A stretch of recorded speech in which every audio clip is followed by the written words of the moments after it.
Oh, all right. And here we go, ladies and gentlemen. Welcome to another fine Tuesday night where we get together, all of us who are politically homeless, and we bitch about everybody.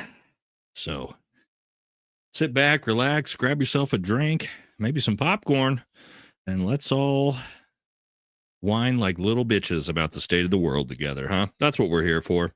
That's what we're really here for. We all know it. We got a great show for you tonight. A lot to talk about. A lot been going on in the last week. Hello, everybody. Jasmine, hello. Joe, we got some orders of business we need to take care of. We're going to add a couple new moderators chosen by Jasmine. First being Joe Saunders. If you would like to be a moderator on the channel, since you're always here supporting, me and Jasmine thought you would be another addition, a good addition. I'm trying to find your name, however, to input you as a moderator. And when I type it in, Joe, it does not show up. I'm trying to figure out, is this your actual YouTube name? When I type it in, it's not there. We got to figure that out. We got to think it out. Figure it out. All right. And then we'll also have Jay Burns nominated. I don't know if he's in here yet. Haven't seen him yet. So that'll be first order of business. I know that's Joe. I'm saying when I type his name in to put him in as a moderator, his name doesn't pop up. If I type in Joe Saunders, what is it now? He's got a new name today. Joe, what's your name now? Joe Saunders, Yippee Kaye. There's nothing there. Jay's in here as well. Where's Jay at? Need your I don't know. We may well have to figure it out. Yeah. Well, I don't know what your actual YouTube name is, Joe. But if we can get that in there, we'll get to work on that in a little bit as we go. We'll figure it out as we're going here. These streams have been getting so big, which we're not complaining about, but Jasmine's been a little bit overwhelmed. We've had 10,000 people in here. It gets a little crazy with all you rambunctious munchkins that are in here, causing a little bit of problems every once in a while. All right, so what are we talking about today? Okay, we're going to start, of course, a little bit of comedy, and we're going to jump into Kash Patel, Dan Bongino. My God, they are having a rough week, aren't they? We're going to talk about the new report that has been put together by a bunch of FBI agents that is going to go before the Senate to potentially see if they need to be fired, I guess. I'm not sure what's going to come from that. I would assume they're going to get canned. Then we're going to talk about Pete Hegseth and the war crimes drama, some wild turn of events today that I wasn't expecting. I'm doing a whole video on tomorrow on this, so it'll be a little bit brief. Donald Trump has now thrown Pete Hegseth and everybody under the bus. Oh, they're fucked. I should have seen that coming, but I didn't forecast it. So we'll talk about that. We are then going to talk a little bit about some of the Islam drama, because we now have people like, if you haven't seen this, one of the first things we're going to talk about, Laura Loomer is now part of the White House press corps. So we've entered and Matt Gaetz, we've entered full fucking clown show, apparently. We're going to talk a little bit about that. Then we're going to talk about the we're going to talk about the economy. A lot of cool stuff going on there. A lot of weird stuff going on. We're going to talk about Democrats, Republicans, and of course, in the show with everybody's favorite topic, which we got a lot of interesting stuff. You can make it to the end of the show to talk about tonight with our greatest ally. Yes, Laura Loomer is officially a part of the White House press briefings. It's a yikes. Old Jigsaw Loomer. Big fucking yikes. So, first we're going to start out with a poll tonight. And all I want to know before we talk about it with you guys is who thinks Kash Patel, about said Kash Bongino, Kash Patel and Dan Bongino should be fired. Just those two for now. Okay. Kash and Bongino to be fired. Your opinion. Yes or no, do you think they should be? Not do you think they will be? Do you personally think they should be? Okay. Or both. Probably a lot of you would probably say yes and yes to that. Okay, wow, we got a ton of people in here already. This filled up fast, so we can go ahead and just crack off and get the show going. Let's see, Joe, where's your name? So I'm going to try your name one more time. Say something in the chat, Joe. Chat's moving quick. I'm going to try to get you as a mod because this one's already cranking up to 3,500 people in the first couple minutes, so it could be a big one. Try one more time. Oops. I almost just removed all my moderators, which would not have been great.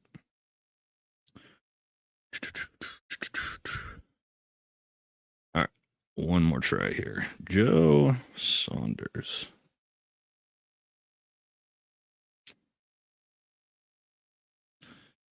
I can't find you, Joe. We'll figure it out. We'll figure it out after the show on this one. Jasmine, you're just going to have to hang in there for one more show until we figure it all out. No worries. Okay. Let's first start off with some comedy. And you know the way we love to start out with some comedy on this show is with some Tim Dillon clips, because he's always got the great political comedy coming at us. And you may have seen Trump's, what is this guy, the travel secretary? I'm not even sure what his fucking job is, Sean Duffy, bitching and whining about people don't dress up nice enough to go on airplanes. And so we're going to watch Tim's response to kick the night off, just because it's funny. And then we'll jump into it. Secretary Sean Duffy urges travelers to dress up and be in a good mood. Hey, Sean, you. How about you get the planes in the fucking sky, you scumbag, and shut the up?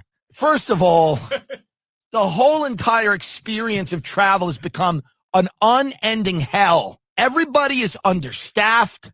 There are delays at all the major airports. The planes are old. The pilots are underpaid. The staff is underpaid. It's a horrible experience, Sean. Let's watch this guy and fuck him. People dress up like they're going to bed when they fly. You don't even have a tie on, you scumbag. On airplanes. Be in a good mood. Dress up. Bring civility back to travel. And I think everyone's experience is going to be that much better. Why would I dress up when the plane doesn't take off? Why would I dress up when the plane doesn't leave the runway, Sean, you scumbag? Why isn't everyone dressed up on the Southwest flight? Because everyone's fucked. Hey, Sean, their lives suck. That's why they can't dress up. They're going to identify the body of their daughter. That's why they're taking that flight, Sean. Maybe they don't want to put on a nice holiday sweater. They're going to identify to see if the body in the lake is their daughter. And they don't have a lot of money, so they're on Frontier Airlines. Tense moments for passengers. Okay. All right. Let's just get us started. Get us started on the night, right? Really set it off to a good, strong start. All right. And then, so this is what I also wanted to show you guys before we jump into it, because yes, I mean, we're here to talk about, the state of the world, politics, current events. This country is just a literal it's a fucking clown show. Let's just be honest. America's a fucking clown show. And this is proof right here. This is what I was just talking about with old Loomer and Matt Gaetz. Continue to evaluate all of those to make sure, again, that national security is protected. That is the Secretary's utmost priority. But given the fact that the Qatari royal family and Qatar itself is the biggest financier, along with Turkey, of course, the financier of the Muslim Brotherhood, would that relationship and partnership be reevaluated since the designation could possibly include Qatar?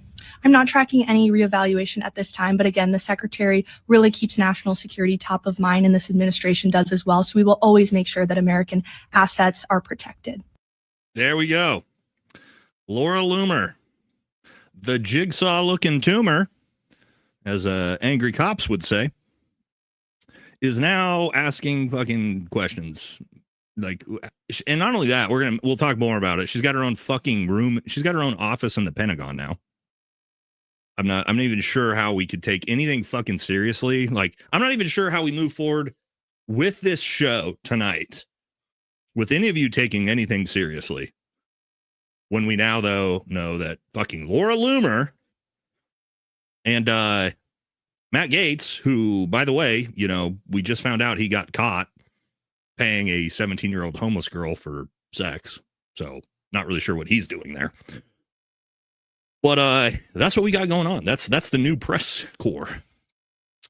So yeah, that's the way we're kicking off the show tonight, guys. I'm sorry for that. To just make you guys really understand how fucked our government is and what a Celebrity Apprentice clown show it is. But as we talk about the Celebrity Apprentice clown show that we're working under, that's going to lead us into, yes, the first topic of the night, the FBI, Kash Patel, Dan Bongino. Oh my fucking God. We're going to see some of the... Kash Patel has been trying to defend himself for all of the things he's got going on with his, the Make-A-Wish director flying around on a private jet to all over the world with his buddies to golf resorts and hunting ranches and wrestling matches with his girlfriend. Here's what he had to say about why this is all okay. Let's take a look at old Kash's response here. So he gets asked about flying around his girlfriend on his private jet. Let's talk about the jet. You flew on a Department of Justice jet to visit your girlfriend, Alexis Wilkins, performing at an event at State College. Were any rules broken? No. And I'm shocked that people would, well, I guess I'm not shocked anymore. Mm-hmm. This FBI, under my leadership, changed the FBI plane use requirements so that we could save the taxpayer money.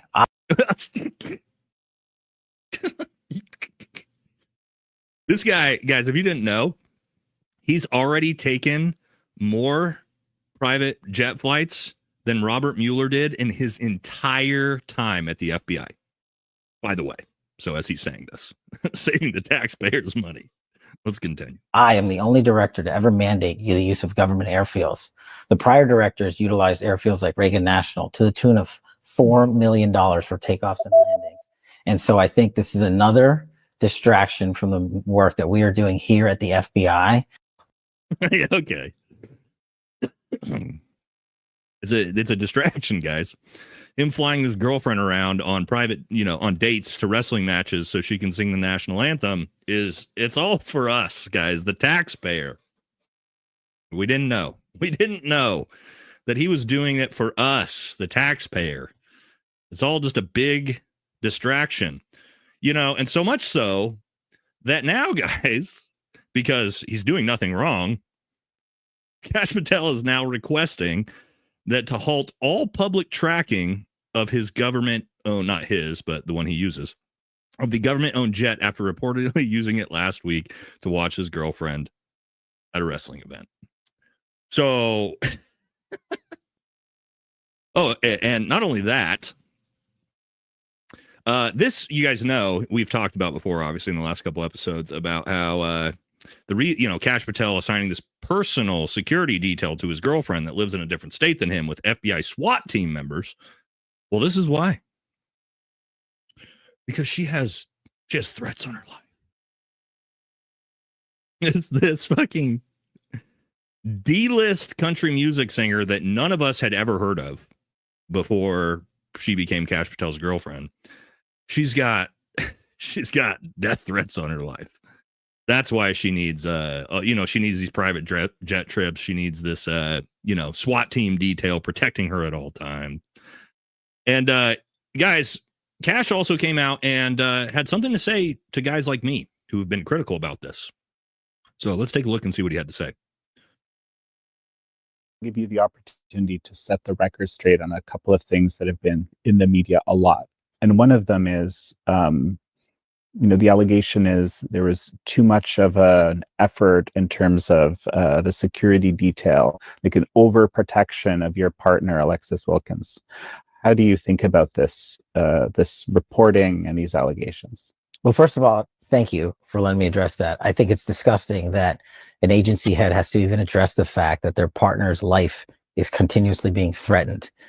We treat my partner like any agency head treats their partner, with the authorities that are in place already, following all the rules and regulations. And when any individual across any agency head and their respective spouse or partner has a threat to their life, we come in hard. And unfortunately, there are multiple threats against Alexis's life that have caused us to properly secure her safety. And that is done independently. There you go. There you go.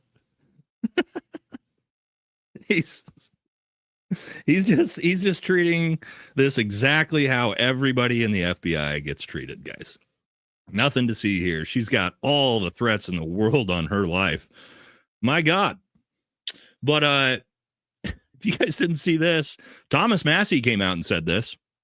This is also, we know how, Kash Patel has been using his time as FBI director very professionally. Here on camera because it's important. Check this out. One of Kash Patel's staff threatened my staff with a criminal investigation if we didn't straighten up and play ball. I was going to ask you about that, but since you brought it up, and I didn't, I'm bringing it up. Okay, you brought it up. And so, like a criminal investigation having nothing to do, he said it was going to be a fraud. We're going to investigate one of your staff for fraud. Right. And he told another one of my staff this. If you guys don't straighten up. This is in reference to him pushing forward the Epstein files, by the way.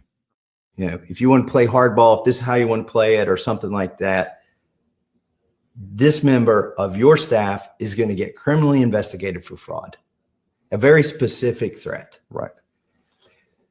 And that had just happened. So I told Bongino, I said, one of your guys is threatening my guys with an FBI investigation. Yeah. If we don't do what you want. And he said, I'll take care of that. I'll take care of that. So consider that. The FBI director was threatening a sitting congressman's staff with obviously a bullshit made up fake fraud charge if he didn't play ball and essentially drop trying to push forward the Epstein files. Do we not see how fucking insanely corrupt that is? The FBI, that's supposed to be a nonpartisan organization, is literally threatening congressmen if they don't play ball with the president that they'll bring forward fake charges to fuck their staff over. That's, well, at least the FBI is being used for something, I guess. Because it's not like there's anything, more pressing going on the FBI could be looking into, like, I don't know, the Charlie Kirk assassination or the DC shooting or the Epstein files. I don't know. Seems a little bizarre. But they've also been busy with something else you may have seen. Oh, they have been busy with the Epstein files. We talked about this before. Chris Piota filled us into this when he was on the other night. Yes, Bloomberg reports FBI has spent over 10,000 hours redacting names from the Epstein files as part of Trump's mandated special redaction project. We talked about this before. Nearly 5,000 of those hours were overtime. That's how we found out about this. Chris told us about how, yes, because they have to actually publicly claim the overtime hours for what they're using them for. We found out about this. So if you've been asking yourself, hey, the Epstein files were supposed to get released like 2 weeks ago now. Why haven't they released them? Oh, that's why. Because they're using thousands of hours and resources to make sure everything is fucking redacted in the files. They're not even, they're not even trying anymore, guys. We all know what they're going to do. They're going to redact everything. And even Chris said this. He said, I was too optimistic. I thought we were going to get a couple names here and there. He said, we're not going to get fucking anything. It's going to be a redacted mess. And I believe him. He knows a lot better than me when it comes to this stuff. But they're going to release this. It's going to be one giant redacted mess. And you know what Fox News is going to show all day long for weeks? How Trump's name wasn't in the files. It was a Democrat hoax, even though it's going to be it's just going to be black, just black markers. I don't know. Like, are we just I'm trying to take things seriously here, but like, just the level of fucking clown show that we're in right now, Banana Republic, I don't know, whatever the hell you want to call it. And we're only in the FBI side of things, right? I'm talking about other things he could have done, could be using his time for, Kash Patel. You know, that whole DC shooting we've been talking about, you know, the fact that this was a fucking CIA asset, like a 10 plus year CIA asset who carried these attacks out. There's probably some investigating you might want to do in that. Well, don't worry, because Cash was on the case when he showed up after the shooting. I watched this press conference. Most of you probably did too. He shows up and he says, I promise the full force of the FBI to bring the suspects to justice. Everybody was very confused because if you don't know what happened, the attacker did it in broad daylight in front of people and he was immediately grabbed and arrested. So they knew they had the shooter immediately. And then, yes, the police chief has to come out right next to him and say, the suspect's already in custody. We don't know what this cokehead is even fucking talking about, but we do actually have him, which is bizarre, guys, because if you think about it, if you go back to the Charlie Kirk case, yeah, somebody said Cash Patel's so tiny. Yeah, look at him, little baby. A little baby. If you go back to the Charlie Kirk case, what did Cash do? He announced twice that they had the shooter when they didn't actually have the shooter. And then he gets to DC and he announces, we're going to find the shooter when they already have the shooter. This guy is just, it's like can't get right, you know? That's Cash Patel. Can't get right. Even when it's the easiest thing ever and it's already solved, he shows up and still somehow steps on his dick and makes a fool out of himself. And not only this, guys, I don't know if you've seen this. This is also what they're using to claim why they're not going to release a bunch of the files. You can't make this up. Cash came out a couple days ago and said, the Epstein estate refuses to share key records with the FBI, stating that the government and the estate both hold separate boxes of information, which limits what the FBI can access. Think about this. The director of the Federal Bureau of Investigation, who can do what? Get a warrant, is saying he can't get the Epstein files from the Epstein estate. You're the FBI. You can get anything you want with a warrant, dude. What are you talking about?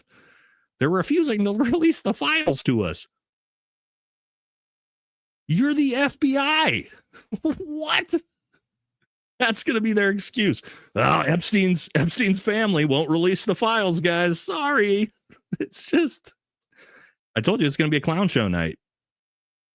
It's going to be a clown show night. You can't make this shit up. And as we move forward here, you know, we did a whole episode on this. I'm sure you've seen it, but we're going to talk a little bit about it because I got a funny video I want you to watch after this. Dan Bongino, yes, turns out. Excuse me.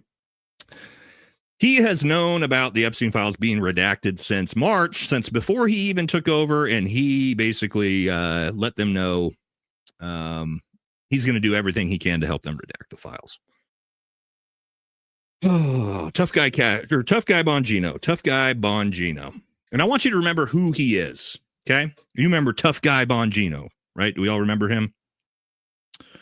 Everybody remember tough guy Bongino? That was his whole shtick.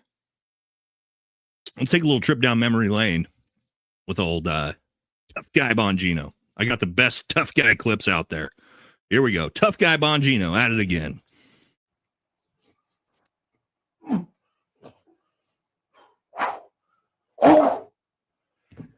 This is Karate Man. Double leg. The jump kick. The side kick. The roundhouse. The tie kick. Body.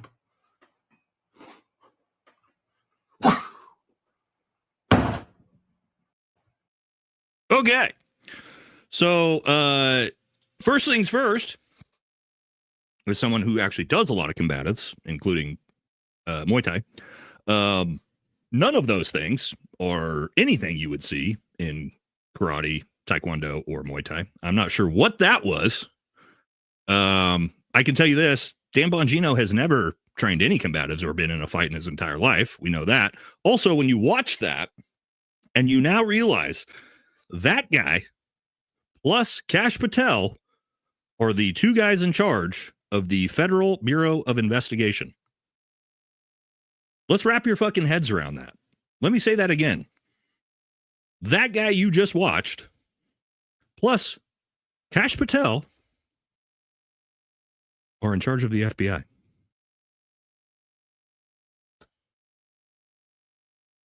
So I'm going to go. This is clown show night. I know. Let me take a look at the poll. 86% of you said, yes, you do think they should be fired. For the 14%, and I did this on purpose, for the 14% of you who said, no, you don't think those two should be fired, how are you feeling about your vote now? After you just watched that? You feeling a little embarrassed? I would feel a little embarrassed if I were you. But don't worry, it's not just those two.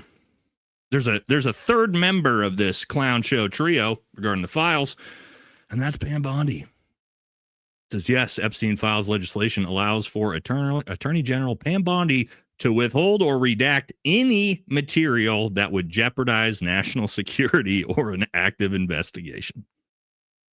So they don't have to release anything.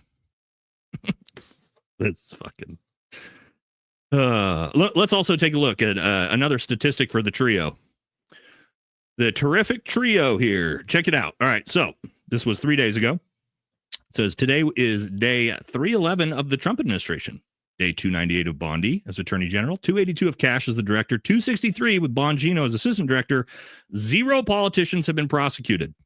0 people have been arrested. That doesn't seem like they're doing a very good job.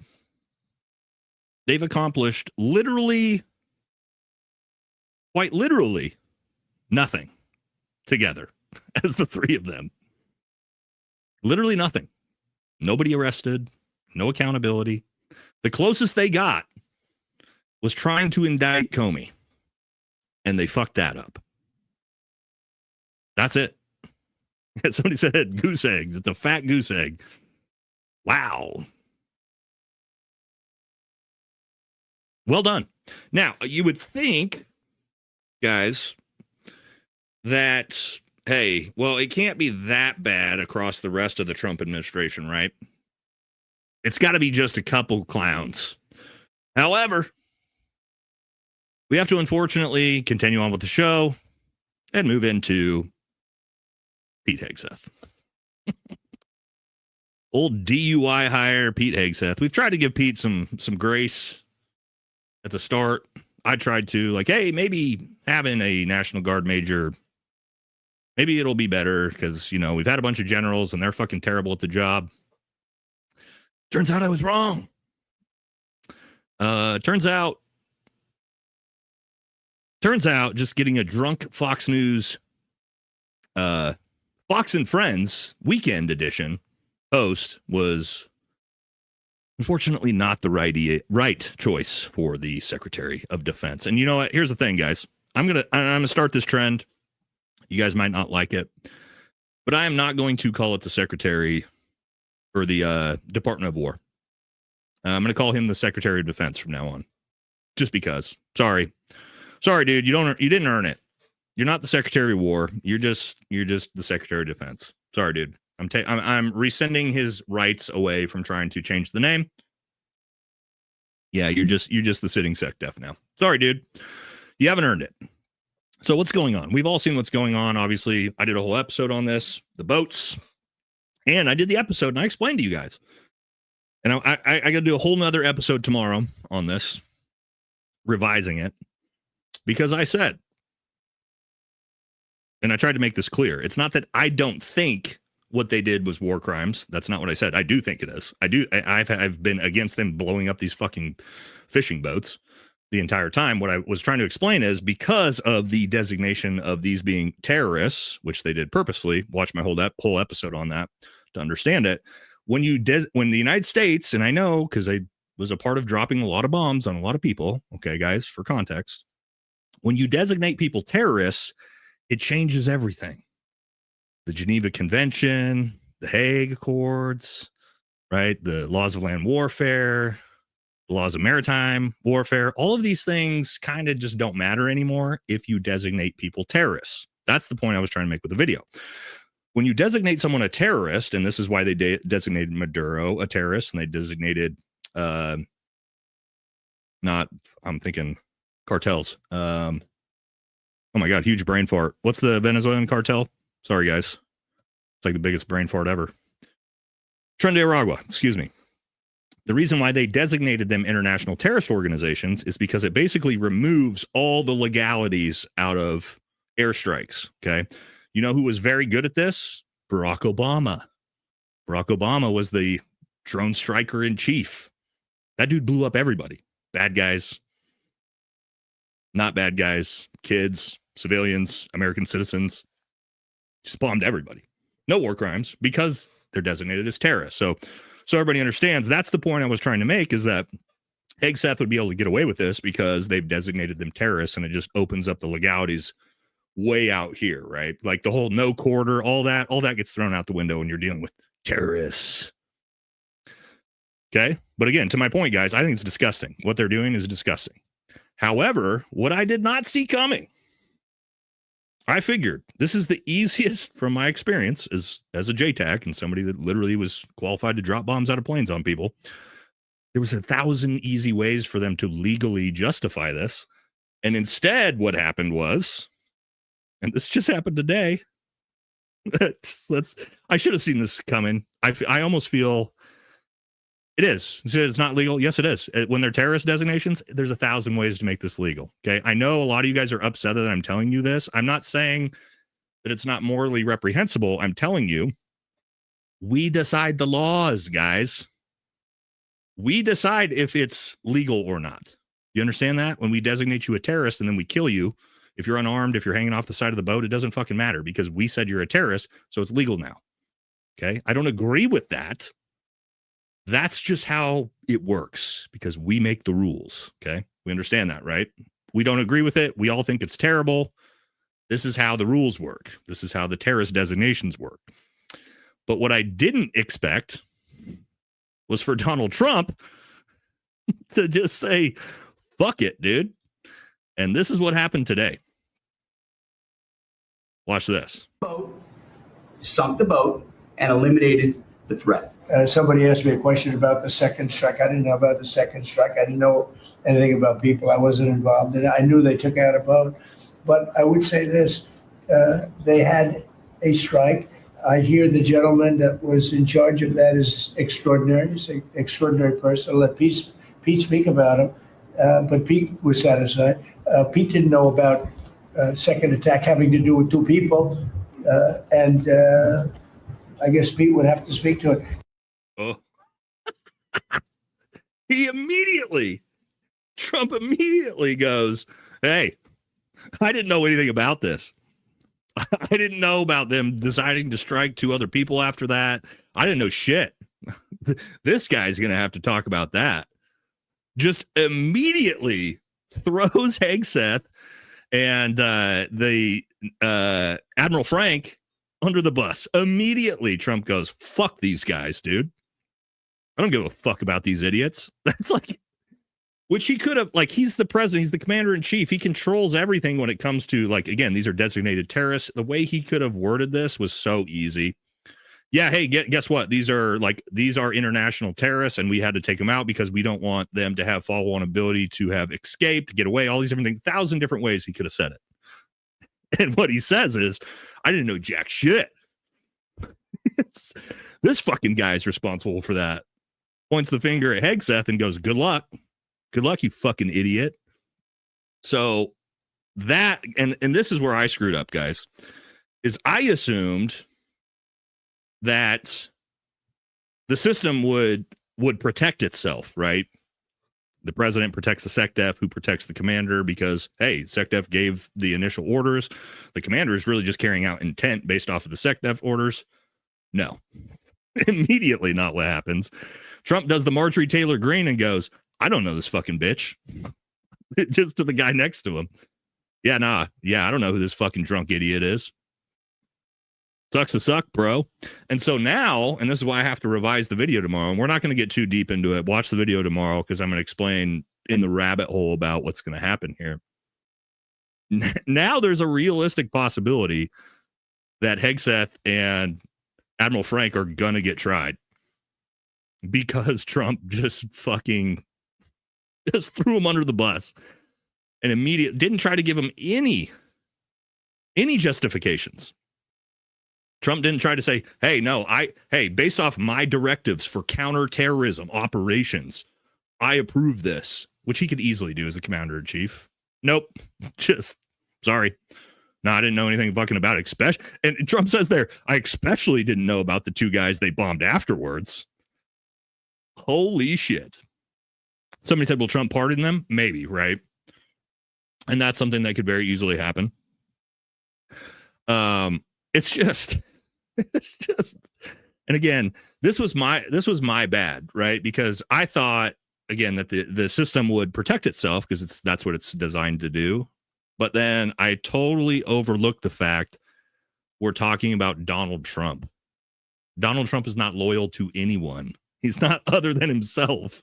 He's not loyal to Pete Hegseth or the military or anybody. So his first reaction is to just throw people under the bus.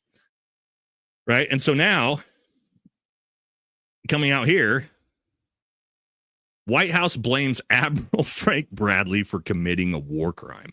This is where it just immediately fucks the subordinates. And, you know, I'm not going to say I feel bad for this guy because, hey, he made the decision to do this, right? He would have got fired had he didn't. But to my point, guys, like, we should have known better. I should have known better. But here is where Pete got hung out to dry. So Pete actually posted this before. He posted this yesterday because I think what Pete thought was, hey, we're going to circle the wagons. We got legal justification through 10 different JAG lawyers. The President Trump is going to come to our defense. We're all going to be fine. So Pete says, he puts this post out. Let's make things crystal clear. Admiral Mitch Bradley is an American hero, true professional. He has my 100% support. I stand by him and his conduct decisions made on September 2nd mission and all other sense. Well, now you just admitted that you approved his decision making, Mr. Hegseth. And you thought Trump was going to come in and defend you. Trump threw you under the fucking bus. So, yeah, somebody said an admiral knows better for sure. Of course he does, right? There's no excuses for Admiral Frank. He should fucking know better. He did what he did, right? Typically, and again, when we talk about Obama, right, the drone striker in chief, I mean, we're talking about admirals and generals that were doing the drone strikes. They're carrying out the drone strikes. The president isn't sitting there watching every drone strike that happens, thousands of them. But Obama circled the wagons and protected everybody. So they're allowed to just fucking blow up everybody they wanted to, and nobody could do anything about it because we make the rules. So all the JAGs, well, the JAGs are all sitting in there giving the thumbs up, right? And so this is my point, Transton Kennedy, one of the most loyal members of the chat, by the way. But to my point is, the legal JAG is going to come up with all the legal reasons why this is okay. The problem is now the president just goes, fuck these people. Now, all of a sudden, there's a realistic possibility that Pete Hegseth and Admiral Frank get tried for war crimes. Now, Pete Hegseth does have plausible deniability because I'm going to show you one more thing. Watch this. This is how hard they're throwing this guy under the fucking bus. Watch this. The first couple of strikes, as any leader would want, you want to own that responsibility. So I said, I'm going to be the one to make the call after getting all the information and make sure it's the right strike. That was September 2nd. There's a lot of intelligence that goes into that, building that case and understanding that, a lot of people providing information. I watched that first strike live. As you can imagine, at the Department of War, we got a lot of things to do. So I didn't stick around for the hour and 2 hours, whatever, where all the sensitive site exploitation digitally occurs. So I moved on to my next meeting. A couple of hours later, I learned that commander had made which he had the complete authority to do. And by the way, Admiral Bradley made the correct decision to ultimately sink the boat and eliminate the threat. So his excuse. Hold on. I'm going to break this down for you guys and why what he's saying here is completely made up. It's that's straight fucking bullshit lies. And I know because guys, I've been in the jock for fucking dozens to, if not hundreds of airstrikes or on target. I know how this works. Okay. This is not what happens. a boat is struck by the first airstrike. Okay. They didn't wait 2 hours to restrike the boat. Okay. They're called follow-on airstrikes. This is very common. We do this all the time, right? The first airstrike hits, you want to make sure that the target's taken out. You drop more airstrikes. And then, to my point, guys, super normal. But in this situation, he's claiming, Pete Hegseth is claiming, he orders the first strike. It hits the boat. He's watching it on ISR. The second that probably Hellfire rocket hits the boat, Pete Hegseth bounces. He's like, I got shit to do, boys. I can't even wait to see what the effects of this Hellfire rocket are. I got bigger fish to fry. And he's out. That's what he's trying to tell you. Do you guys really think that's how it works in the jock after a missile just hits a boat? That you're not, trust me, the hundreds of hours of ISR I've watched where you're sitting on the edge of the seat going, oh, right? Because it's exciting. It's morose to talk about, but it's exciting. Oh, what happened? Boom. The bloat goes up and you're watching. You're going to see the two guys still alive. The decision gets made to strike again immediately. That's not what happened.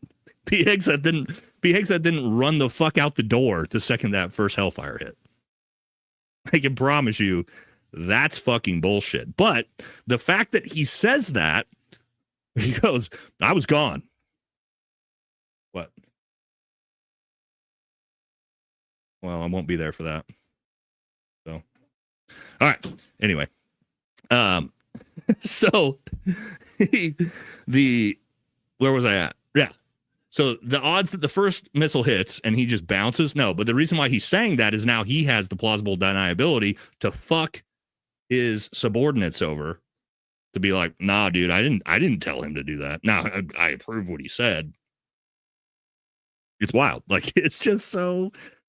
It's a clown show, right? And again, I'm not saying I agree with any of this. I've said this from the start. I don't think we should be bombing any Venezuelan boats. I don't know why the fuck we're doing anything to Venezuela. Okay. I'm not supportive of any of this, but I'm just telling you from how this works in the military, right? When we're carrying out airstrikes and we're doing things, I'm explaining to you, this is how it works. There was 100 different ways that they could have made this legally justifiable, but the immediate reaction was for the commander in chief to fuck his subordinates. And then the secretary of defense realizes he's getting fucked. And he goes, I'm going to fuck my subordinates. This is the absolute epitome of terrible fucking leadership. There is nothing more disgusting than the people in charge. Donald Trump issues this. He wants these things to happen. He's the commander in chief. He's saying, carry these fucking strikes out. Pete Hegseth then issues down to his admirals, his generals. Hey, carry these fucking strikes out. Now, we can debate of, okay, the admiral should know better. I'm not saying you're not wrong with that. The admiral carries the strikes out that the goddamn SecDef just told him to carry out. And then they immediately just rats off the ship. Just Trump at the helm of it, right? Just whoa! I'm Donald Trump, baby. I'm not going down with the ship, my own ship. Get rid of the drunk Fox News guy and the SEAL Team 6 commander. Fuck those guys. So, we're gonna deep dive it more real quick though. You gotta love this. This was literally, look at his placard. This guy, he even has a drunk placard. This is the placard he had sitting in front of him as he just did this fucking press conference. His placard's drunk, for God's sake. Like, really? This is like just how you can't make this up. That's real. That's a real picture. Yes, it's spelled wrong. Secretary with 2 S's at the front. I mean, I told you it was a clown show episode because this is our government. These are the people in charge of the country. That's the guy in charge of the military. The most powerful military in human history is being directed by this guy. I want you guys to just really soak that in for a second. Now, now, I told you that that's the guy in charge of the most powerful military in the world. Well, the second in charge. Here's the guy in charge of the most powerful country in the world during the same press briefing where Secretary of Defense Pete Hegseth has the wrong placard misspelled. You got this going on. This war is going on, and the president is trying to end it. Not because, listen, we got a million things to focus on in the world as a country, but he's the only leader in the world that can help end it. And straight up, just fucking asleep, bro. That's why even as we speak to you now, Steve Witkoff is in Moscow trying to find a way to end this war, to save lives of 9,000 people, Mr. President, as you want to know, are dying. He's just racked. He's just literally asleep, dude. You can't make that. You got drunk Pete Hegseth there with the fucking misspelled name placard, and you got Donald Trump who's literally just asleep as he throws Pete Hegseth and Admiral Frank under the bus, says fuck these guys, and just racks out in his chair, dude. That's clown show. What is this? Hold on, now we're gonna do another poll. I can't. I knew this was gonna be a good episode, guys, just because of how fucking ridiculous things have been. But I gotta do another poll. And we're gonna do a clown show poll here. Oh, I gotta end this one. Oh, what's going on here? Oh, there we go. All right, there we go. In poll. All right, new poll. All right, what I want to know from you guys. Oh, also, guys, pin comment. I forgot to talk about this at the start of the channel. I got nominated for Most Influential Man of the Year at the Gundies. This is like the SHOT Show Awards. I had no idea I was nominated. You guys nominated me, so I figured because my community nominated me without me even knowing what it was, that we're going to try to win. Okay? So, the pinned comment, you can go to the Gundies. You can vote. All right? So, the way you do it is you'll go to Vote Now. You'll come down here. You'll look at different things here. You'll go to Most Influential Man of the Year. Bam. You'll scroll down. Some pretty good competition here. Chad Wright, who I'm a big fan of. You got Chris Cappy. I've done his show a few times. And then there I am, Valhalla VFT. Just click on it. You can vote for me. You can vote once a day. Okay? So if you want to vote once a day, we're going to try to win. You know what I mean? Why not? So we got almost 10,000 people in here. So if you guys wanted to, and this is about getting our community on the map. You know what I mean? He's the most influential Fed on YouTube. Yeah, I mean, that's fine. Probably. There's a few Feds in here. So if you want to vote, you want to support, guys, you can head on over there. Pin comment. You can vote for me. Somebody said I voted for DJ Shipley as well today, Will. Yep, voted for DJ myself.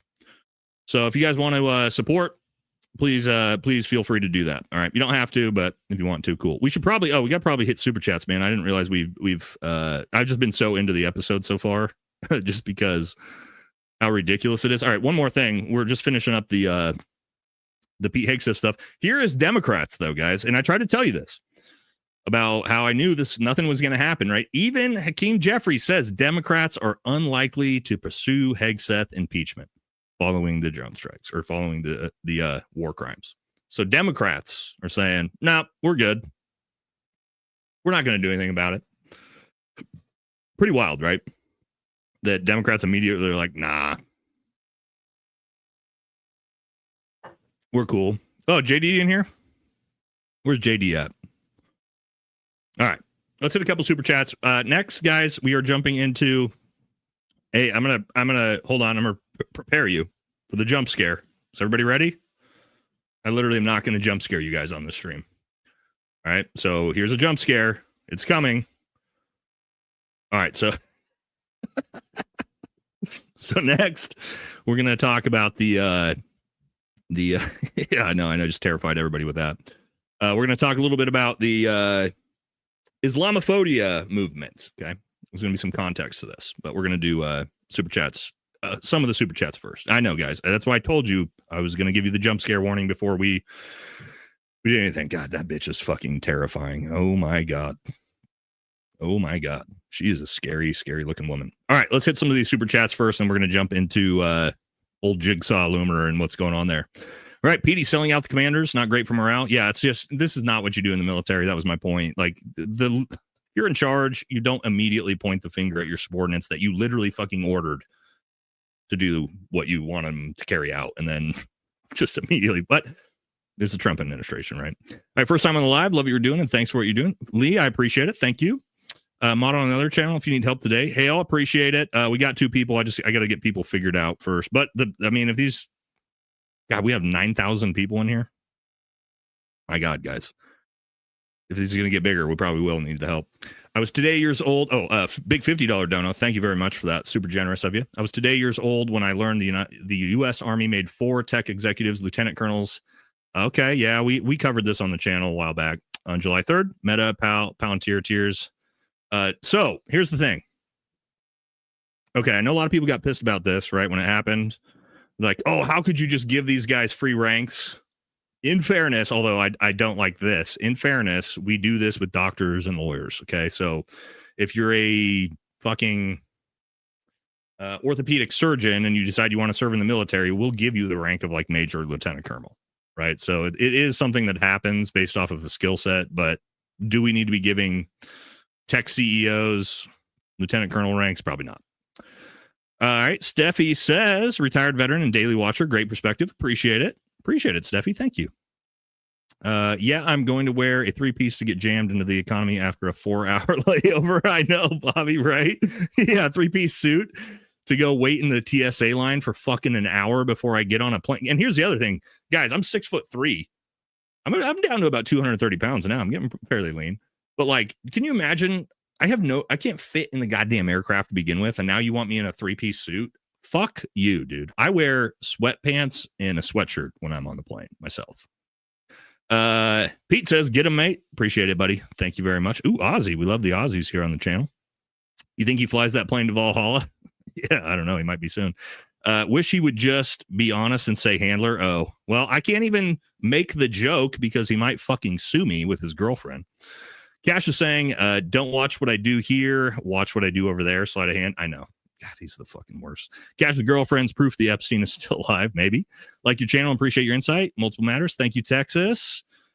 Stay in your lane says, speaking of firing people, the signal OPSEC thing baffles me. Why weren't they using Sipper and Nipper to communicate any classified info? Dude, I did multiple videos on this back when it happens. It made no sense to me, especially because the guy in charge of it was a fucking Green Beret lieutenant colonel who just didn't know how classified information worked all of a sudden. But yeah.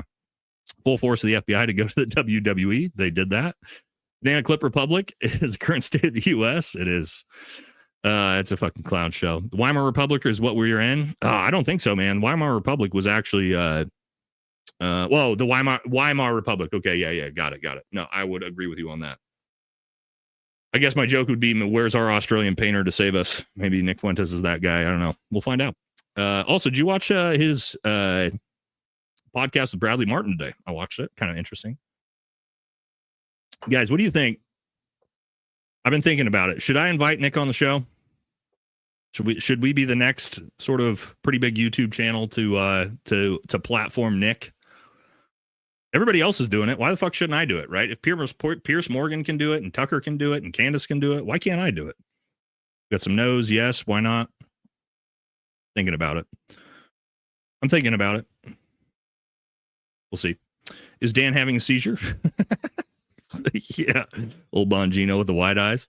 Joe says it's just me, or is it more pressure on Cash? To be honest, he gets shorter. Yeah, dude, I don't know how little he is, but he wears a female medium FBI jacket. And that's a windbreaker. That's like a pretty big windbreaker.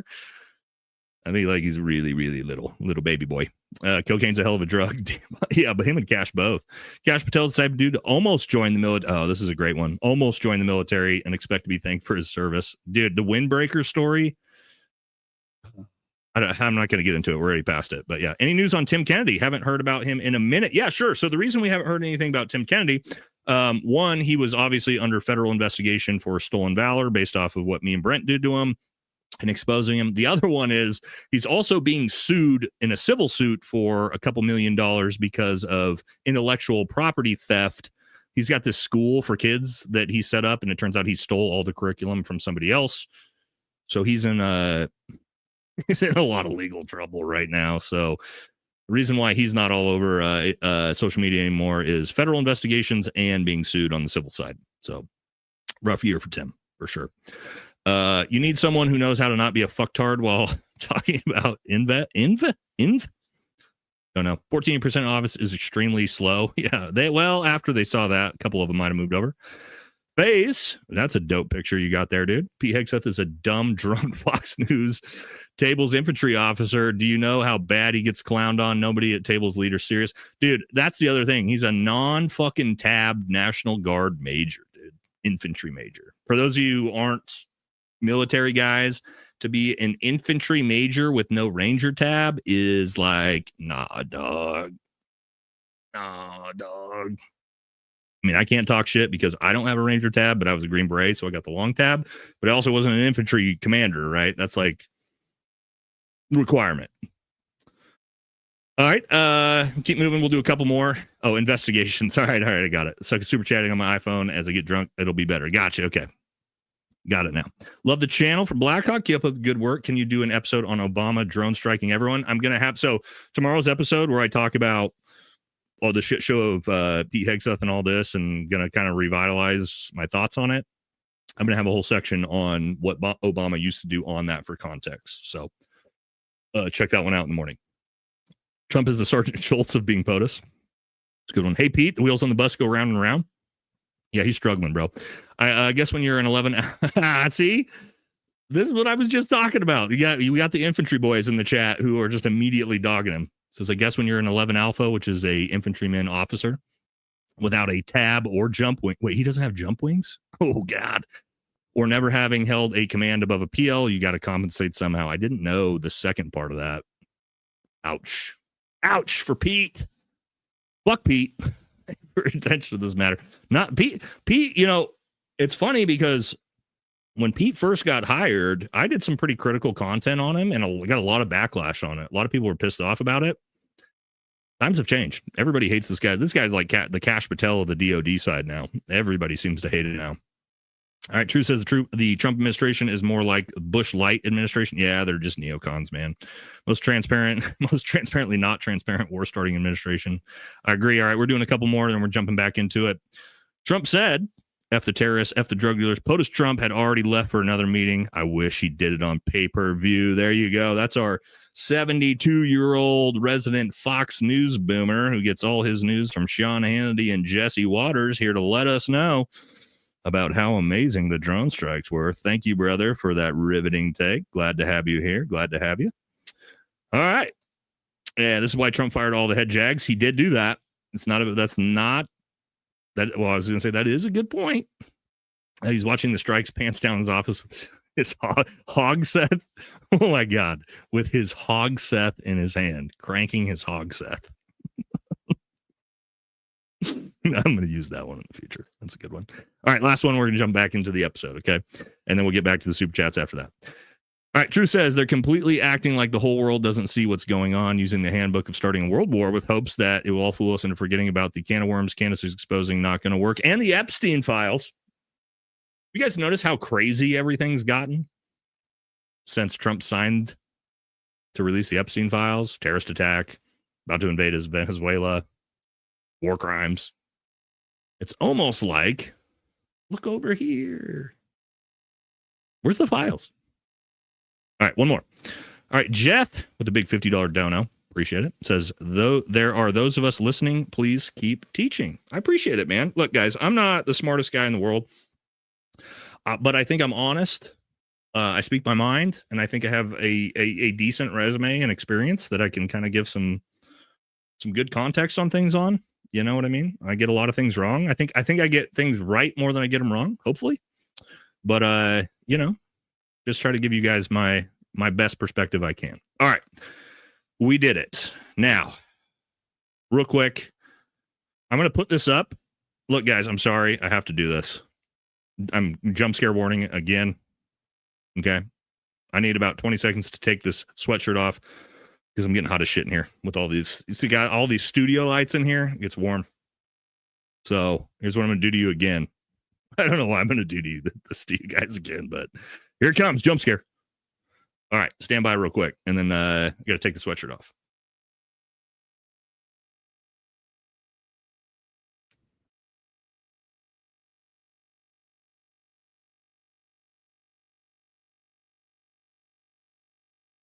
All right. I apologize for that. I don't know why I did that to you twice. That was brutal. That was cruel. The first time was funny. The second time was cruel. I shouldn't have done that. All right. Well, I actually do have to bring it back up because we got to talk about what's going on. So I'm talking about Islamophobia, right? We've talked about this a lot. I'll give some context after this. Okay. But of course, after that National Guard attacked, what did Loomer have to say? She came out and said, and I quote, "I don't think people realize what has just happened.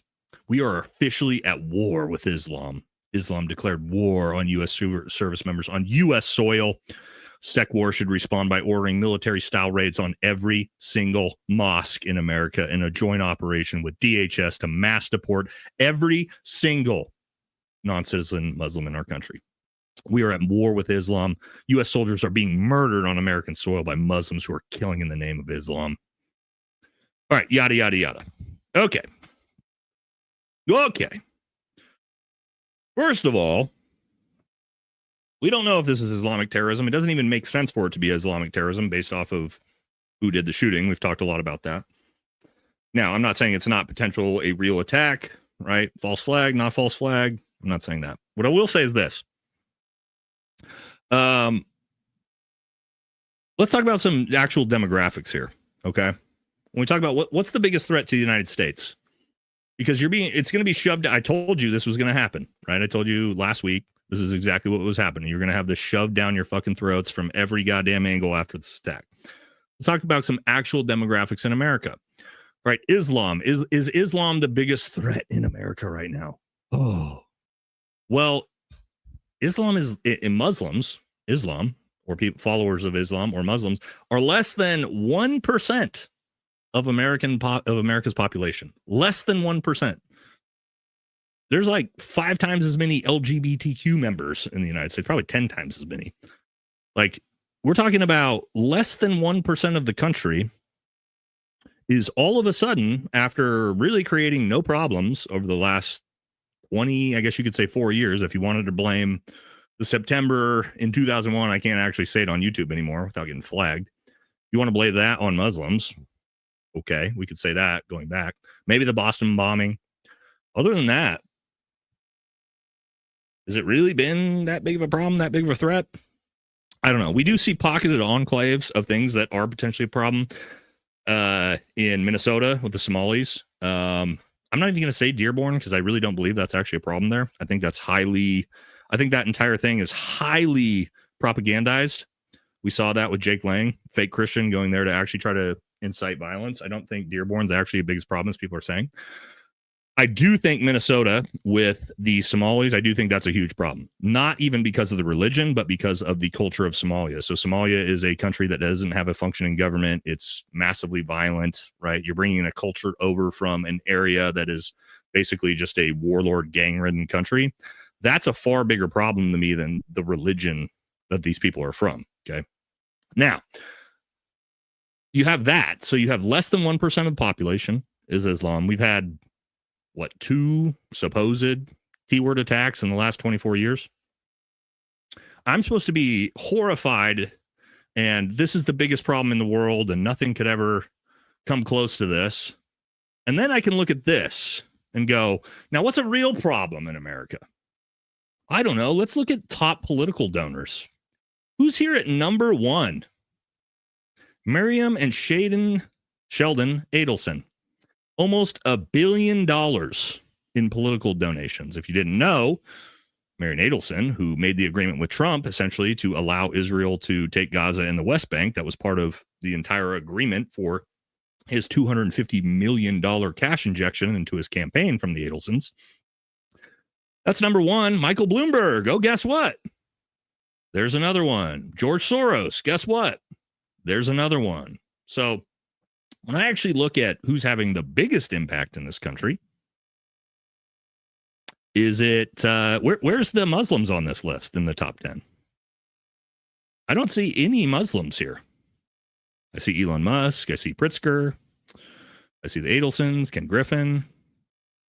So who's actually having, yeah, somebody said, yeah, put the flags up, right? We probably get the flags in the chat here for all the regulars. My point with this, guys, is while you're having it shoved down your throat that the biggest threat in the world to your day-to-day life is radical Islam, these people own everything. And these are the people that are telling you that the biggest problem in the world is radical Islam. Now, I'm not saying radical Islam is not a problem, but I want you to pay attention to the reactions of this terrorist attack. Very first thing, and we got our buddy Ian Carroll here. I got to use his response because that's what it's really from. It says, Pan Bondi, we are bringing in our National Guard into every city we possibly can in the wake of the CIA-linked Afghan shooter in D.C. last week. And Ian Carroll says, and there it is, which he nailed it. Yep, and there it is. Is it really about this individual attack, or is it about doing things like this? What's it really about, right? The reaction to this is very, very important. Okay, and I want to remind you that they're telling us what they're going to do. If you just listen and you just pay attention, they're saying it out loud. Sadly, talking about anti-Semitism no longer works. It should, like anti-Semitism is incredibly real. It's rising like crazy. You have even a simple thing like Dave Portnoy, who's a entrepreneur and like podcaster. Just yesterday, some young right-wing kid threw money at him and called him a dirty Jew, and like Dave didn't back down. You have these types of things happening every day. So anti-Semitism is rising like crazy, but we're at a point where people are so tired of anti-Semitism, and young people feel like they just don't have the opportunities that they want or promised. And when you talk about anti-Semitism, their eyes glaze over and they're like, "You don't get it. I want to talk about me." And so there's just like, we need new tactics, and we need to understand Boom, there it is. We need new tactics. We need new tactics. And you know what those tactics are, because again, I'm trying to tell you guys that they talked about this. Benjamin Netanyahu talked about this in the fucking Knesset 2 weeks ago. They literally announced what those tactics were. They said, and I quote, "The only way we can regain American support is to re-drum up Islamophobia." They fucking said it. You have them saying it there. We need new tactics. They're literally saying it out loud, guys. And so again, what I'm not here to tell you is that Islam isn't a potential problem around the world in different places. It is in Northern Horn Africa. It is through Sub-Saharan Africa. It is in the Middle East in certain places. But guess what? Look at what Israel's doing in Gaza. Look at what has happened. Look what happened to, we can look all over the world at any of the three Abrahamic religions killing each other. Okay, that's been going on for 2,000 years. My point is, in America, what is the biggest problem and the biggest threat to your actual way of life, your day-to-day life as an American in California or Wyoming or New Mexico? Is it radical Islam? Is it really? It might be. I doubt it. Okay, I'm just saying, guys, just pay attention to the response. And you know what? I actually saw Piers Morgan and Tucker talk about this, and I thought they had a pretty good take on this. And I don't often agree with Piers Morgan. I'm not a big fan of Piers at all, but they had a pretty good take here. How is hate the Muslims better than hate the Christians or hate the Jews? Watch Piers and Tucker shut down Zionism's latest plot for good. There are nearly 4 million Muslims in the country, and that represents about 6% of the population. The over-amplification of the Islam problem, as people put it, or the Muslim problem, has been massively overstated. Well, that's an op, obviously. Yeah. hate the Muslims. No, we know where that's coming from. So where's it coming from? So we have obtained quite an interesting document paid for by the Israeli Ministry of Foreign Affairs and leaked to us. Effectively, what they recommend is ramping up Islamophobia. Islam's only a problem for us because of Israel. There it is. There it is. I told you. It's exactly what I was saying. Now I want to talk about this. You talk about the UK. Obviously, the Islamic problem, you could call it if you want to, in the UK and Europe is way bigger than it is in the United States. But what I want to ask people is, do you think, look at this, I'm going to show you a clip. I'm going to show you the clip first before we talk about this. Okay. This is going on not from Muslims in the UK, but from the white European controlled government. All right. For saying something the government doesn't like. This video is not from China. It's from the United Kingdom. This is a British veteran being arrested for offending the government. Watch. Why am I in cuffs? Because there's something he shared, then I shared. Because someone has been caused, obviously, anxiety based upon your social media site. That's why you've been arrested. He was just, guys, there's been 12,000 people in Britain arrested for social media posts. Social media posts. You saw it there. He got arrested because his social media post caused someone else anxiety. Now, is that Islam? Is Islam the biggest threat to the United Kingdom right now? Or is that a bigger threat? I would argue the people in power under Keir Starmer and that government and what they're doing is 1,000% bigger threat to Europeans with their basically hardcore, insane socialist government. This is that Islam? That's not Islam that's doing that. Islam's not asking Keir Starmer to arrest people for mean social media posts. We all know who that is. Who's calling for that in America? Is it Islam that's calling for censorship, or is it Mark Levine, Ben Shapiro, Randy Fine? Who's calling for censorship here? Who's calling for taking away your rights here? I'm just saying, things to think about, guys. All right? So when I talk about what's the biggest threat, the current biggest threat to the United States, if you want to think it's radical Islam, that's fine. I think 600,000 plus Chinese students here on H-1B visas, far bigger threat to the United States.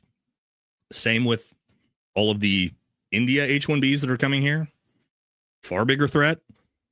Obviously, the ownership of our politicians from a certain country, far bigger threat. I'm just saying, what's the biggest threat? If I do on my top 10 in America, and you can get mad about this if you want, Islam's not in my top 5. They're not. So just something to think about, right? All right, next we're going to talk about, who do we want to do, the economy or Democrats first? We'll do the political parties first this time. Okay. What are my top 5? Top 5 biggest threats. I would say number 1 currently, just based off of actual ownership, and you're talking about threats on constitutional rights, it's definitely things like the AIPAC lobby, our politicians being actually bought and owned from foreign countries and things like that. That's in the top 5 for sure. China is a huge one, especially with, again, letting in 600,000 Chinese H-1B students who, if they don't come here and take the jobs, they take all their information back to China. And, we're basically just training the potential enemy. Number 3. Oh, what would be number 3? I think just the overpopulation through illegal immigration in general causes a lot of problems. And that's not exclusively to Latin America. I just think in general, that's something we have to look at, because just massive overpopulation causes a lot of problems with the economy, with the housing market, price inflation, all those different things. let's see, what would be biggest threat? Number 4. Oh, the AI, and this is probably number 1. The elite technocrat AI billionaire class that it's basically going to gut and destroy the labor market over the next 20 years. That's probably number 1. And then probably the banking system, the financial system, fractional banking, all of that's just constantly pumping money, trillions of dollars of currency into circulation, just, completely devaluing the dollar and fucking over future generations. Leftist ideology. I mean, I don't know. I think maybe like, I don't know, that falls in the bottom 10, maybe somewhere. Surveillance state. This is a very, very big threat going forward in the future for sure. With Palantir and the attempt to issue in the new surveillance state, turn us into new China. I think that's a big threat. The economy, the labor market, the stock market basically being artificially propped up. I'm going to show you guys a graph that's going to blow your mind with the stock market once we get into that, if we want to do the economy next. Affordability, all these different things. Digital ID, you guys have great ones. All of the things you guys are listing are way bigger threats than Islamic extremism in America. Right? So very, very, very good comments, guys. The AI bubble. Yep. I agree. All of those things to me are much bigger potential problems. All right, let's hit some super chats. Then we're going to jump right back into the stream. All right, where did we leave off? Right here. All right, I think they're throwing chaos at us to keep us distracted. But then again, I don't think they're that smart. No, they do Bobby. They definitely do this on purpose. Maybe not so chaos, but they're always trying to divide us. Right. And you're seeing it, right? Well, Christians versus Muslims. That's the big one right now. The left versus right. That was the big one after the Charlie Kirk assassination. That's a go-to. Rich versus poor. And I mean like upper middle class versus lower middle class. I don't mean the poor versus the billionaire technocrats. There's always something that's designed to keep us mad at each other rather than being mad at the fucking government and the people in power. For sure. All right. Pete almost missed his court-ordered AA meeting, so he couldn't attend the second strike. It's a good one. Joe says, honest question, no jokes. That second strike, 2 poor schmucks, cleaning debris, dead men tell no tales, just saying. I'll tell you guys this. The amount of people that we secondary struck after airstrikes, every time, 100% of the time, always. If you're a combatant, you're taking multiple airstrikes. So I'm just telling you. That's the reality. All right, whether you like it or don't like it. That's nothing new to that at all. It's called plausible deniability. It's likely, and maybe we contributed in multiple ways, but we can't deny it. Can't happen here. All right. AJ says drowsy dawn. DUISS. Yeah, drowsy dawn. Hello, Nate Woodchipper. Appreciate it, brother. Obviously, we're captured. So, what is we the people's remedy? Vote harder next time. Yeah, voting doesn't really do anything, although it might in this next one. Okay, voting will do something. But voting has to be done the right way, and it has to be done by both sides of the aisle, Democrats and Republicans. I think in 2026 is going to be a really big election year. We have to rebuke things like the AIPAC lobby. So what I mean by that is if you see Thomas Massie, who's got $20 million being pumped into his opponent by Marion Adelson, if you see people like Thomas Massie lose to AIPAC lobby candidates, it's going to really, really hurt the movement forward. It's not going to look good for us. So that's what I mean by voting. Like there is some things that I do think voting will help with. As for the president, I think we get hoodwinked every single time. It feels like. Voted no to fire Cash App and Bongino because I'm afraid Hedgehog and Looney Loomer will be hired in their place. This is a great point. It's like with the Trump administration, we think like, oh, if we get rid of these two, we'll get somebody better in place. And to his point, or Sue's point, very, very likely could get somebody just way worse. That's a scary thought. But Laura Loomer in charge of the FBI. Could you guys imagine? Should be coming out for me for sure. I don't remember seeing Biden sleep, just zone out. Don't worry, Trump is just meditating. They're both sleepy. Sleepy Joe, Sleepy Trump. With this, maybe let's just stop electing 80-year-old fucking people. Like, we don't put 80-year-olds, and this is no knock on elderly people at all, man. Like, you get older, right? Like, you lived a long, good life. Once you're 80 years old, like, No, you're not running. You're not like running Fortune 500 companies. You're not running a local business. You're not running anything. But we just have decided, like, yeah, but like running the fucking world, that's a good place for an 80-year-old. I don't know. Somebody said audio's out of sync. Is it? Let me know. I don't see anybody else saying that. Oh, why is mouth not match? All right, stand by. Stand by. We'll fix it. I don't know why it does this to me, guys. We'll have to go down to the second mic. Uh-oh.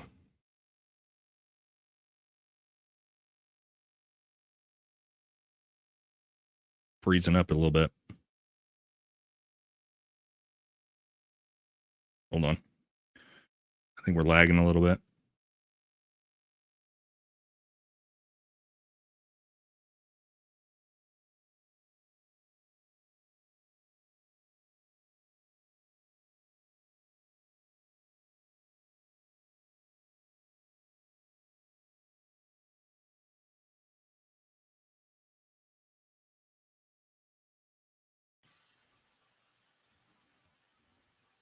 Hold on.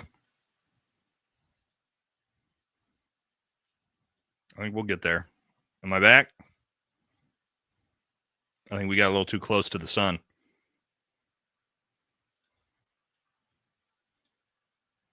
Give me a minute here, guys.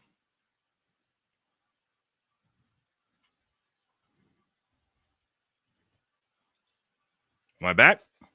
Are we here? All right. Okay. No, yeah, I know. I think our internet just kind of died out a little bit. Give me a sec. Let me close all these tabs out too. Got 100 tabs running on my computer from all the stuff we've talked about. So help me with it a little bit here.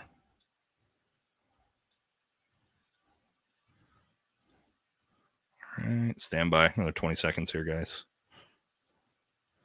Or they're trying to shut me down.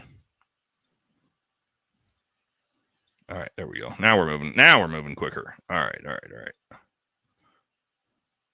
All right, how are we now? We good? All right, we're good. All right, Jesus. Somebody caught us. Somebody got a hold of us there. I'm not sure what that was. All right, let's jump in. Let's talk about Democrats now before we talk about Republicans and the economy. We'll get back to the super chats in a bit. All right, so look at this. Impeachment articles set to drop before Christmas break. The Democrats are back at it again. They're going to impeach him again. For the third time. So, this should be interesting to see if they actually pull this. Oh, Jesus, somebody said, oh, Jesus, another impeachment. I agree with you, man. I just don't see this working. Although, I don't know, guys, because there's a lot of talking behind the scenes right now after Marjorie Taylor Greene sort of got completely disrespected and fucked over by Trump, that a lot of House Republicans are really pissed off at him. I don't know if I see it happening. There's something like close to, I don't know the exact number. A bunch of Republicans are talking about resigning and not running again. And yeah, I'm not sure if after, let's say, let's think hypothetically.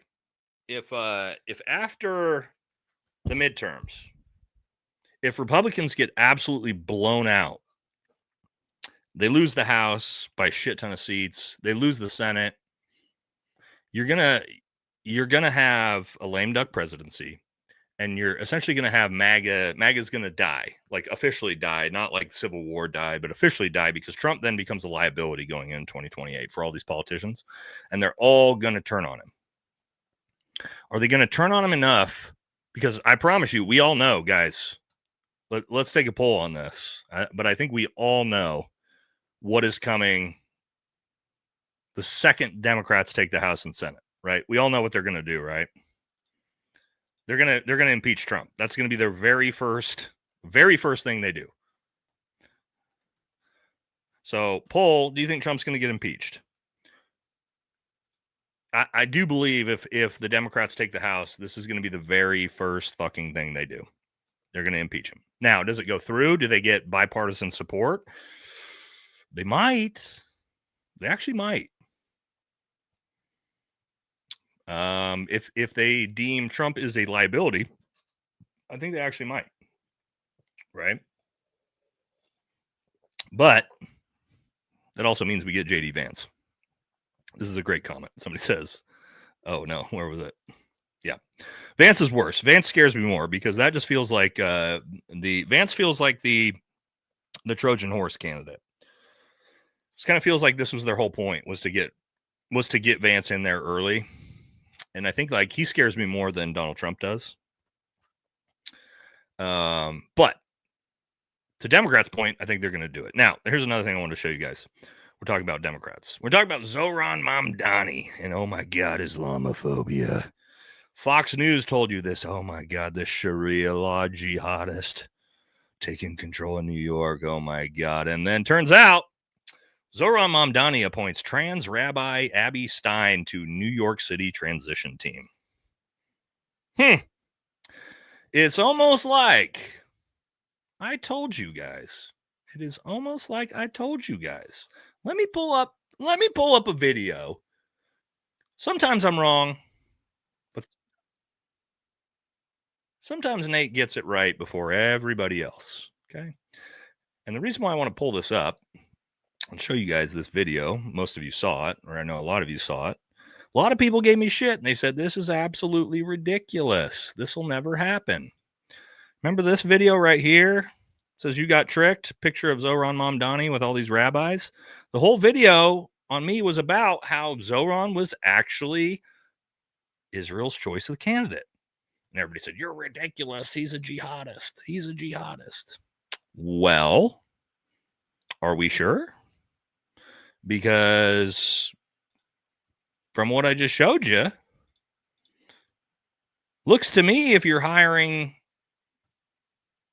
trans rabbis to your transition team, you're probably pretty bought and paid for by exactly the group of people I told you.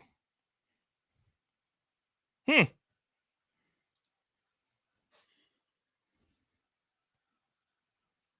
told you. So let's look at this, what it says here. It says, New York Mayor-elect Zohran Mamdani has appointed transgender Rabbi Abby Stein to the transition team, a move that has drawn widespread support from LGBTQ plus New Yorkers. Stein's appointment is particularly significant, a former member of Brooklyn's ultra-Orthodox Hasidic community. She came out as transgender woman in 2015. She's now an author, activist, and rabbi at the Progressive Brooklyn Synagogue.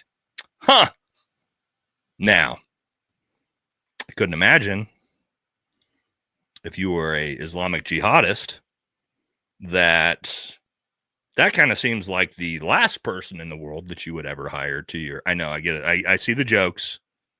I see the transition jokes, guys. I can't make them. You guys can make them in chat. Okay, I'm not trying to get my channel banned. But to my point, I told you. Sometimes I get it right. Everything is not quite what it seems. Speaking of which, look at this. Hillary Clinton to join Miriam Adelson, Donald Trump's mommy. Senator Fetterman, Mike Waltz, and Eric Adams at a pro-Israel event. Look at that. Look at that cast and crew. You got Trump's former national security advisor. You got his biggest fundraiser, Hillary Clinton, John Fetterman, Eric Adams, all at the same event. It's almost like, guys, left wing, right wing, it's all the same Jewish bird. Isn't that how that works? Isn't that interesting? Hillary Clinton hanging out with Miriam Adelson? So, you're being told that Bill Clinton and Hillary Clinton are going to get brought in, subpoenaed for the Epstein files. You think so? You think anything's going to happen to the Clintons? Probably not. Probably not. Now, let's keep moving. We talk a lot about Graham Plattner on the show because he is probably one of the biggest names in the Democrat Party. Coming up in the Democrat Party. He weighed in on the Secretary Hegseth controversy, which of course he should, as he is running as a 4 deployment combat veteran. Let's see what he had to say. Talk about Pete Hegseth. It looks like now the reporting is showing that we have possibly committed war crimes in the attacks on Venezuelan vessels. If it's true that we dropped a second bomb in order to kill survivors, that is absolutely a war crime. Nope. While it's morally reprehensible, and we should all absolutely disavow it and say it's disgusting, dropping a second bomb on anybody when it comes to airstrikes is not automatically a war crime. But keep moving. There needs to be an investigation. I agree. And we need to make sure that the people conducting illegal activity are held accountable. This is what I want to do in the United States Senate. I want to make sure that we use the power of the Senate to hold those in power in the executive branch accountable for illegal actions. At a minimum, we need to be seeing an investigation. Agree. At a minimum, we need to see the United States Senate, the House, actually look into what occurred and make sure that the American people learn the truth. Because if the Secretary of Defense is overseeing strikes on innocent people and then killing survivors, Barack Obama did this thousands of times, by the way. That is something the American people need to know. So I agree with a lot of that, but again, we need to talk about Pete. We gotta, it's kind of a little bit political because everything he's saying is correct. Don't get me wrong. Everything he's saying is correct. However, if you talk about your boy Obama, he's got like 1,000 war crimes. Does Graham Plattner really want to go down the road of identifying what just happened as a war crime? Because if that's true, then you're going to have to haul Obama's ass in front of the Senate committee, and then you're probably going to have to issue about 1,800 war crimes on top of him too. So this is just things to think about, right? Democrats who are like, yeah, get him. Be careful, because your favorite president was the war criminal in chief when it came to airstrikes, if that's what we're looking at. But again, I'm not saying I don't disagree with him. I do want accountability. I think it's disgusting what they're doing. No, I'm not wrong. I'm not wrong. Again, you guys keep getting upset about this, that I'm telling you how here's why you guys are getting upset, that I'm explaining to you how the real world works. And I get it. It's emotional. You think this is terrible. That's absolutely a war crime. And I go, yeah. However, we make the rules. We decide what's a war crime. Okay. Obama did it. Trump did it. So don't get mad at me that I'm explaining to you how the real world works. Okay.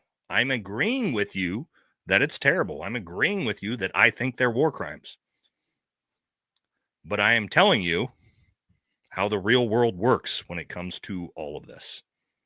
Okay. So don't get upset at me for telling you that. Okay. Now,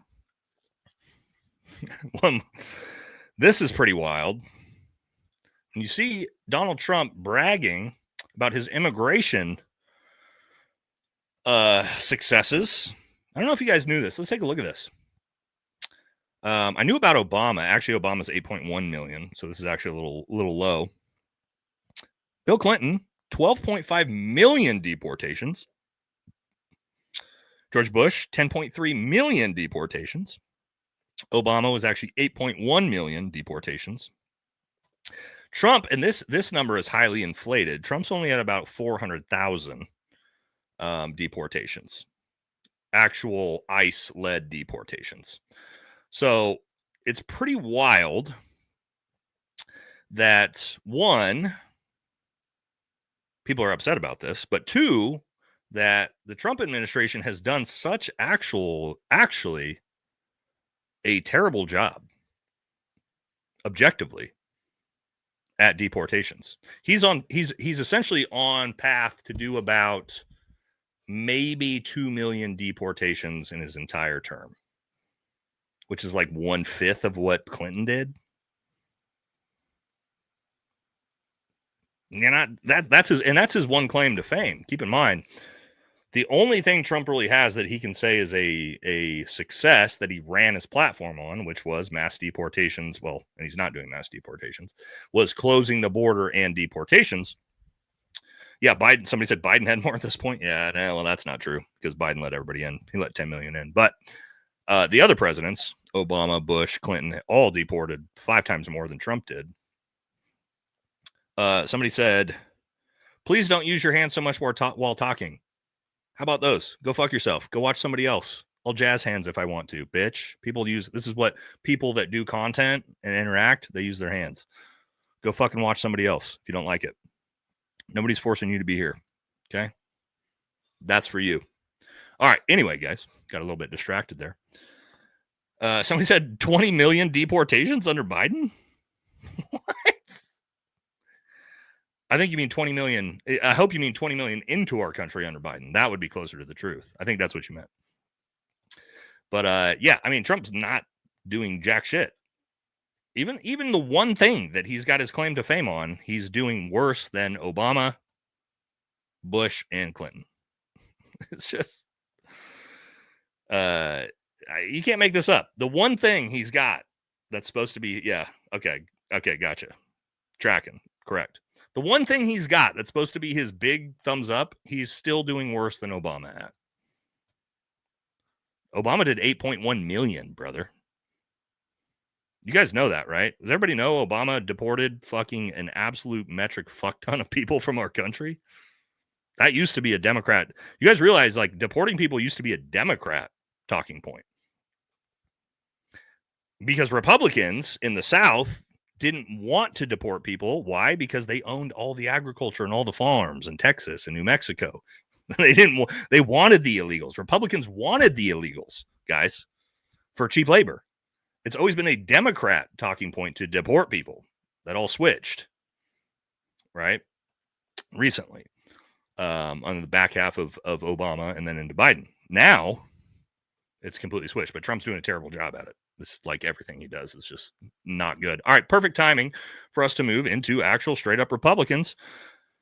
We'll take a couple super chats before we do that, and then we'll move straight into all of the crazy shit Republicans have going on right now. Let's see where we at. Says POTUS needs to get back on amphetamines. He's turning into Sleepy Joe. Yeah, I mean, probably. I know the dude likes Adderall, but he's probably getting too old, dude. What is he, 80 years old now? I mean, it's a straight diet of McDonald's, Adderall, and being 80 years old. It can't, like, I got a new poll. I was thinking about this earlier today. And I got to get your guys' take on this. What do we have in the first one? Or what do we have in the last poll here? Come on. Got to end poll here. Trump get impeached? 65% of you think he will. Yeah, 62%. But what I want to pull on is who thinks Trump is going to make it to 2028? I mean, just literally not like an assassination attempt, just the fact that he's 80 years old and morbidly obese and eats at McDonald's for every meal. Does he make it? Does Trump make it to 2028? I mean, just literally as an 80-year-old morbidly obese man, does he make it? And I'll give you guys my take, but go ahead and weigh in on that as we continue here forward in the show. Where's the new poll? We just put one up. WMX with a big $100 dono. Thank you, brother, for that very, very generous donation. All right. This is having some cognitive dissonance. Content covered seems like a parody, but hard to grasp. It is real. Yeah, I mean, a lot of people have cognitive. MAGA in general is sort of just cognitive, and it happened to Biden supporters in the last presidency too. Like leading up in the last year of Biden's presidency, there was so much cognitive dissonance of like, hey, we supported this guy. And then you watch him like up there as like a corpse and he can barely move in the debate. And people are like, oh, well, we got to keep supporting him because we said we did. You're kind of seeing with that with MAGA with Trump now, where it's just like, hey, you know, I told all my family and my friends to go fuck themselves and Trump's my daddy. And then now it's like, oh, shit. How do I walk it back off the plank? It's hard to do, right? And I get it. Yeah, and this is a great comment right here. Someone says those people are stuck. It's their identity. And this is the problem with making politics your identity, guys, is not that you guys do it, but this is a great comment. And these people that make Trump their identity, they make MAGA their identity. And even the left does it too, right? You make politics your identity, and then it turns out your hero turns out to be the biggest piece of shit in the world. It's very, very hard to look yourself in the mirror and just say, I was wrong. I was able to do it a long time ago. I was way ahead of the curve. Those of you guys, that are regulars of the channel, way before we got into politics. I mean, I've been dunking on this administration since day one. But because I knew I got tricked early, but you know, a lot of people it takes longer. So, but a lot of people are getting there. Good comment though. All right, Finder says, hey, Nate, I've been watching for a while. I appreciate your political analysis, especially considering your background. Thanks for all you do. Thank you, Finder. Appreciate that. Eddie says, hey, brother, good to be here. Shout out to you, Ura. My personal source, who is a Fed, told me Dan Bongino is actually quitting. We heard this back in July that he was supposedly going to quit, and then he didn't. I think it's too late. It's way too late for Bongino. He needed to quit back in July. So, in my opinion, guys, Bongino's moment to quit was in July when they came out and said the Epstein files don't exist. Okay. When that happened, that was Bongino's time to step down if he had integrity. For me personally, right? Because we know based off of the emails now that he knew about this since March. And so that was his time to step down. Now at this point, like, nah, dude, he's way too far. He's way too deep, man. And now that we know he's helped facilitate redacting the Epstein files since March. Nah, dog. He's done for me personally. So when he quits and he goes back on his podcast, nah, man, I'll be roasting him nonstop. He doesn't have any business having our respect at this point, in my opinion. But it is what it is. All right. Seeking Truth says, love your channel, bro. You're fucking hilarious. Been catching all your lives for a while now. Just picked up a Munchkin hoodie. Hell yeah, brother. Appreciate it. Also, yeah, guys, check out the merch shop, American First. I got my American First on right here. All the America First merch is in stock. We got hats coming soon. They're like these ones, but with the new America First. Some flags, all sorts of different stuff. All right, Rye, the guy says, so basically the government runs like most jobs. If something happens, the CEO takes all the credit. If the crap runs downhill, yeah, pretty much. It's not supposed to happen that way in the military, but apparently it is in this administration. Can't take anyone seriously that can't look me in both eyes. Yeah, well, that's Cash Patel can't do that. BFT about to hit 400K subs. Yeah, we are pretty close. We're getting very, very close. Pretty wild, guys. I've not been on YouTube that long. We're a little over 2 years on YouTube. So the fact that we've had the success we have, all thanks to you guys. But yeah, it's pretty cool. So Cash has little man syndrome. Yeah, he's about 5. I don't know how tall he is, but it can't be higher. He can't be much taller than 5'3", 5'4". I don't think.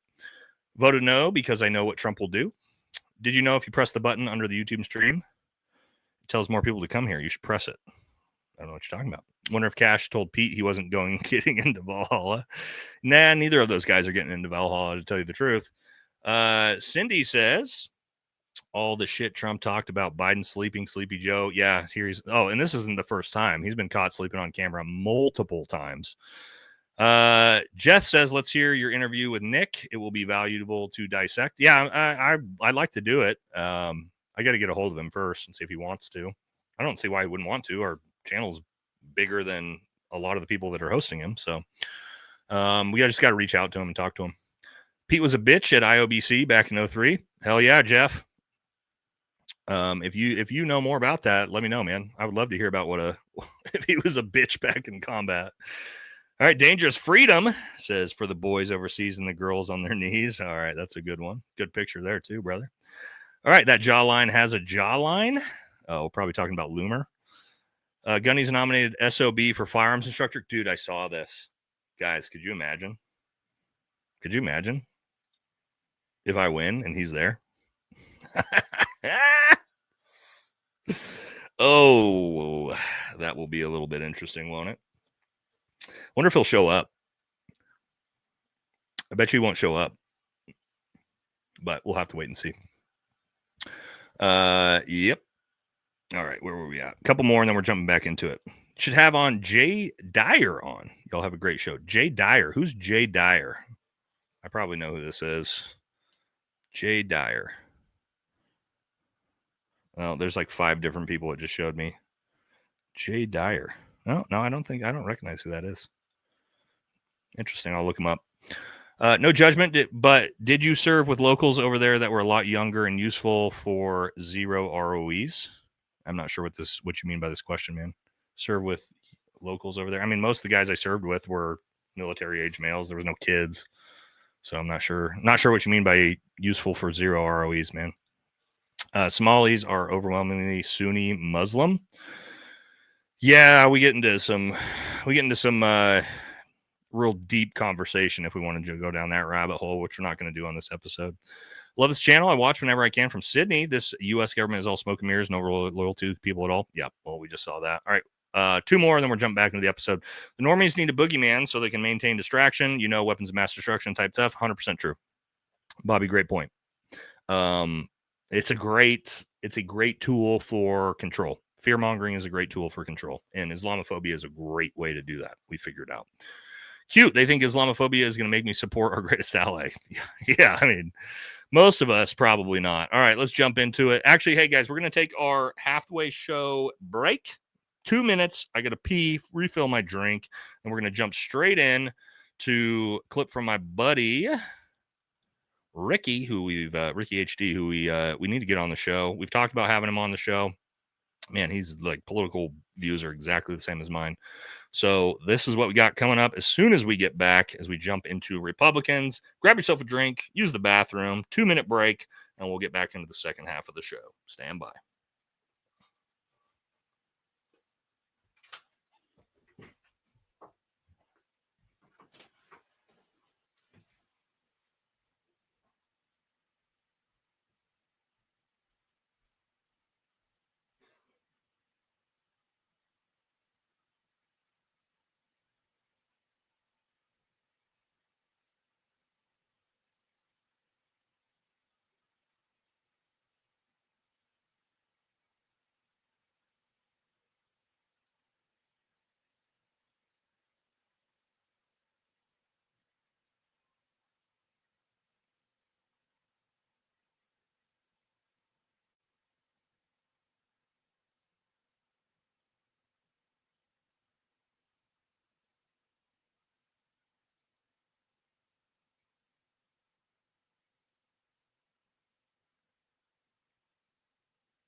All right, we are back.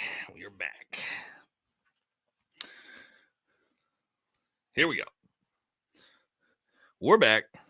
A lot of jazz hand comments.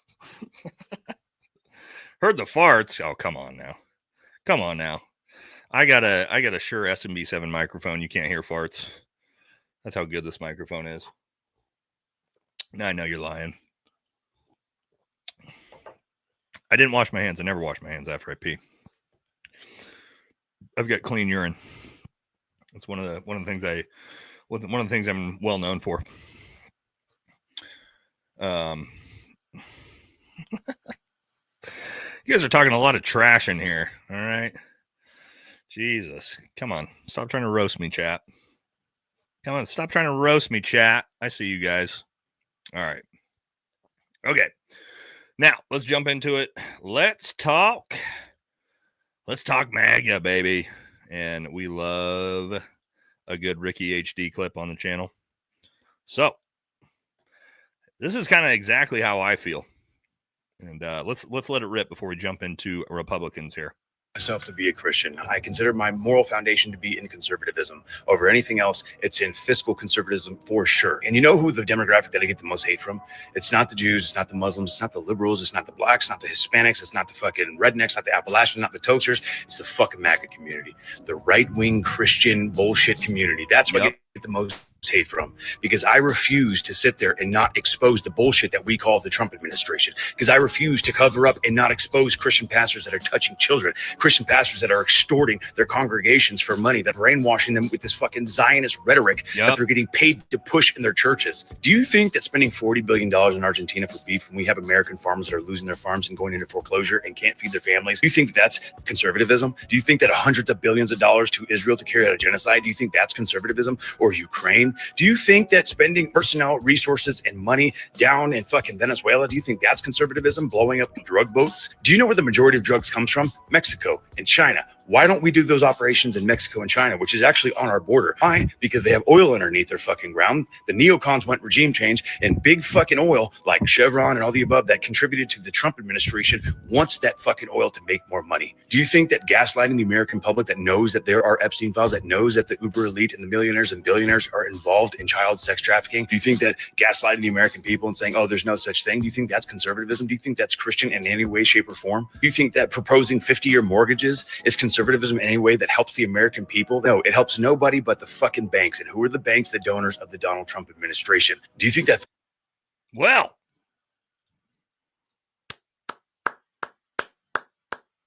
you can pretty much just end the show on that clip. Oh my God. That's why we love Ricky on this channel, man. That's just like, that's pretty much my 3-hour. Hey guys, that's my 3-hour episode condensed into a 2-minute clip there by Ricky. Pretty much nailed it. You think that was verbal diarrhea? I'm pretty sure that was spitting hot fire. As Dylon used to say, I spit hot fire, right? But yeah, same thing for me, guys. I'm not kidding. I get attacked. I never get attacked by the left. I mean, we have a ton of people on the left that are part of this community. Nobody on the left attacks me. Muslims don't attack me. The only people I get attacked by, as Ricky was just saying, is the MAGA movement. I mean, literally, there's the only people that are here bitching and whining and complaining. That's reality. So it is what it is. Just saying. All right. But I'm not the only one who has these feelings about the Republican Party. Let's see what old Tucker talked about the Republican Party when he was on Sean Ryan. I've been talking about this for a lot longer than Tucker has, but he's getting there. The Republican Party, which is almost to the point where it's just useless, and I'm going to have to oppose it because I hate them too much, but because they're such betrayers. But anyway, in the Republican Party, it's like, you a socialist? Are you from Mondani? No, not really a socialist. Just, I don't want any more dollar stores. I don't want high density housing in my neighborhood. I don't want any more fucking strip malls that nobody goes to. No more karate studios and vape shops. Like, how about no? Ooh, socialist? You don't believe in the free market because you bribed a fucking county commissioner to build more garbage? You don't even live here? Mm-hmm. In a normal society, we'd like burn your strip mall down. So you can't do that here. You can't turn my women into prostitutes. Sorry, OnlyFans. And you can't destroy the landscape that I live in. No. How about no? That's not crazy, is it? No, it's not. I mean, no. And you can't take all my tax dollars and then refuse to do anything about child molestation. Like the whole reason you exist, county commissioners, is to protect my daughters from getting molested, but you won't because, like, why? Oh. It's not wrong. The Republican Party is the most useless fucking party ever. And let me explain why. I'm not trying to just be, attack the Republican Party. Here's the thing I'll say about the Democrat Party and the left. When the Democrat Party and the left gets power, they push through legislation. They push through their agendas. We might not agree with it, but the left is very good about being organized and pushing through what they want. You know what happens when Republicans get power? Think about this. The president, Republican. House, Senate, both controlled by Republicans. Supreme Court, Republican majority. What happens when Republicans get power? What the fuck has the Republican Party done in 10 months? Objectively, this Republican Party, what have they accomplished? Just policy-wise. The big, beautiful bill, that was it. What else? Can somebody name anything? Anything besides tax breaks for billionaires. We saw that. They've done nothing. And somebody said deported some people. Yeah, one like 10% of what Obama did in this time frame. They do nothing when they get power. They're fucking worthless. They're completely worthless. And if you're a Republican, I used to be a Republican. I was a Republican most of my life. That's why I'm an independent now. They do nothing. Just besides protect pedos, they have been a pretty good job at that. And making sure Israel gets billions of dollars. Like that's all the Republican Party can do. So I have far more respect for the Democrat Party, because while I don't agree with their policies or the ideology, they at least like are authentic about wanting to get what they want done. I don't think it's good for the country in a lot of ways, but at least they do it for their constituents. They run on platforms, and then their politicians actually do, even if it's socialism, they actually carry those out most of the time. Republicans do nothing. They just literally do fucking nothing. They get power and they just sit there. Think about like the government shutdown. Like Congress, not just the shutdown, but Congress, the House was in recession for like, 3 months? They were at work for 12 days and 90 days. Like they don't do anything. It's just, they're worthless. It's just a worthless party. And again, I don't mean that in a rude way. I mean, objectively, they get nothing done. Maybe it's by design. Although talking about getting things done, there is one Republican who does get shit done. And last night, this Republican showed his work ethic. And this is going to blow your fucking mind. Because finally, we have a Republican that's standing on business and gets things done. Let's take a look. Turns out, yes, Donald Trump last night posted over 100 times on Truth Social. Over 100 posts last night. In the middle of the night, Donald Trump, 100 plus Truth Social posts at night when everybody was asleep. So we're starting to wonder, like, why the fuck is this guy just asleep all the time in the middle of the day? Well, it's because he's posting hundreds of times in the middle of the night. This is insane. And I didn't have it. I missed the clip, but there was a clip that showed it just scrolled through all of his posts. Dude, he posted 100 plus times last night from like 12 a.m. to 6 a.m. What the fuck, dude? What is he doing? People say it's not Trump.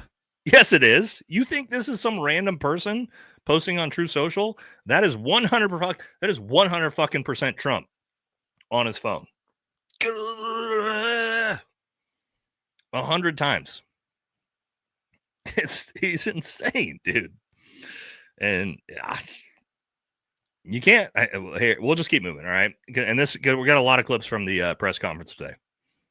And so last night, he posted over 100 times. That's why he was falling asleep in this fucking press conference today. But let's get some of the best clips out of today's press conference.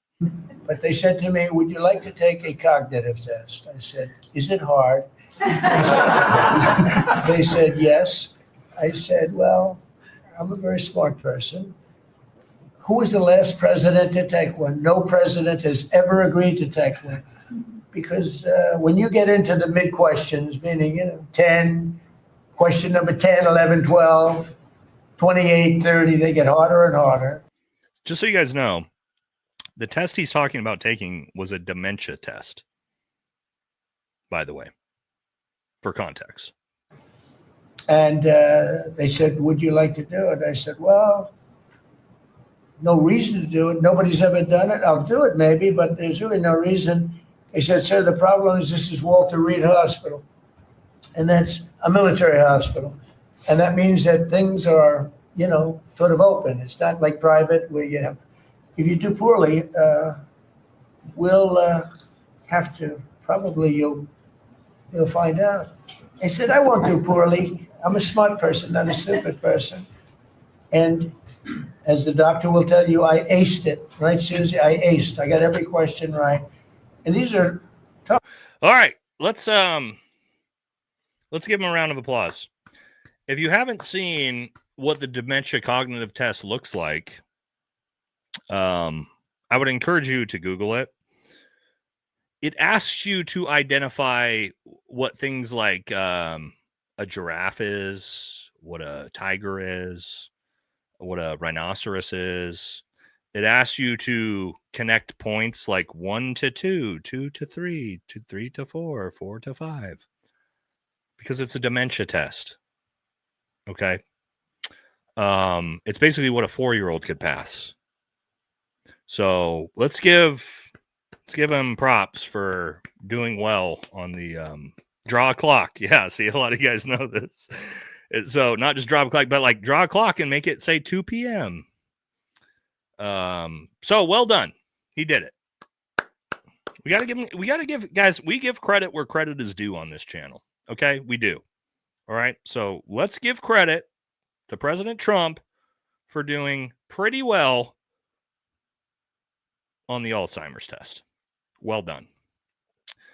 But as we were just talking about, the napper in chief turns out that yes, comparison from 2017, his first term, Mr. Trump's scheduled events started at 10:31 a.m. on average. By contrast, Mr. Trump in his second term has started scheduling events in the afternoon starting at noon, which I guess if you're up till 6 a.m. tweeting hundreds of times on Truth Social, this kind of makes sense. Says Trump's total appearances have decreased 40% since 2017. So, yeah, it's not great.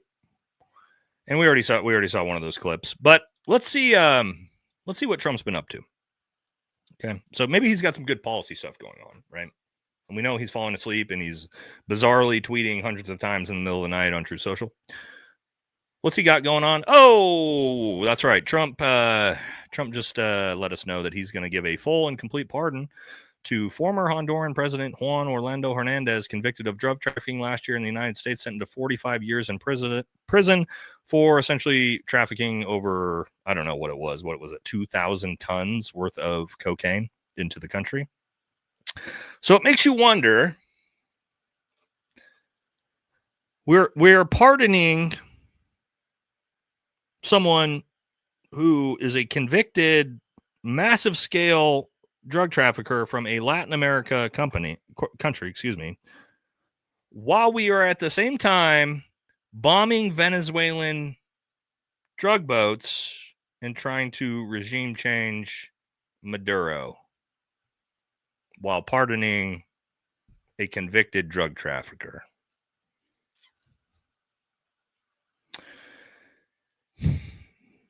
I don't know. Maybe you guys could explain it to me, because I'm really not sure what the logic here is. Why did we pardon Honduras president who's convicted of trafficking thousands of pounds of drugs? I'm going to assume that they paid Trump off, right? That's kind of what it sort of appears to be. In all of this, but I want to take a look at some polls. Okay, the polls are actually really important, because what you're going to see on Fox News is that support for Donald Trump within Republicans has actually stayed pretty solid. It's at about 86%. 86% of Republicans support Donald Trump. People think, wow, this guy, the Teflon Don, he can't lose support. Well, the problem with that is 84%, excuse me. When we look at this, what you see here is, do you approve or disapprove of the way Donald Trump is handling his job as president? Republicans, 84% approve. Great. Well, 3% of Democrats, which you know, that kind of makes sense. But here is the big one. And this is where 2026 is going to be the skull fucking. Republicans will get skull fucked. Independents. Donald Trump has a 25% approval rating with independents. That is unprecedentedly bad. 25% with independents. You don't win elections with only 25% of independents. This is the real ugly chart right here. Real. Somebody said 24% now. This chart, independents decide elections. We know that. And this is us. This is us here, guys. This is our show. Here we are. The politically homeless independents. 24%. And overall, ladies and gentlemen, he's officially hit 36% approval rating overall. This is lower than George Bush in 2008 after 2 failed wars and the global housing crisis. Still lower than that. Somebody said, "Oh, look at this guy." Hey, look at Trump. Look at the profile picture. Trump with a crown on his head.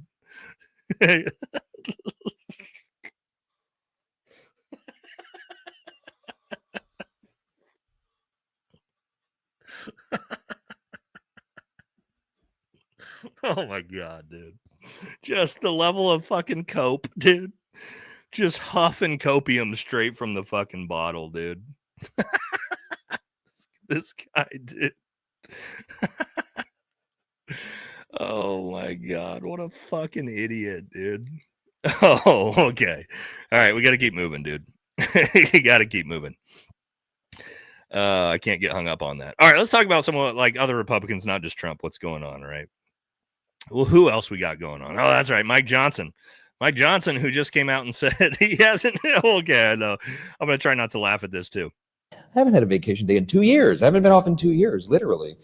So it really maybe does. Christmas Day. Maybe Christmas Day, but even then, last Christmas, I'm taking calls from members with their drama. You know, that's.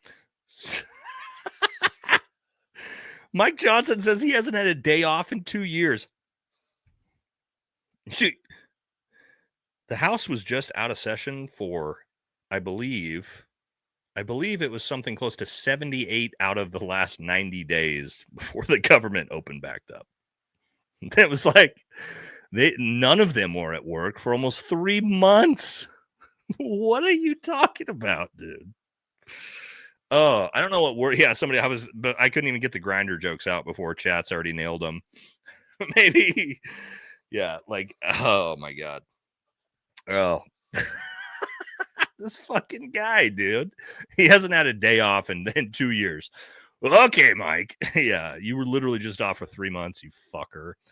Oh, we got one more for Trump. Sorry, guys. I had these a little bit mixed up. You can't make this up, dude. Trump just called for an obesity ban where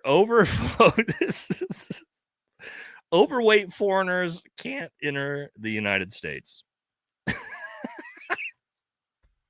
I don't know who's like what mirror. He's got a magic mirror, guys. Trump has a magic mirror at home because this dude is morbidly obese. It's not even close, dude.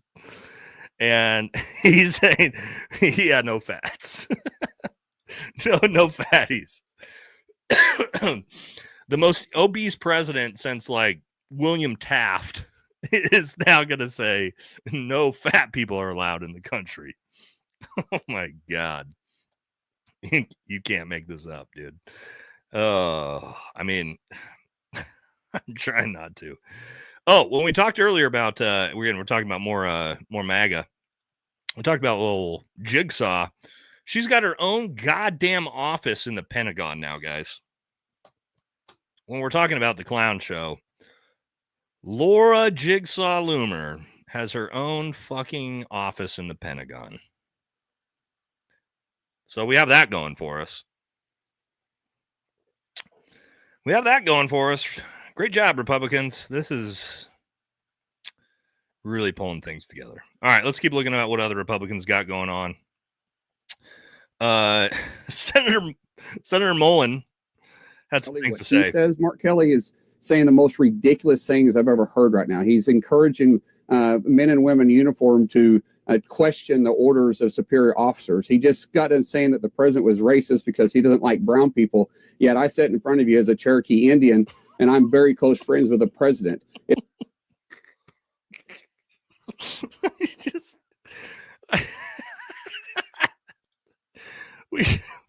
We got Elizabeth Warren's got competition because this fucking guy, his fucking guy, Senator Mullen has decided he sits in front of us as a Cherokee Indian.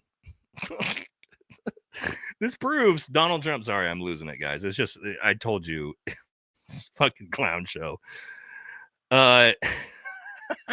Senator Mullen sitting in front of us as a Cherokee Indian man. I'm gonna pull up. Let's just pull up more fucking pictures of this fucking idiot, dude. Just look at this guy. Okay. He's sitting before us. Somebody in the comment section said Jeep Cherokee Indian. Grand Cherokee. There it was, the Grand Cherokee Indian. What are these fucking people doing, dude? This guy is telling us that Trump is not racist because he's friends with him. It's just, oh, I'm trying not to lose it, dude. This is not. You want to be like, this can't be real, but it's real. It's fucking real, dude. It's just, that's why Trump can't be racist. It's because Senator Mullen is friends with him as Cherokee Indian. All right, sorry. This is just it's just not going well for me tonight. Okay. Also, if you guys didn't see this, Trump's personal lawyer, Alina Habba, who was appointed, I believe, New Jersey's attorney general. Turns out she wasn't eligible to be attorney general, and she's been removed. So just another dang it for the Trump administration, as they just seem they can't get right. But what else has been going on? Grant Cardone. You guys know Grant Cardone, the real estate mogul? He came out and said, this is actually real, 2 days ago. Grant Cardone says, just spent the evening with Trump at Real Donald Trump at Mar-a-Lago. His stamina is unbelievable for any age. It's just coming off the heels of the Bubba comments. Grant Cardone is letting us know he spent the night with Trump. And this guy has unbelievable stamina for any age, dude. Grant. That's just, oh, tonight's rough. I told you guys at the start of the video this is gonna be fucking ridiculous. But yes, see you in Valhalla, Bubba. That was a great comment. Where was that? Oh, I missed it. It's moving too fast. All right, sorry. This is just, oh, I knew this was gonna be rough for me to get through tonight. I was already pre-planning. All right, let's get back to some seriousness. J.D. Vance came out and said last week, after 4 years of houses prices doubling and in some areas tripling, many young people feel priced out of the American dream of home ownership. A welfare fraud scandal. Okay, I can't. Okay, let me get it together. This is just the dumbest fucking post I've ever seen in my life. It's not even funny. It's just so obnoxious. Okay, here we go. Okay, let me restart. After 4 years of houses prices, okay. After 4 years of house prices doubling and in some areas tripling, many young people feel priced out of the American dream. A welfare fraud scandal in Minnesota reveals that large numbers of new arrivals aren't assimilating and then are funneling our tax dollars to literal terrorist groups. An innocent woman was set on fire in Chicago as the mayor resists federal law enforcement resources to bring peace into our great cities. The Obamacare insurance system is buckling under its own weight, and the country is $38 trillion in debt. Yeah, dude. Yeah. Shit fucking sucks, bro. Where was like the answer to the problem there? He was just like, all JD just did was just list a bunch of shit that's super fucked up thanks to this administration. What the fuck? Houses prices are tripling, but by the way, there's welfare fraud going on in Minnesota. People are getting lit on fire, and yes, we're $38 trillion in debt. Thanks, Vice President of the United States, for that riveting solution to our fucking problems. Like, typically, when you're going to, like, talk about a problem, you blame it on someone, you propose a solution. This guy's just like, yeah, everything sucks ass. You can't afford to live. People are getting lit on fire, and we're $40 trillion in debt. All right, into post. See ya. I'm JD Vance. What? What? Okay, thanks, man. We know, by the way. We know. All right, guys, have you seen also Jesus Christ. Have you seen this lady in Texas? This lady is a literal psychopath. And she's also a kiss the wall, by the way. But watch this. It's that simple. Public executions for any illegal that rapes or kills an American. They don't deserve deportation. They deserve to be ended. That woman is running for Congress. Well, that's insane. First of all, you can barely speak English. So maybe let's calm down with the deportation rhetoric. Miss, what's her name? I don't even know her name. Somebody in the chat will know it. Let's watch it one more time. It's that simple. Public executions for any illegal that rapes or kills an American. Hold on. They don't deserve deportation. Sorry, guys. Here we go. One more. It's that simple. Public executions for any illegal that rapes or kills an American. They don't deserve deportation. They deserve to be ended. Holy shit. Holy shit. All right. Valentina Gomez. Yeah, she is. Yeah, she's 100%. 100% is, by the way, for those who haven't seen. My God. Ryan says. There's some fairness in that. I mean, yeah, hey, like, look, if you guys want to vote for that, that's fine. But I mean, that's what people say. This is a great comment right here. I'll be honest, like, if I were going to be like, let's say I was going to subscribe to that level of MAGA, I would immediately just be like, yeah, deport her too, dude. Like, get her Hispanic ass the fuck out of here. Like, we don't need her either. You know what I mean? If I was to subscribe to that type of MAGA, she just seems like somebody that needs to get deported as well. Send her back to fucking Venezuela or wherever the fuck she came from. I mean, just saying. That's pretty insane. All right. Let's see where we're at. One more. I want to watch this Bill Maher clip of Bill Maher talking to Laura Trump about their family's corruption and her reasoning of why it's good that the Trump family has made $8 billion in 10 months. Has gotten really rich this first year in the White House. And why is that? Well, a lot of people would say because they're doing things that people are not supposed to be in government, who are in government doing, who is like doing starting something a incorrect? crypto company where people can funnel money and we don't know how it comes. I mean, it does look a lot like influence peddling. It really does. And their net worth has gone up a lot. You want to know why my family got into cryptocurrency? It was because we were debanked. Because whenever you take the ability away from people to utilize a bank in the way that has been done in perpetuity for... No bank would take your money? Well... That she's lying, by the way. The Trump family was not debanked. Look at what they did to the Trump organization. Look what they did to my father-in-law. You know, my husband, Eric, runs the Trump organization. And pretty much overnight, he had banks say, you know what? We are unfortunately not going to be able to do business with you anymore. These are banks that had been, with the company for decades. You are talking about thousands of employees who need a paycheck. You're talking about utilities. You're talking about buildings. Like the whole scope of things comes out of a bank, and all of a sudden overnight, you have to transfer all of that. Eric and I, when we got our house in Florida, we're basically told, yeah, we approved your mortgage. Oh, wait, we changed our mind. We're not going to give you a mortgage. The things that happened to us recently? This is in 2021.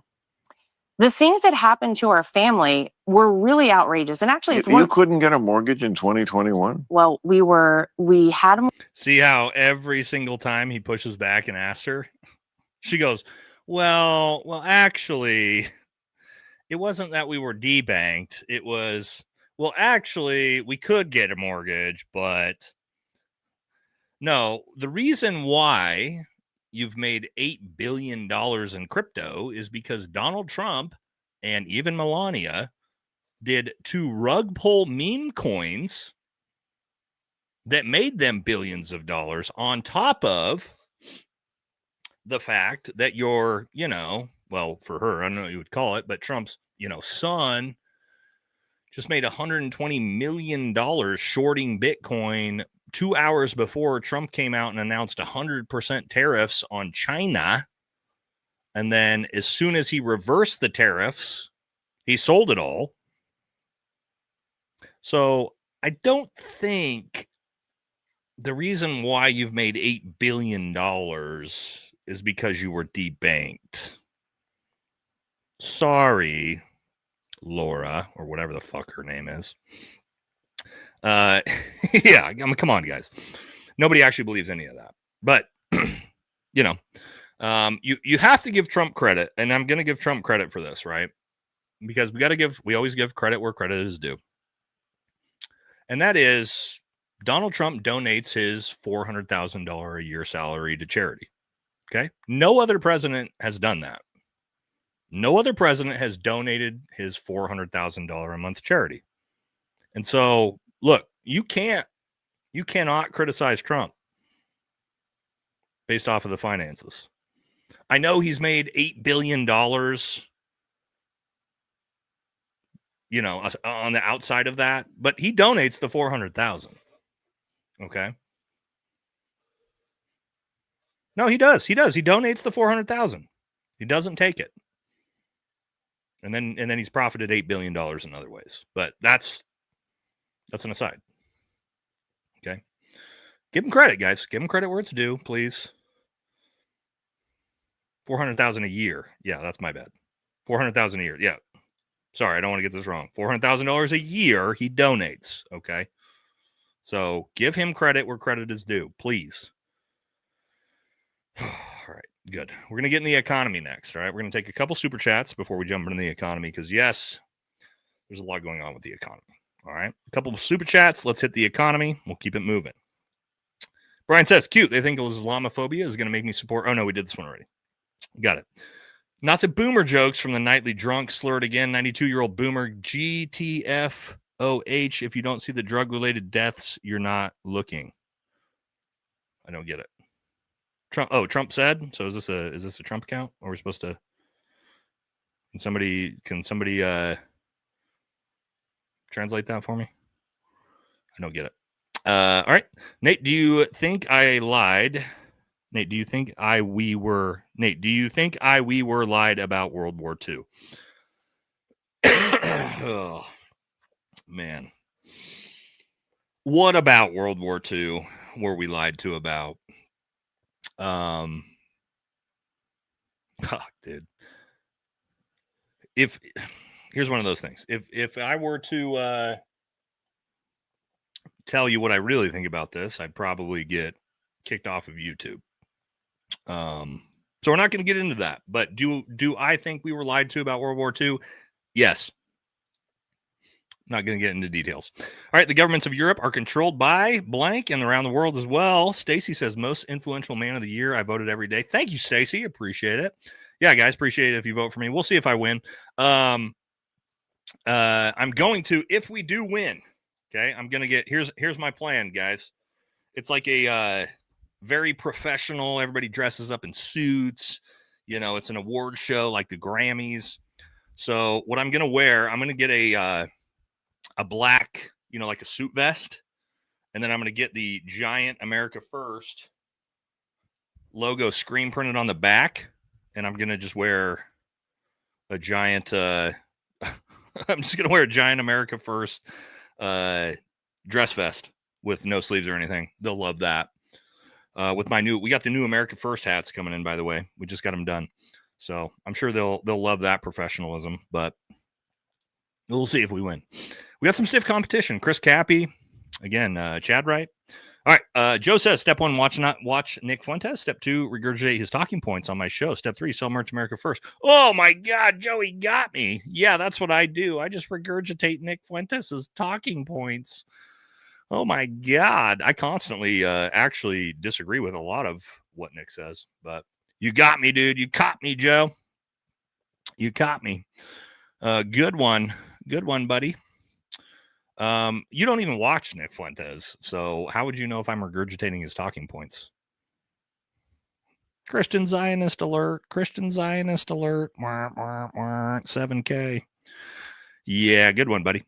We barely talk about Nick Fuentes. What, like once every couple weeks? Have we said a single word about Nick Fuentes on this entire show? Oh, we said that we were going to potentially have him come on. That's why he's upset. Oh, the poor little Jew's upset. Anti-Semitism. All right. Kata says, do you see a girl in the UK hold up a mannequin and said the mannequin said it supported Palestine resistance? They arrested the mannequin. Oh my God. That's pretty crazy if that's true. I saw Brent on Jake Seal's podcast and really liked their talk. He also had Dan Blazarian on his show. How crazy is that? Because like Brent loves Israel. I don't know if Brent's maybe like moving the other direction on that. I love Brent, by the way. But I mean, he loves Israel. He had Dan Blazarian on his show, and then he went on Jake Shields' podcast. Would I go on Jake show? Yeah, sure. Why not? Got some mutual friends in the fight world with Jake. He's a good guy. Yeah, of course. I watch Jake stuff all the time. I'd go on a show for sure. If you want to connect us, then that'd be great. All right. Jamario, no comment. Thank you. Dragons, no comment. Thank you. What do you think about, I can't say that 2.0. I think there's high possibility we may see something like that coming in the near future, is what I think. Whether it's organic or not, it won't be. But I do think we probably have something like that coming soon. Hung Chow says, Zios literally own everything as a 2% population in the U.S., which is 1% higher than Islam, by the way. Isn't that interesting? Senators and congressmen are lawyers, and democracy has become a spectacle. Muslims don't own Europe, just like Latinos. Yeah, and like, here's the other thing, man. Like, are Latinos the problem in the United States? I mean, I'm just saying, like, culturally, I don't know, man. Obviously, there is some problems, gang violence, cartels, all that for sure. But like the average Latino immigrant, are they a problem? Culturally, they're Catholic. They're very family oriented. Most of them the vast majority of them are great contributors to society. I don't know. I don't really see, for me personally, I don't really see Latinos being the problem.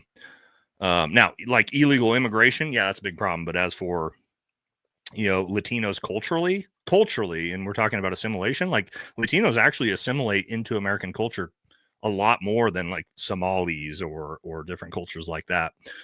Because there is actually pretty conducive crossover from the Catholic background and things like that, I think culturally. So, again, just one of those things. I'm not saying that illegal immigration doesn't need to be solved. I'm pretty hard stance on that, but for the people who want to say Latinos are the problem, yeah, I don't think so. Not me personally. All right, Bobby says, they aren't that smart means we are waking up. We are waking up. The world's waking up, Bobby, for sure. All right, thank you, Dragons. According to the new article out by Raw Story today, Trump has been slapped with a massive lawsuit alleging Epstein identical trafficking operation. Wow, Tiffany, that sounds wild. I haven't seen that, but if that's big news, I'm sure we're going to see it soon. Interesting to look forward to. All right, Doc says they clearly went way too far on the bat mitzvah. Yeah. Abby Stein is really Looney Loomer. No boy. Looney Loomer's second job is Abby Stein. Abby Steen. Oh, I get it. The transition coordinator. Joe says Trans Abby, no, elected Zoran would throw Trans Abby under the roof. I don't know. We'll see. All right. There's a lot of this. We must have just hit that part of the show. Do you have any recommends? Kitty says, do you have a recommends for other voting categories? Oh, for the Gundies. Yes, I do actually. Let's actually, you guys want to take a look at that real quick? Who I would vote for if I mean, like, just who I personally am voting for. We could do that real quick. Let's I would vote for me in this category, right? Of course. But let's go to some of these. Most entertaining content creator. Where was it? I chose Caleb Francis, my buddy Caleb. For this one. He's fucking hilarious. Okay. On most interesting. Let's go to top voices of the 2A. Dan from Heavy Duty Country. This is my buddy Dan.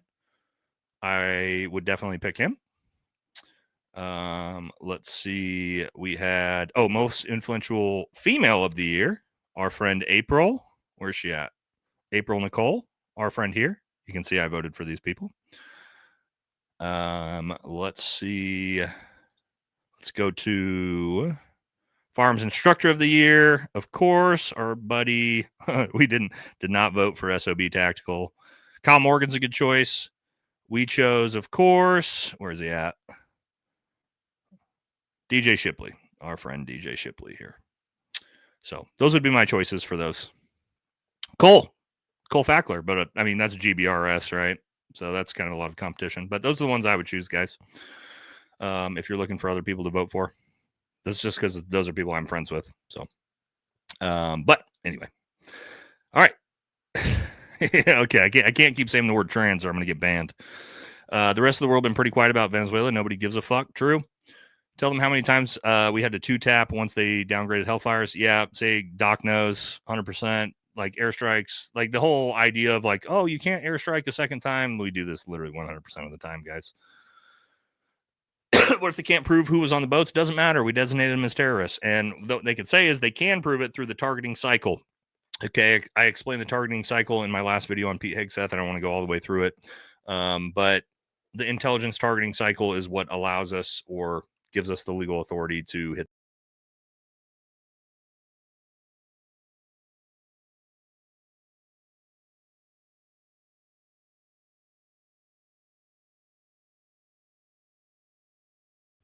The hell happened?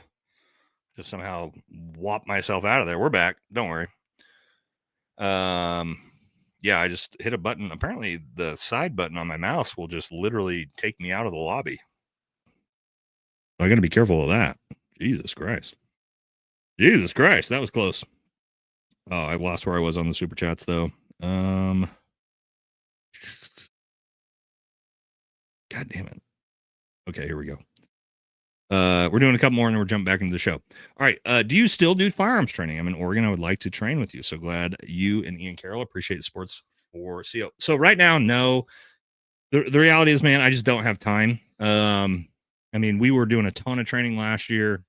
I still could. The problem is, honestly, guys, I don't have time. So now that I used to do like 2 videos a week and I didn't do any live streams. Now we're up to like 5 videos a week, 2 to 3 live streams a week. And this has become the total focus now that channel is getting big.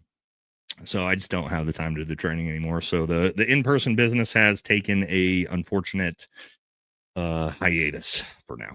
So if we do pick it back up, I'll talk about it. All right. Trump is a limp Peter president. He is the content president for the memes. He is a meme president for sure. B will pop him and make it look like Iran did it. Maybe.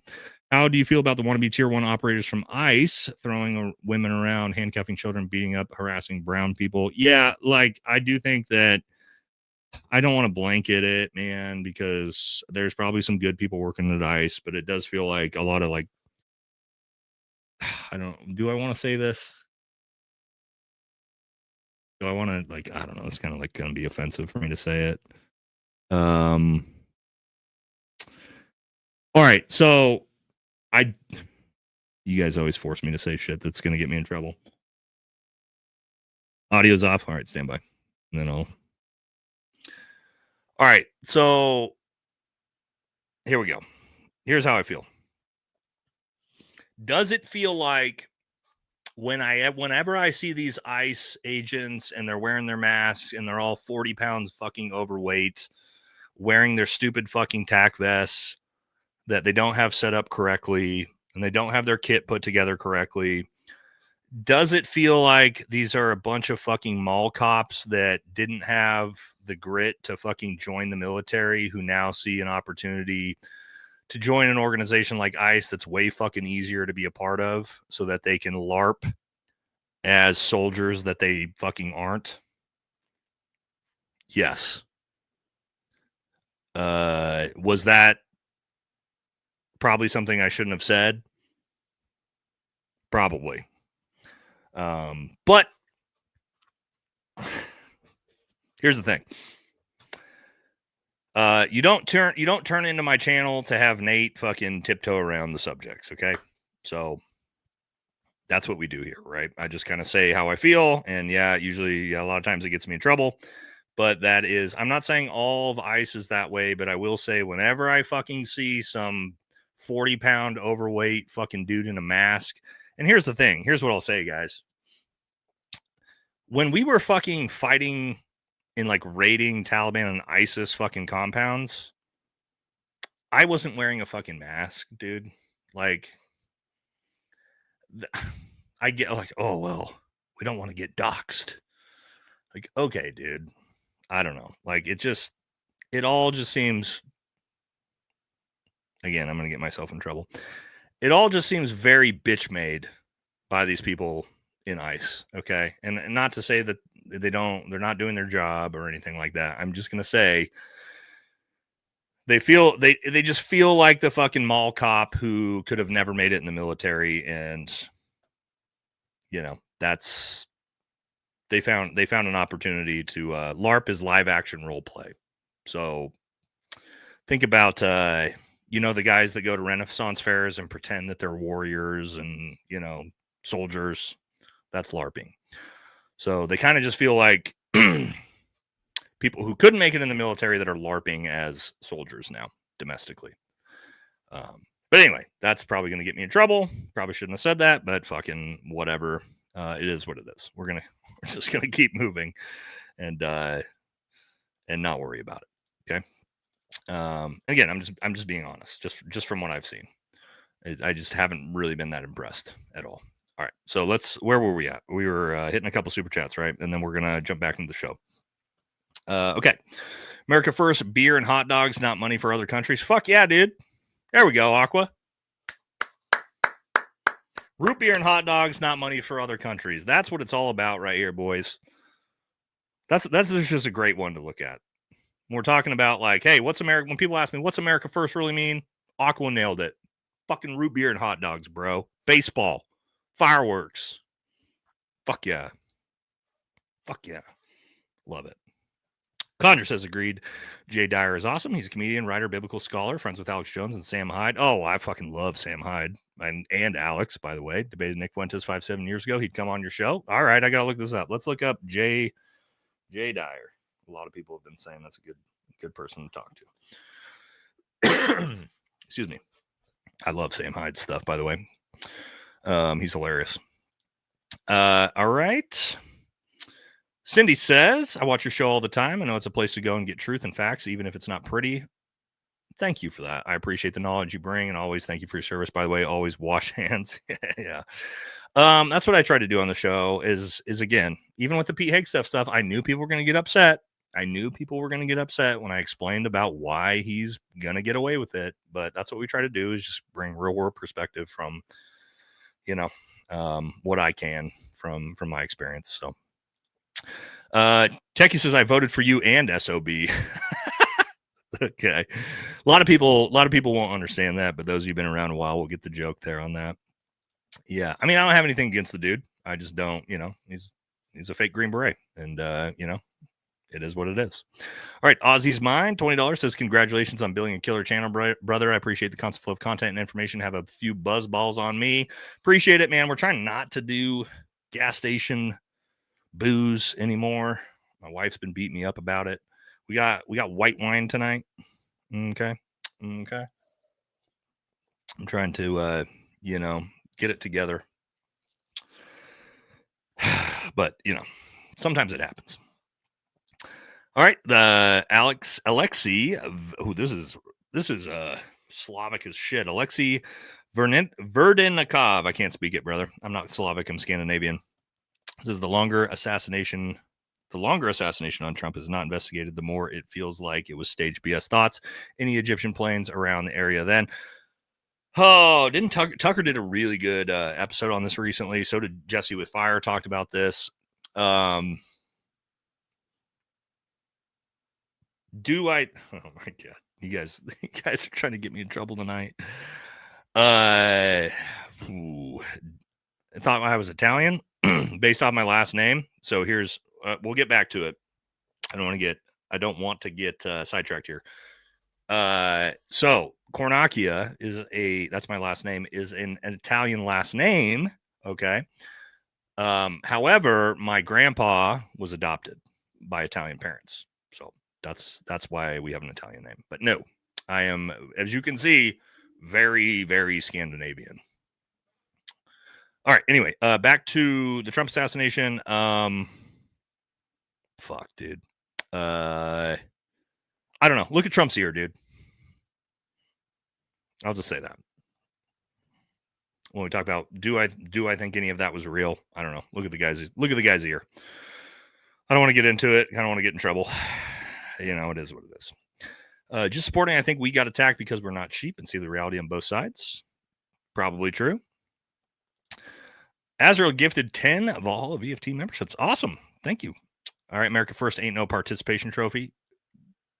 Oh, Aqua with the bangers tonight. Appreciate it. All right, one more, and then we're jumping back into the episode.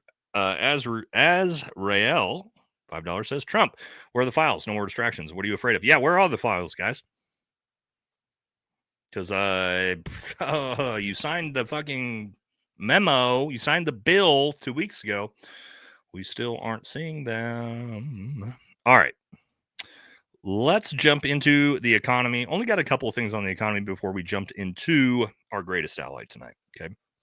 But there is some good stuff to talk about here. So let's pull this up. First, we're going to start with this. So everybody knows how amazing the economy is right now, right? Well, Trump is going to explain it to us here. This is how we're doing with the economy tonight. Or not tonight, but in general, this is how well the economy is doing. And, you know, there's this fake narrative that the Democrats talk about, affordability. They just say the word. It doesn't mean anything to anybody. Just say it. Affordability. I inherited the worst inflation in history. There was no affordability. Nobody could afford anything. The prices were massively high. Do you remember when we took over eggs? You did a great job on that, Madam Secretary. Agriculture, Brooke. Eggs were 4 or 5 times higher than they had ever been. They said, don't order eggs for Easter at the White House. And we ended up doing it, and we got the egg prices way down, lower. All right, so there you go. Affordability is a Democrat hoax. Also, eggs. You'll notice Donald Trump talks about eggs all the time. Did Donald Trump bring down eggs prices? Yes, he did. Substantially. We give credit where credit is due. Donald Trump 100% brought egg prices down. However, let's take a look at everything else in the fucking country. Stand by. Energy is way down. Inflation is way down. What's also down? Gasoline. And it's way down. The reason I don't want to talk about affordability is because everybody knows that it's far less expensive under Trump than it was under Sleepy Joe Biden. Nope. Yeah, a lot of those things are just categorically false. Inflation is at 3%, the highest rate it's been all year, and power costs are not down. We created a tracker to track all the promises that Donald Trump made around affordability. We're tracking housing, we're tracking supply, tracking mortgage rates. We're tracking the cost of the items that go into building a home, the cost of once you own the home, how much does it cost to live in it, your bills. Let's look at these items real quick under cost trackers. We have softwood lumber, steel, shingles, plumbing, concrete, power, milk, eggs, bread, boneless chicken, gallon of gas, home insurance, car insurance, medical care, beef, coffee, car parts, childcare, education, clothing, used cars, health insurance, rent. Look at all the red. Eggs are down the most significant, but if we look at everything else and power per kilowatt, rise 5%. And that's just the reported numbers. Many people are saying that their power bills since 2020 have gone up 40%, 60%, even doubled. So when we're talking about inflation is gone. No, it is not. When we talk about power is down. No, it is not. But we're looking even a gallon of gas. We're at $3.23 nationally. We're 2 cents up from when we started. So we're not down. We're definitely not at records. And there's been no data to show that we're going to have power bills come down, oil heating come down, or any of these line items we have from car parts to coffee to HVAC systems are going to come down. So we have to see through the noise, see through the propaganda, see through the media and the misleading of our market and look at the straight numbers. The straight numbers say neither of those things is true. Great video by that guy. By the way, I do love that this is the Trump approach. Eggs are down about 50%, right? So you're gonna save. Let's actually think about this. You're gonna save about $4 a month on eggs, and then everything else is way more expensive. So even though your actual expenses are up like $2,000 a month, you did save that $4 a month on eggs, boys. We got to give him credit where credit's due. He brought down the price of eggs, guys. You can't take that away from him. He did. He brought down the price of eggs. Everything else is fucking crazy expensive compared to when he took office, but he did bring down the price of eggs, okay? Let's focus on the positives, please. Okay? You're saving about $4 a month on eggs. Okay? Quit your fucking bitching. Quit your bitching. Okay? Now, this is the big one. This is the big one that's being talked about. Donald Trump has announced, breaking. I'm sure you guys have all seen this. Trump says he's seriously looking at eliminating the federal income tax altogether. Within the next couple years, we'll substantially be cutting out completely income tax. Could almost completely cut it because of tariffs. Now, who was it that has been calling for eliminating income tax on pretty much everybody making less than $100,000 to $200,000 a year? Me. I've been saying that. And what did all the fucking MAGA people in the chat call me? Socialist. Even though that never made sense when I want to lower taxes for people. They called, you're a socialist, you liberal. Now Trump has said he's going to get rid of income tax. Now, while I think that's a fantastic fucking idea, we're going to do a poll because I just don't know, guys. I just don't know if we should trust Donald Trump. He's going to completely eliminate your income tax. Federal income tax is going away forever under Trump. You just got to trust the plan. Let's see, here we go. Will Trump end all federal income tax? What do you guys think? Yes or no? Is he going to do it? Will he carry forward with the promise? Will he do it? Promises. Because tariff revenue, guys. Tariff revenue, by the way, tariffs, as we explained to you, are just a tax on the American people. So here's what Trump said. Tariff revenue hits record high $31 billion in October.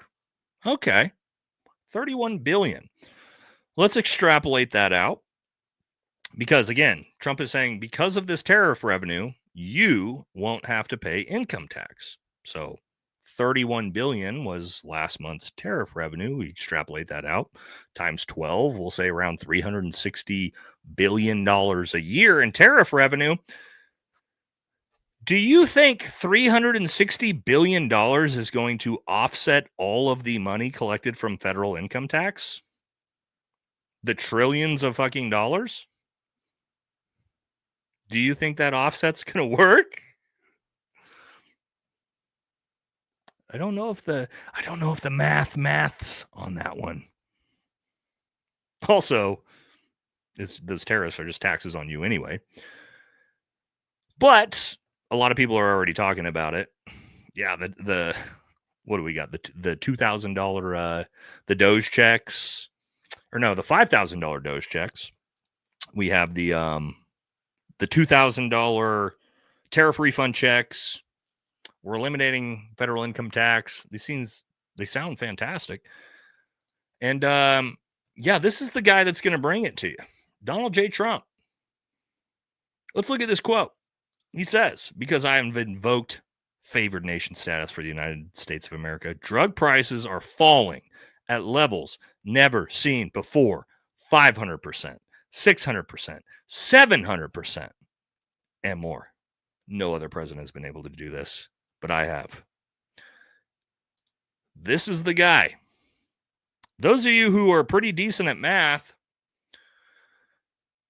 will know it's pretty hard to drop prices 500%. Do you guys know what the maximum amount you can drop a price is? Anybody know? Any math wizards in the chat that can let us know what the maximum amount percentage-wise you can drop a price is? Yeah. Michael got it first. 100%.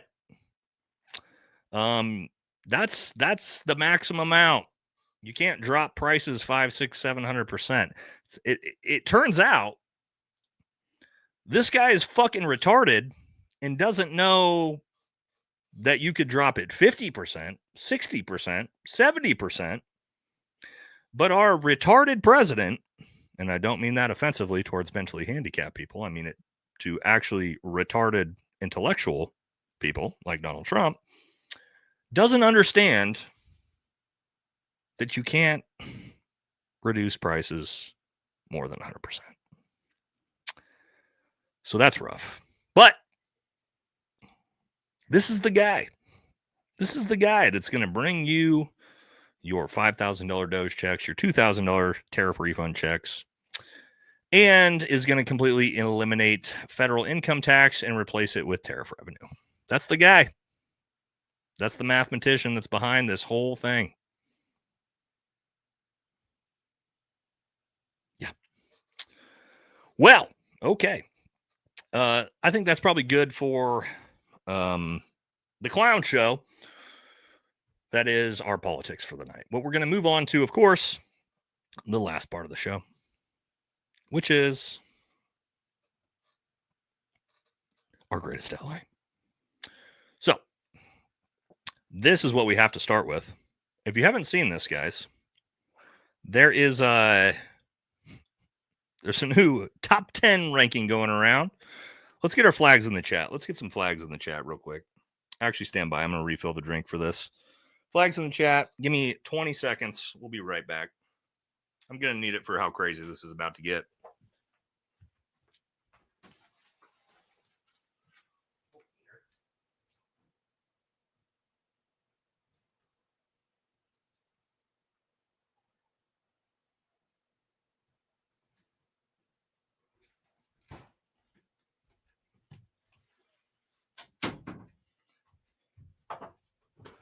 All right, that was going to be important because this is somebody just put Miss Rachel. You're already, yeah. My chat knows. Where was that?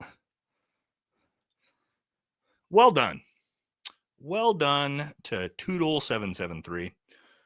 He's paying attention because yes, that's literally what we're starting with. By the way, so thank you for all the supports. I just want to say, we are Christian Zionists on this channel. We love Israel. Israel is the best country in the world. We 100% support everything that they're doing in Gaza. And yeah, well, let's make sure everybody in the chat gets those things out, gets the algorithm working for us here. There we go. No, not liberate Gaza. Okay, this is a pro-Israel chat. This is a pro-Israel chat. We love Israel. We love Israel more than anything in the world. We love Benjamin Netanyahu. We love Talmud Tatum. We love Ben Shapiro. We love the Daily Wire. We love all those people. Okay, I think we said it enough. We said it enough to start the show off here. Okay, so if you haven't seen this, here we go. Yes, there's an official list. I gotta say, I'm actually a little offended, but I'm not the only one left off the list. Okay. So We have, yes, reminder that Stop Anti-Semites nominated Miss Rachel for Anti-Semitic of the Year. But who are the top 10? Okay, we've got Tucker Carlson, number 1. Miss Rachel coming in at number 2. Miss Rachel, again, they put Miss Rachel on this. Okay. You got Guy Christensen, Marcia Gross, Bryce Mitchell. That one makes sense. Cynthia Nixon, Cenk. I'm trying to do some content with Cenk and Anna soon, by the way. It actually might be coming to fruition, possibly. Anna, Stu Peters, and Cal Walsh. Top 10 biggest anti-Semites of the year. Do you know who's not on here? I was almost offended that I didn't make it. But the fact Nick fucking Fuentes, Nick didn't make the list, makes me feel not so bad. Okay. If Nick doesn't make the list, then they obviously, I don't know how Nick didn't make the number 1, but it is what it is. But anyway, this is a real thing that's happening. And so, where's David Duke? No, David Duke didn't make it. But take a look at this. Yes.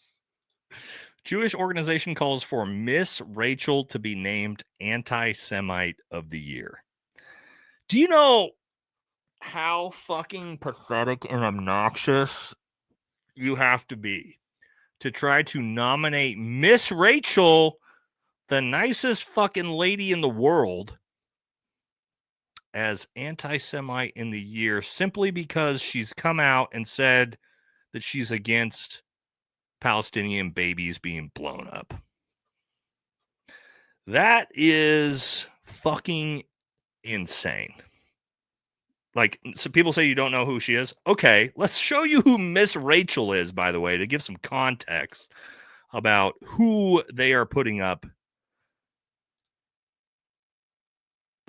Hello. Peekaboo. Where's Miss Rachel? Peekaboo. Can you do that? Peekaboo. That's such a fun game. Look.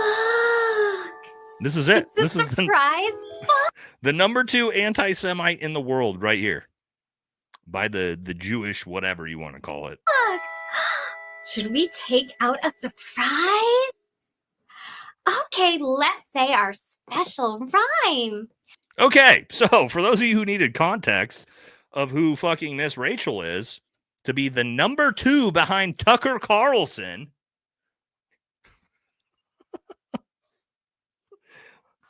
Oh my God. How do these people really think this is a winning strategy going forward? Like, yeah, we're gonna label, like, we're gonna put number 1 and number 2, Tucker. Yeah, Candace didn't even make it. Candace isn't on there. Ian's not on there. I'm not on there. Nick's not on there. But Miss Rachel is number 2. Holy shit. It's almost a slap in the face. You know what I mean? I thought for sure we were headed that way. Ricky HD's not on there. There's a lot of goats on that are just not on there. Weak list. I agree with you. The people that said weak list. It's just, I don't know. I wanted to show you guys this though as we move into this. This is a really great clip about what has America got since 1949? Let's take a look.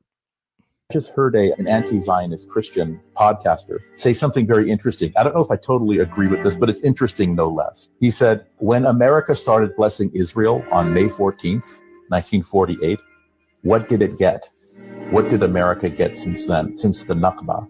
What did America get since 1948? Abortion, feminism, homosexuality becoming mainstream, increase in AIDS and other STDs, gender ideology, high crime rates, trash in the streets, increased violence, increased divorce, inflation, increased homelessness, rampant atheism, the epidemic use of pornography, disobedient children, social Marxism, critical race theory, and postmodern post-truth philosophy. Wow. So at the end, he asked, are we being blessed or are we being cursed? What do you think? Very powerful rhetoric. Yeah. So try to debunk that. Everything just said there is objectively true. Objectively true. You could say that's not what it's from. You could say, well, that's not what's causing it.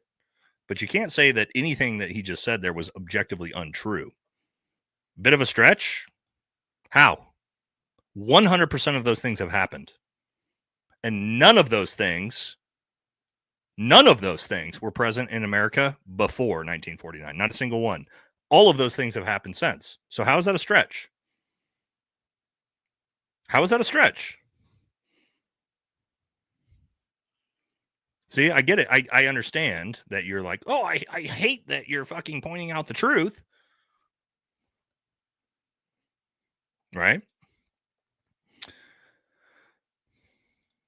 Now, I'm going to bring up another Green Beret. And we're going to talk a little bit about this as well. I talked about this on my channel in my debate with Matt Tardio. And it's actually a really cool story about Kawal Malali.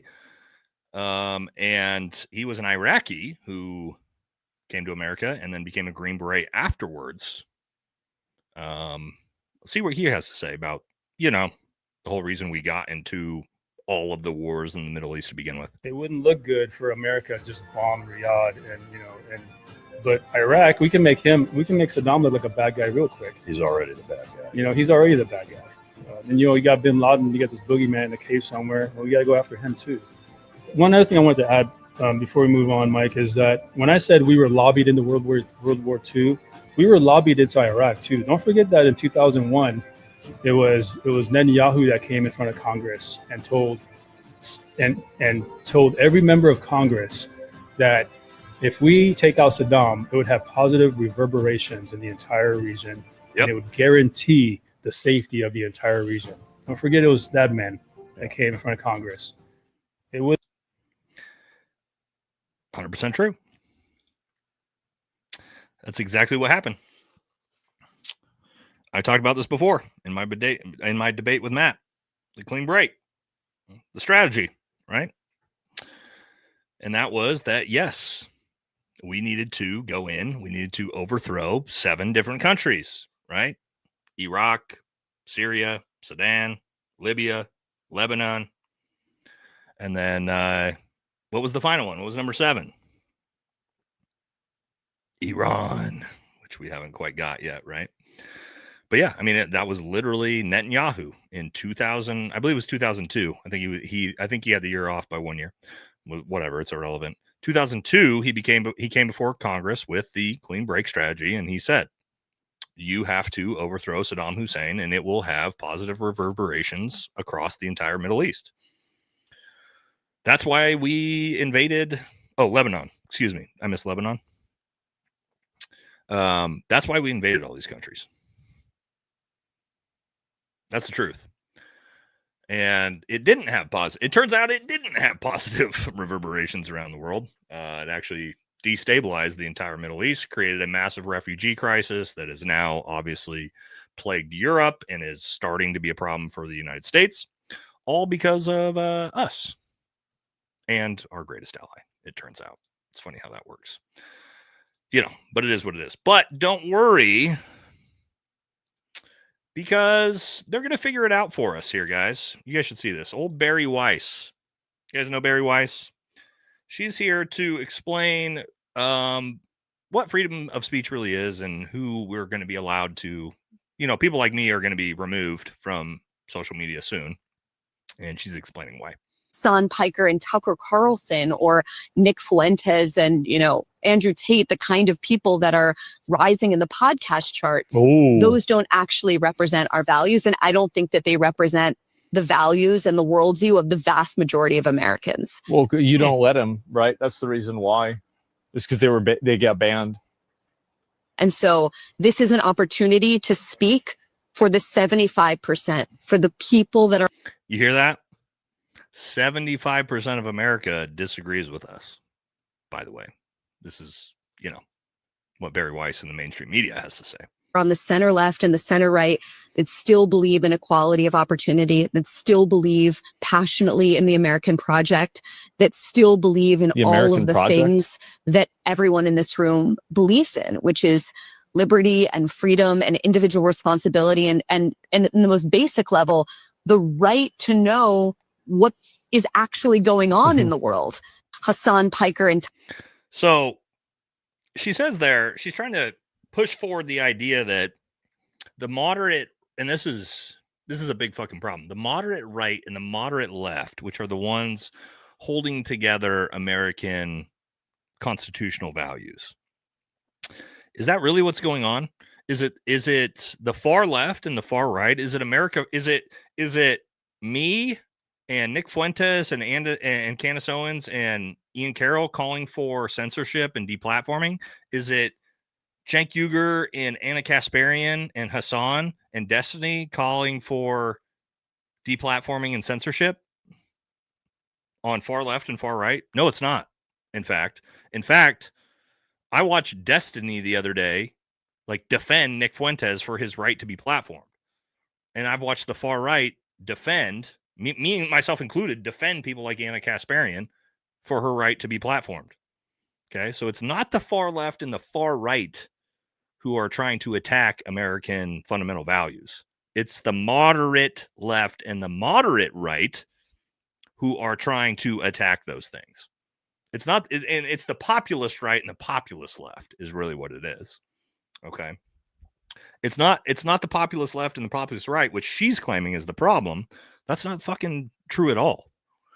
Because I can have Anna Kasparian or Cenk on my show, and we could have a great fucking discussion about America First topics, and we're not going to agree on a lot of things, but we're going to agree on way more than me and Ben Shapiro would fucking agree on.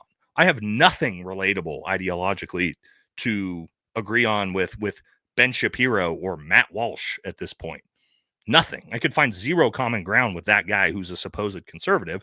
I could find a ton of common ground even with Hassan or Destiny.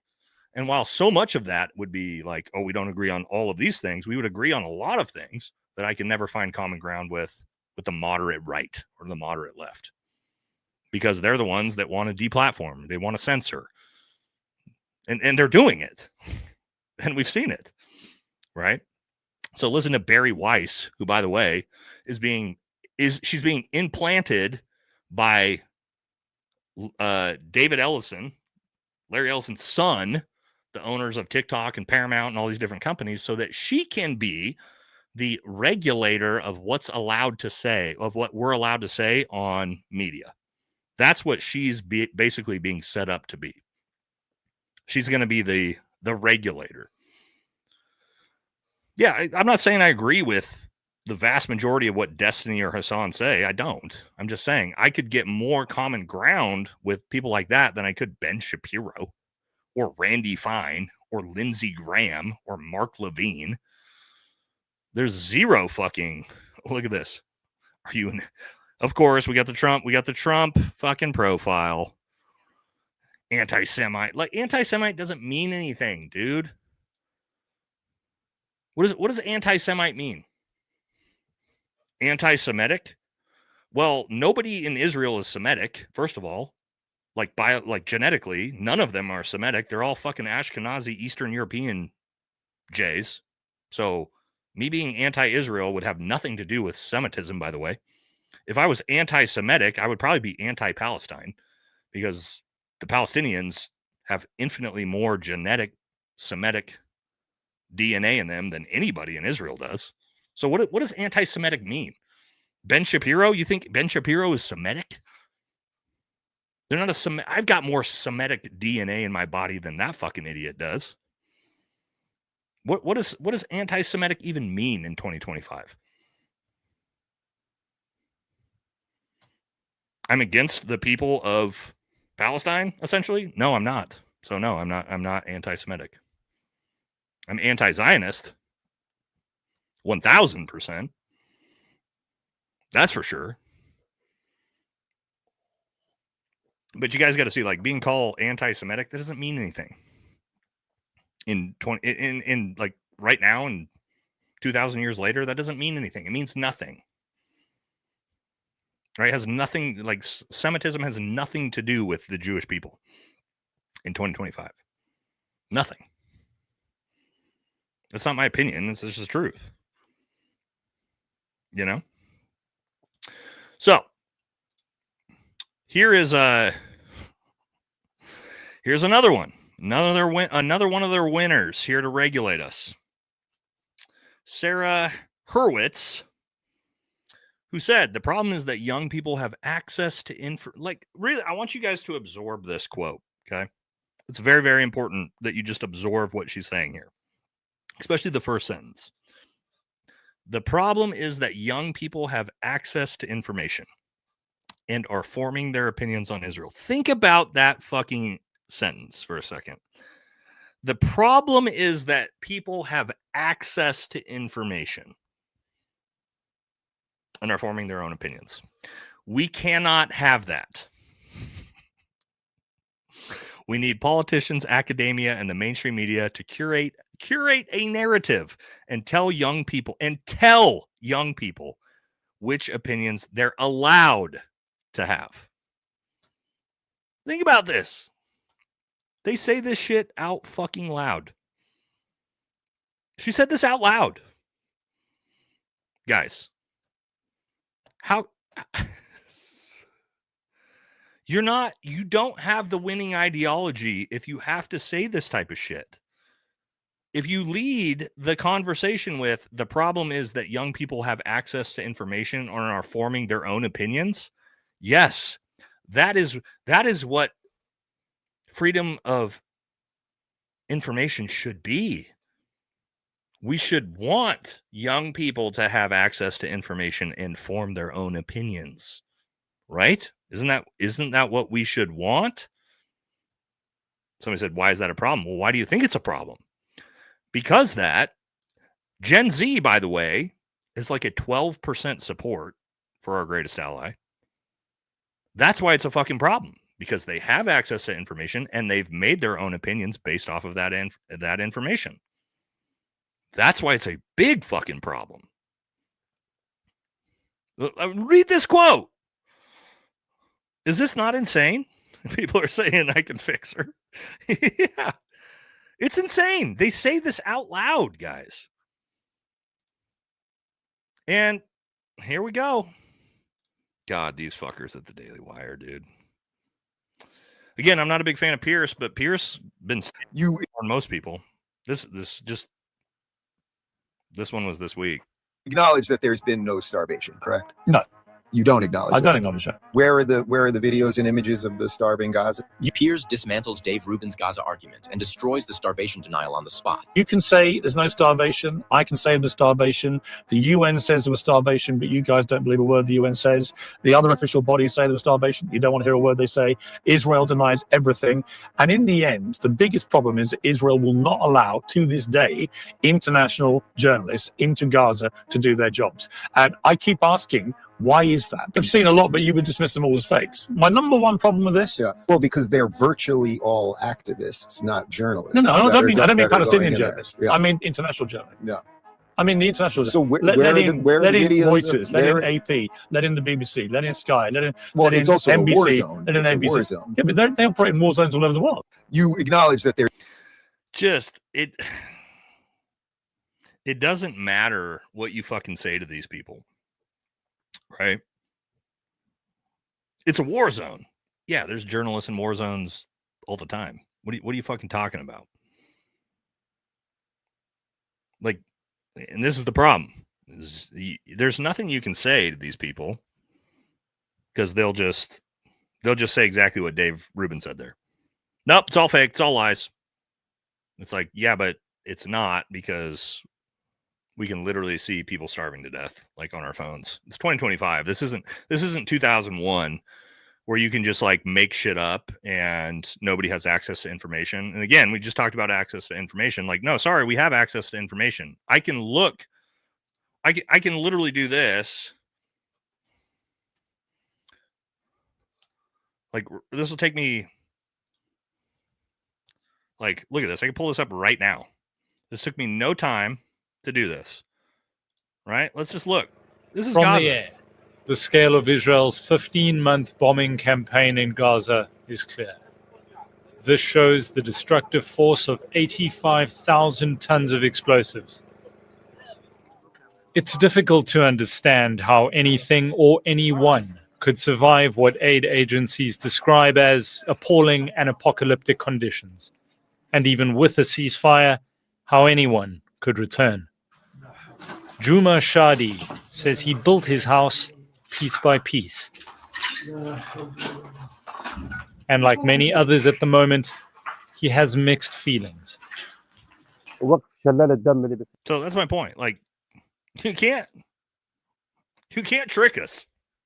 Like, I can just pull that up. We just pull that up and see for ourselves. Like, you fucking destroyed everything. You killed everybody for the most part. Like, you can't fool us anymore. We have drones. We have cameras. Like, there's the internet. This is just how anybody.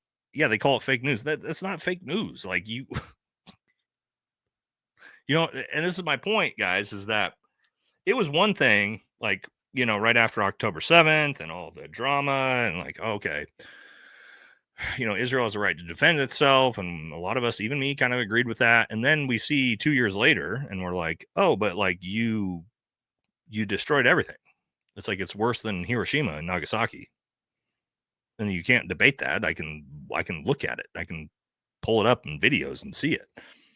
And so when somebody like Dave Rubin is like, prove it. It's like, okay, there you go. I could show you that video and be like, there you go. It's proved. And so I would say this at this point, here's what I'll say, guys. And again, this comes from somebody that was, you know, I fought the global war on terror. I was pro-Israel. I was anti-Islam. I was all these different things. I was anti-Palestine and anti all these different things. I also have eyeballs and I'm a human being and I care about people and I care about humans and I'm a Christian. And when I see what you fucking did and I can see with my own eyes that you just slaughtered people and you destroyed everything, for me, and I'm sure a lot of you guys feel the same way, you saw that and you went, okay, I don't support that. I don't support the genocide and the complete destruction of a ethnic group of people. You know what I mean? To me, this was never complicated. The second I started to see it with my own eyeballs, and I didn't play the game of don't believe what you see. I just said, oh, I can see this with my own eyeballs. For me, that went, I'm done with the support for this. Now I'm against this. And I feel like most of us all did the same thing when we started to see this. But then what you have in America is the Christian Zionists, the Dave Rubins, the Ben Shapiros, the Daily Wires, the Officer Tatums, the Benny Johnsons, list them all, that will give you every fucking excuse in the world, even today, after we just showed you what we all could see. Excuses for why it's needed.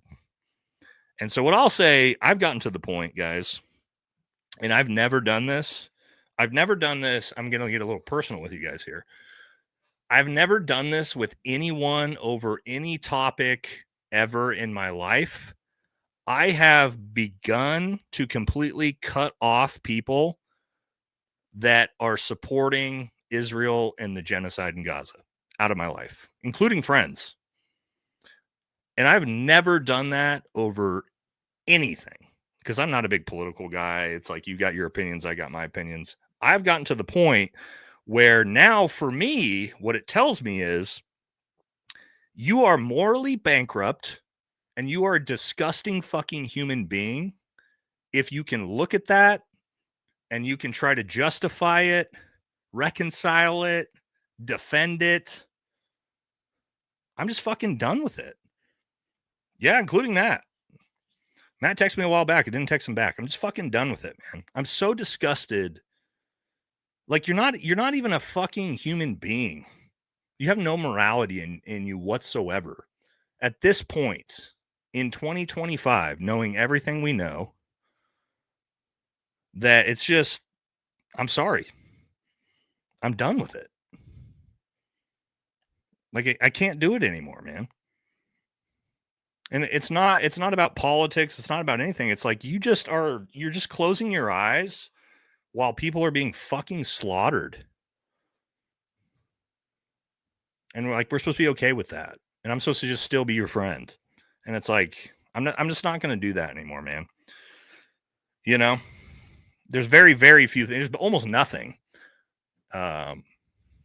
politically or current events wise that could get me to do that. But like, and it's not so much like, hey, if you want to support, and let me give some context.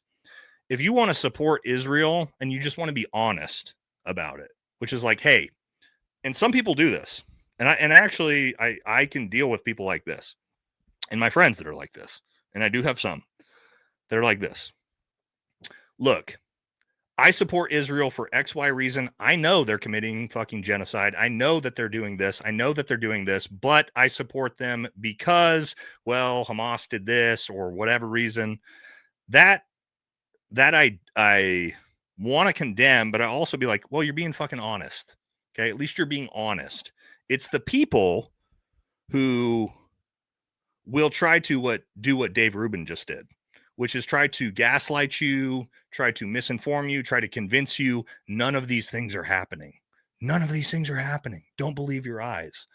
Those are the people that I've said, nah, dude, nah, we're fucking done. If you want to be honest and just say, look, I think Islamic terrorism is such a big problem that I don't have a problem with what Israel is doing. I don't agree with you, but you're fucking honest. And I do have some friends that have that approach, especially guys in my community and special operations. There's a lot of guys that feel that way. I don't agree with you, but you're honest. Okay. You're honest about it. And at least, okay, you're not trying to gaslight people. You're not trying to do anything like that. You're saying, yeah, hey, look, Israel fucking destroyed everything. But I stand with them because I think Islamic terrorism is a bigger problem than anything else. Okay. I disagree, but you're honest. You're wrong, but you're honest. I'm fine with you're wrong, but you're honest. But the gaslighting, that this isn't happening, the numbers are different, and they're not bombing the actual hospitals and the human shields, and they're not actually starving them, and they're doing this. Like, nah, fuck you. I'm done. I'm done with all those people. We know those people.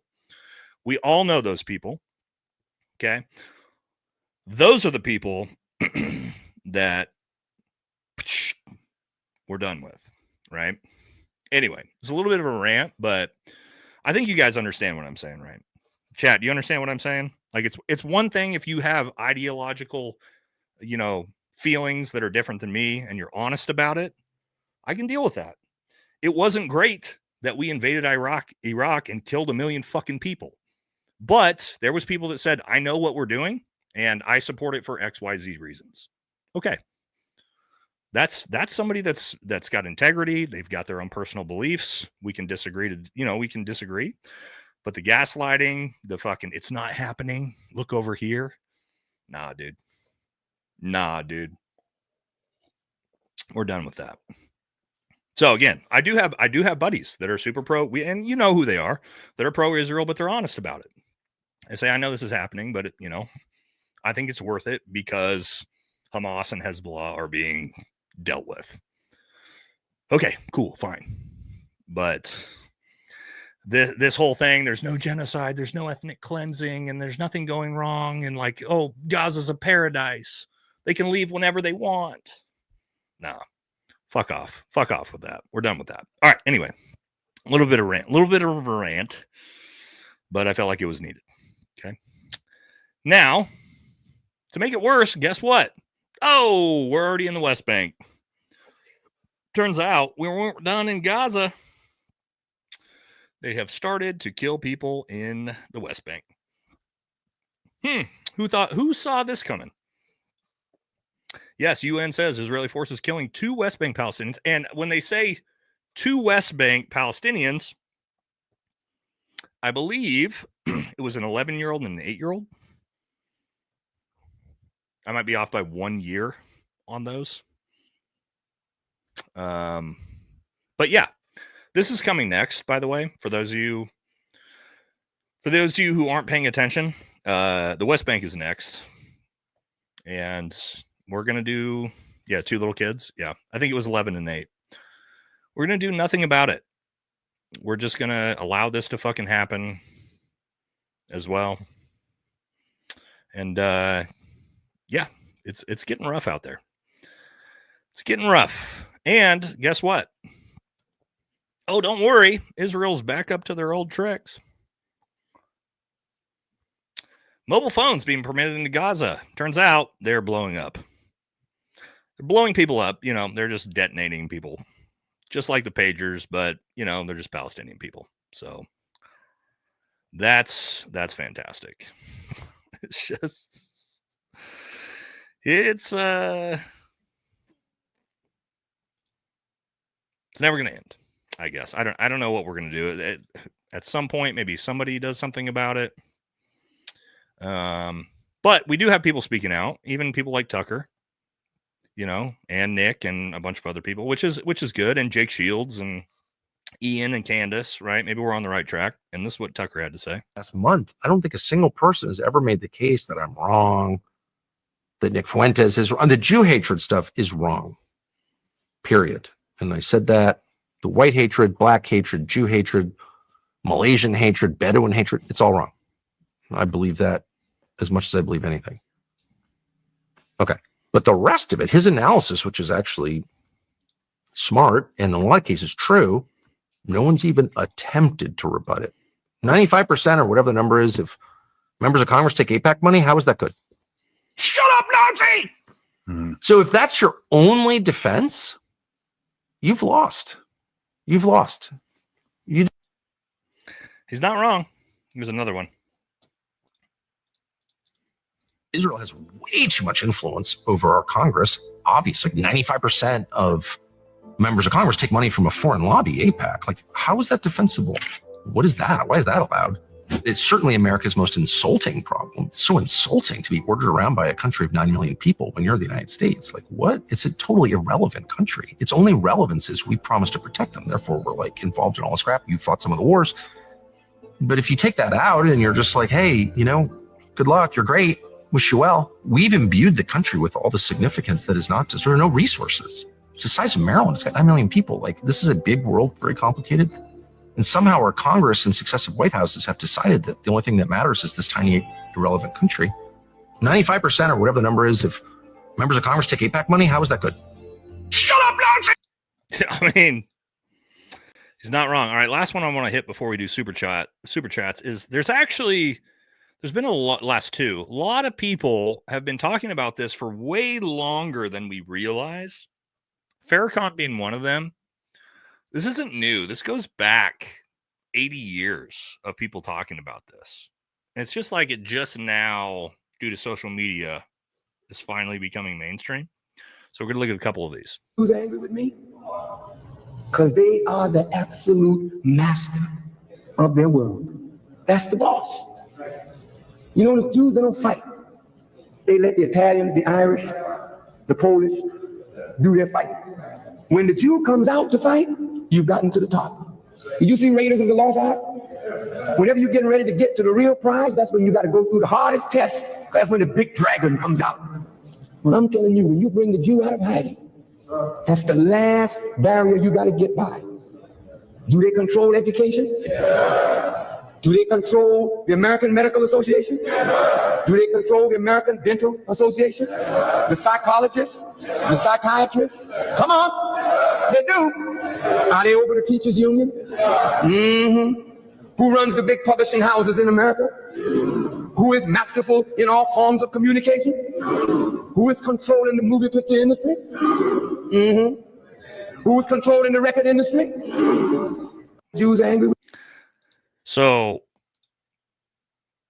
nothing he said was false there, objectively false.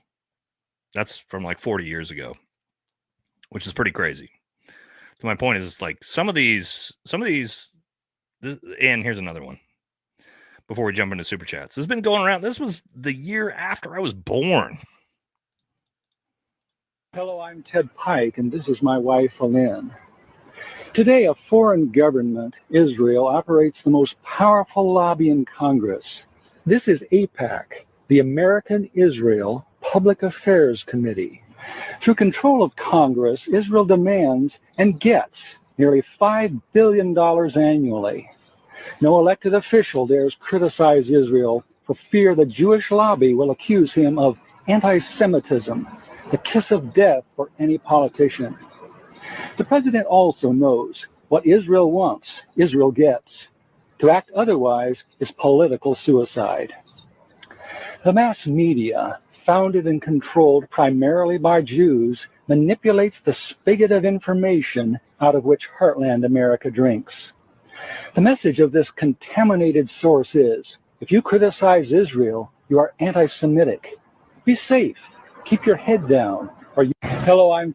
That was 1987.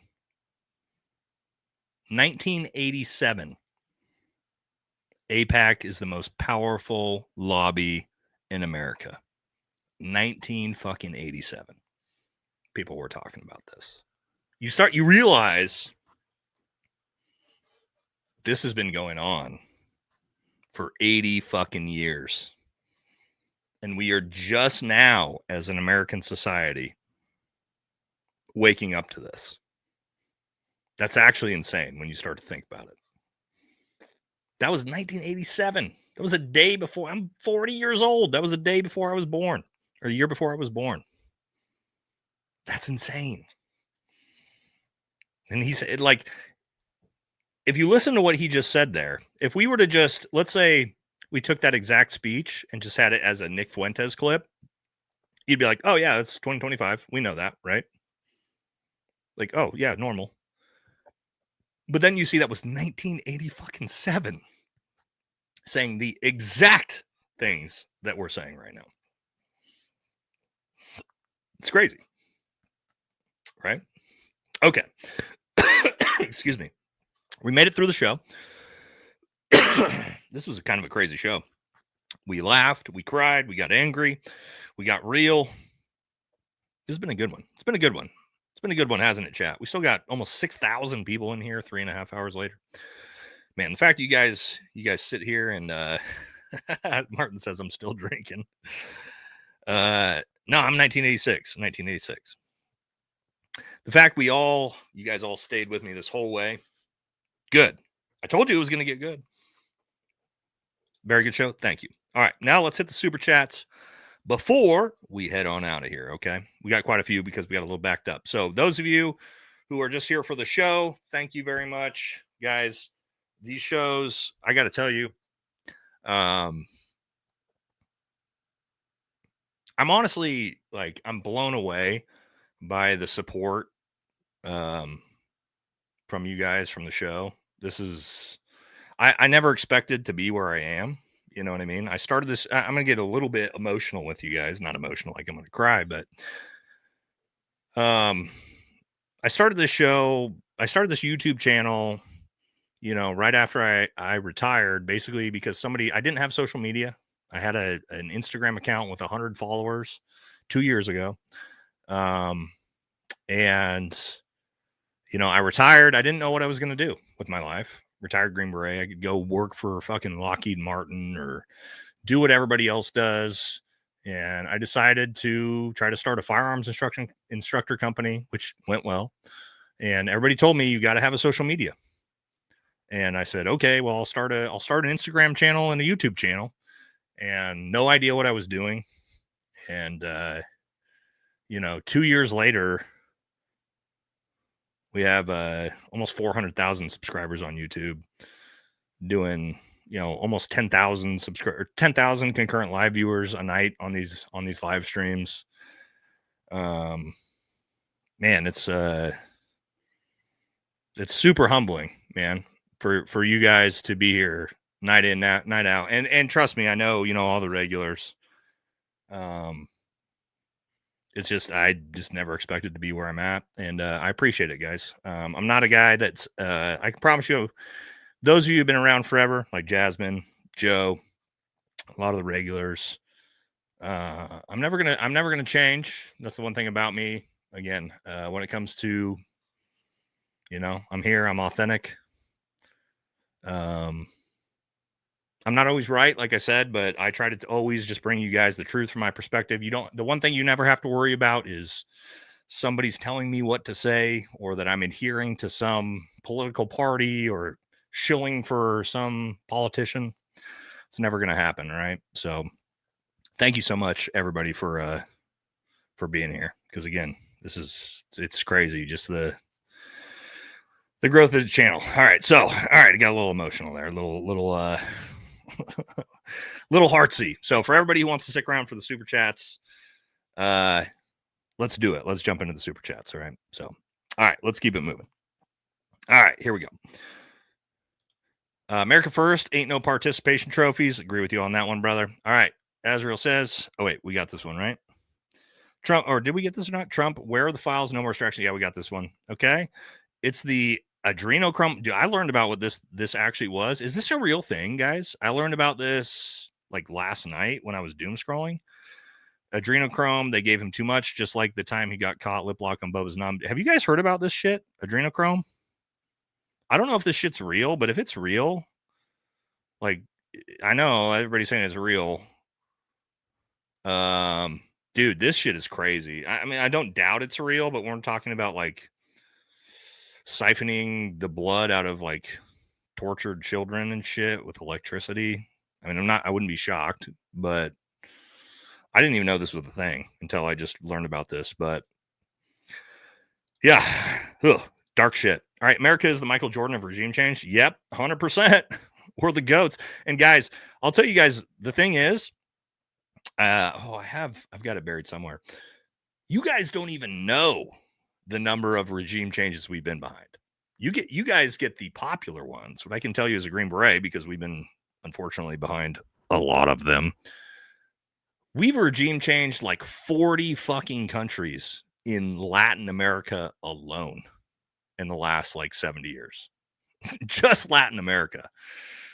The CIA and Green Berets and the United States has probably overthrown over 100 governments in the last 100 years. And I don't mean that ironically, and I don't mean that exaggerating.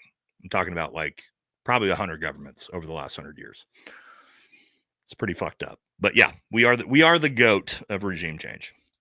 It's not all about drugs. It's about oil in Venezuela for sure.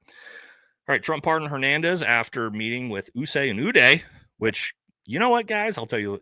God, I don't know if I can tell you the story. Stand by. Let me think about it.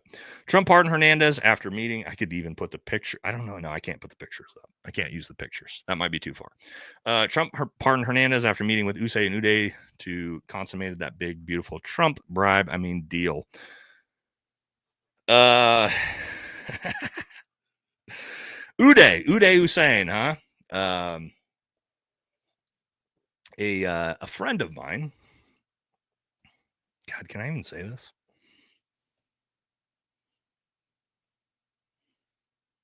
I think I can say it. Yeah. A friend of mine, a good friend of mine, may or may not have been the person that shot Uday Hussein in the face. May or may not. Cannot confirm or deny. May or may not have pictures of war trophies that were taken. But that's completely hypothetical. Completely rumor. Yeah, Pumpkin, it's a rumor. That's all rumor. Maybe we'll talk about that story another time. All right. Sorry. You guys are going to get me going and get me in trouble here tonight. All right. Penta with the big $50 dono says, I'm cutting the amount of my super chats, most at 1,000% or more. You're a good man, Nate. You built a kick-ass community. I appreciate it, brother. I appreciate you being here, being a part of the community as well. Thank you very much, man. LOL. 2 more failed campaigns till she starts an OF bet. Who's that? God, we're behind. Miss Lunatic reminds me of my crazy ex. Who are we talking about here? That was the crazy I can fix her. You thought Rob O'Neill shot Uday? No. If actually It did get talked about on the Sean Ryan podcast for a brief second. If you're willing to go through like 6 hours of Cody Alford's interview, not that Cody Alford was involved, but he does talk about the person who killed Uday. May or may not be somebody that I'm friends with. Again, may or may not, and that I definitely don't have pictures with. Okay, moving on. Oh, we're talking about Valentina. Yeah, I bet you'd vote for Valentina if you heard her say "I Poppy." No, I don't think so. I don't know. She's a little out there for me. Voted for you in heavy duty country. Hell yeah. Vote for Dan. Vote for our buddy Dan as well. We love Dan. Sorry, video on the legality of boat strikes. Is it fair to say it's legal because the Trump admin said it's legal? Yes. I know, Ben Johnson. Ben, this is what I try to explain to people. Yes. America makes the rules. I know this is so fucked up for people to like learn and understand. But when it comes to legality of war crimes, if we decide that it wasn't a war crime, it's not a war crime. And that was the point I'm trying to make. Not that it wasn't a war crime, but if we say legally this isn't a war crime because they're a terrorist, all of a sudden it's not a war crime. Unless President Trump goes, fuck the SecDef, good luck, then it might become a war crime. So that's what the video tomorrow is going to be on. All right. Brent's brother did a great breakdown of Islam on Tier 1 podcast. Drew, love Drew. Yeah, I mean, again, like I'm not saying I have been critical of Islam myself. I don't think Islam, I've said this 100 times. Those of you who watch my channel know I've said I don't think Islam is compatible with the West, but that doesn't mean that they can't have their own culture in their own countries. It's not my business. That's my point with that. But again, there's just not that many Islamic people in the country, in America. So I just don't see it as being that big of a problem at the moment. Check out Jessica Denson for more impeach info. Interesting. Munchkin Fun. Can we get some Wang merch? Yeah, we might have to get some Wang merch. Vote for Trench Grenade. Oh, yeah, we do like Trenchy on the channel. We can make Creator Clash 3.0 happen. No, we're friends. I'm friends with Trench Grenade, dude. It won't be that. It won't be a creator. Won't be a creator clash between me and Trench. Will you ever go over how Obama's sanctions helped destabilize Venezuela and cause mass immigration like Afghanistan to not just the U.S. but nearby countries? Yeah, so that's a real thing. How much of it is because of Obama? But was there one of the biggest migration, as in leaving the country, out of a Latin American country? I think it was like 6 million people from Venezuela. That definitely did happen. Is it Obama's fault? That would be a little bit of a stretch, I think. I've watched every Nick show since July and have been subbed to you since 30K. Fuck. Awesome, Joe. I like Nick. Your grift is too obvious, not point out. My grift? What am I grifting on, brother? What's my grift? Here's my grift, guys. Let's hold on. Oh, he's the one that I'm saying I'm copying Nick. So, guys, check it out. Here's Nate's grift. Look behind me. You see this? This was let's you guys ready for Nate's grift? I'm going to walk you guys through my grift. So, Nate's grift was to spend 10 years in Army Special Forces, right? Going through one of the hardest 2 years qualification courses in special operations you can go through, all to become a Green Beret, to spend 10 years in Army Special Forces to get all this shit so that I could then start a YouTube channel where I copied Nick Fuentes's content. That was my 7D chess 10 plus year plan. That's the grift, boys. That was the master plan. That's what brought me to prominence on YouTube. All of that work, all of this to copy a 27-year-old podcaster. You got me. What was this guy's name? Joey got me. He caught me. Well done, brother. I played the long game, guys. I played the long game. I played the long game on that one.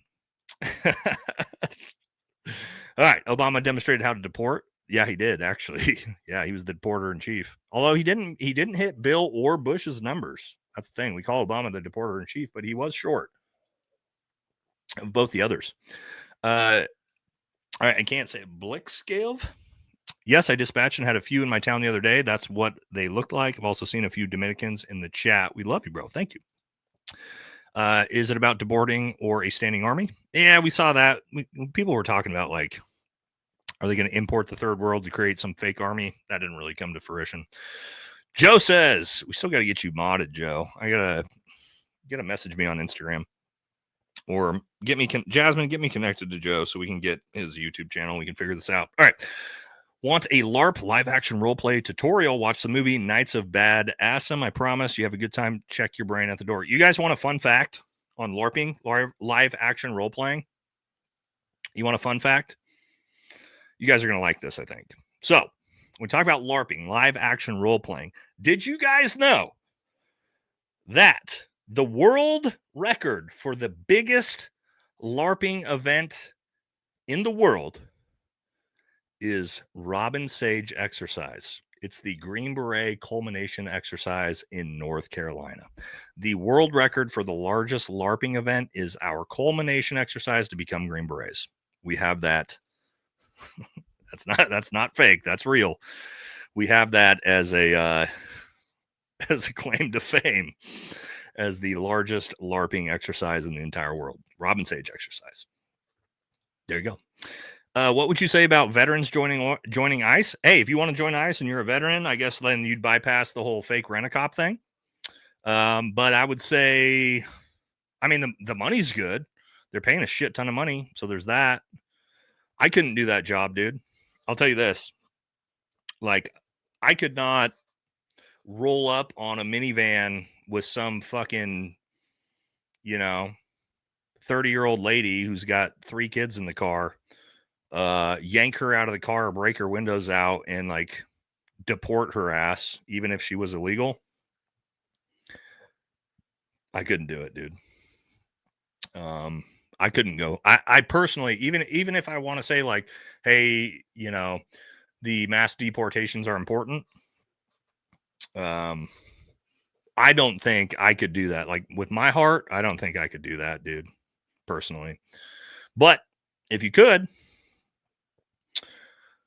then yeah, you can make a lot of money. They're paying like $100,000 a year.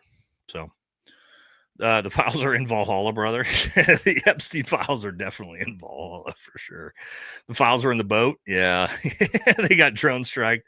Johnny gifted 20 memberships. Thank you, brother. Very, very generous. AJ says QJD Vance's version of the Lombardi speech. Shit is fucked up. Okay, bye. Yeah. That's where we're at right now in the country. Filthy says power bill increases equal data centers tax abatement. Are we talking about like the AI data centers? Because that's becoming a huge fucking problem. It wasn't Trump. It was the Easter Bunny. Okay. Are we still talking about Jeffrey Epstein, that disgusting guy? Yeah, that was, Brian, I've said this 100 times. People ask me, like, what was the official moment you stopped supporting Donald Trump? Not that I ever was like a big supporter. This was the moment when he said, if you don't stop talking about the Epstein files, you're no supporter of mine. And I went, all right, fuck you then, guy. And then it's just been down. And then there was the invading Iran and bombing Iran and $40 billion to Argentina and bringing in, Al Jilani into the White House. Just there's been 100 things after that. But that was kind of the initial moment for me. I don't know how you guys feel about that, but that's where it started for me. All right. Fat Boy Trump was thinking about the deviled eggs. Trump increased all numbers by 5,000%. Yeah. All right. Bobby says, cool. I can make an omelet, buy a mortgage, and taxes still suck. Yeah. True says it's easy to drop egg prices when you stop killing the fucking chickens. Trump didn't do shit. He reduced egg prices. Okay. Everything else went up. Your overall bill went up 150%, but your egg price, you saved $4 a month. I'm telling you, you got to give them the $4 a month credit on this.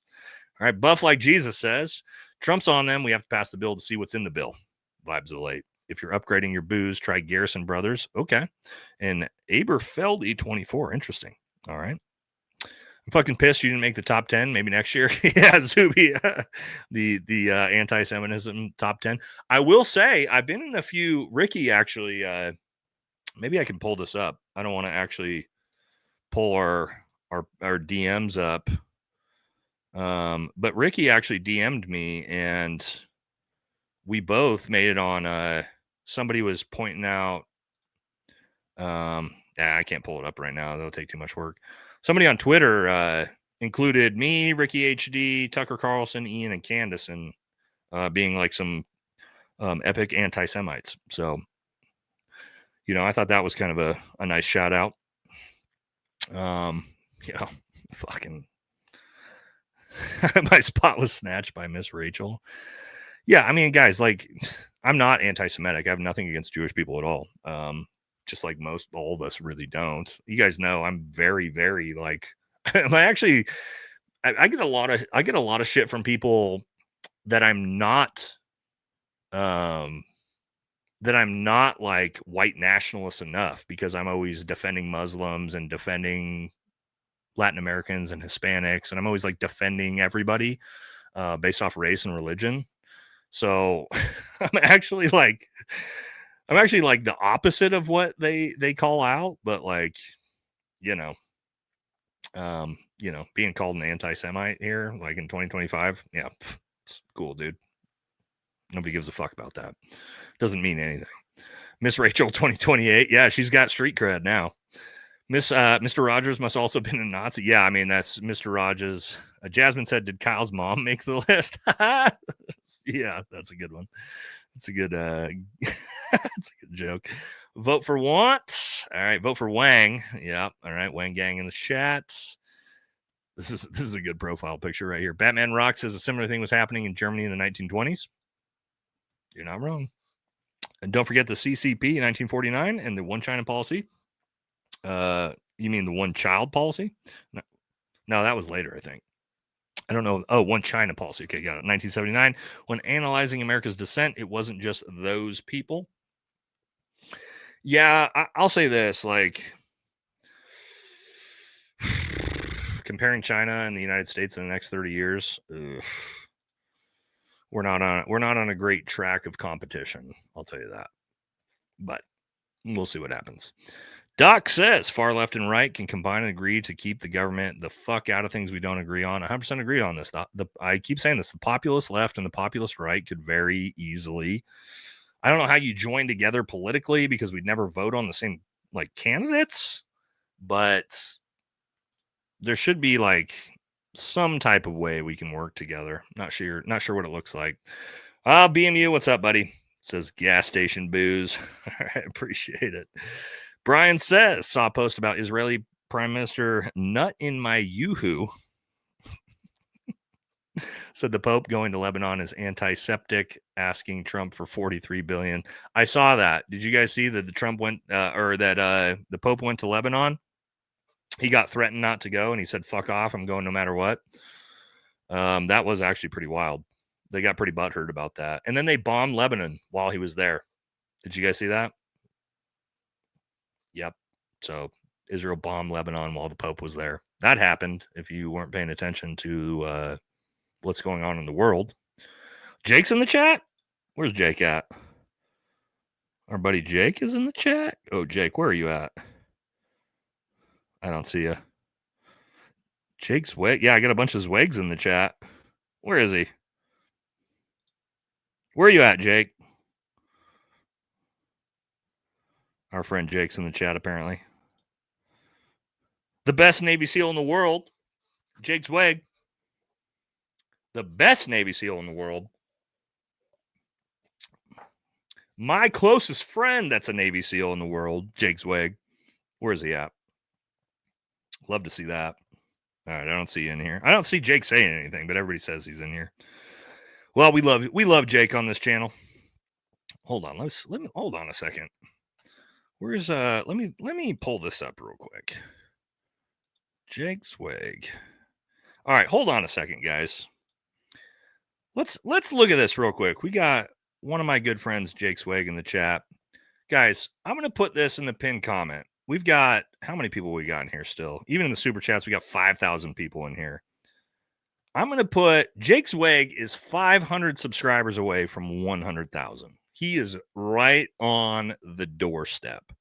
So why don't we as a community, and I'm going to go ahead and put this in the pinned comment, we could easily, if 1/10 of the audience watching were to go over and to subscribe to Jake's channel, which is a fantastic channel, by the way, he would hit 100K in the next couple minutes. So what we're going to do is we're going to put Jake Swag's YouTube channel right there. We're going to pin it. And what I wanted you guys to do, we get it pinned. Okay, if 1/10 of you go over to his channel right now, Jake Swag, who is he? Navy SEAL, former Navy SEAL, one of my good buddies. Great content. If you go over to Jake Swag's channel right now, if 1/10 of you go and subscribe, we could have him hit 100,000 right fucking now. Literally right now, live on stream. It would only take 1 in 10 of you. So it's in the pinned comment. Click on the pinned comment. Go over to Jake's channel. Subscribe to his channel. And let's get him there. We're at 99.6. Look at that. Look at this right here. We already did 100 in fucking 2 seconds. Come on, boys. Ladies and gentlemen, let's get it done. 5,000 people in the chat. Very easily. We could hit him. We could hit him to 100K, get his plaque right now live on stream. Okay? Let's do it. Let's do it. Let's do it. 400 more. Jake is one of my good friends. I've been doing content with Jake since the very beginning. Me and Jake, I think Jake might have been one of the very first other content creators I was doing content with. All right. So head on over there, get over, subscribe to his channel. All right. We're going to keep moving through the super chats while I give you guys a chance to do that. All right. Let's also, I mean, look, you're talking about a dude that was a wrestler for Navy, played football for Navy, the Naval Academy.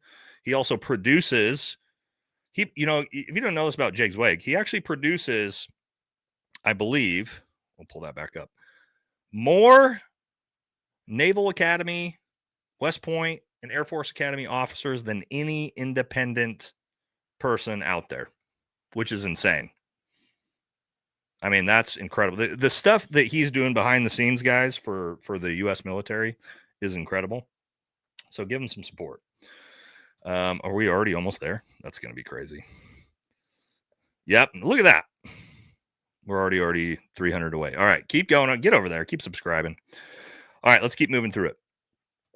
All right. We got Amen to no genocide. I agree. Jasmine says to support you 100% no matter what. Jasmine, we love you here. Our longest, probably one of our longest supporters. Jasmine's been still the only moderator on the channel. We got to help her out. All right, we got to get Jasmine. We got to get that figured out after this. You got to get me in contact with Jay and Joe. Joe, I've tried to figure out to get your name in to make you a mod, and I just can't get it to pull up. So we got to figure that out. All right. Oaklex says Israel is waging war on humanity. Kind of true. Our greatest ally protects PDFs and lies about what they do in civilians and children. Gotta love it. True.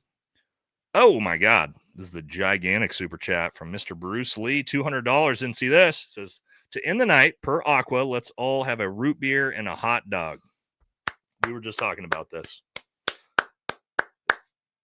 This is real America right here.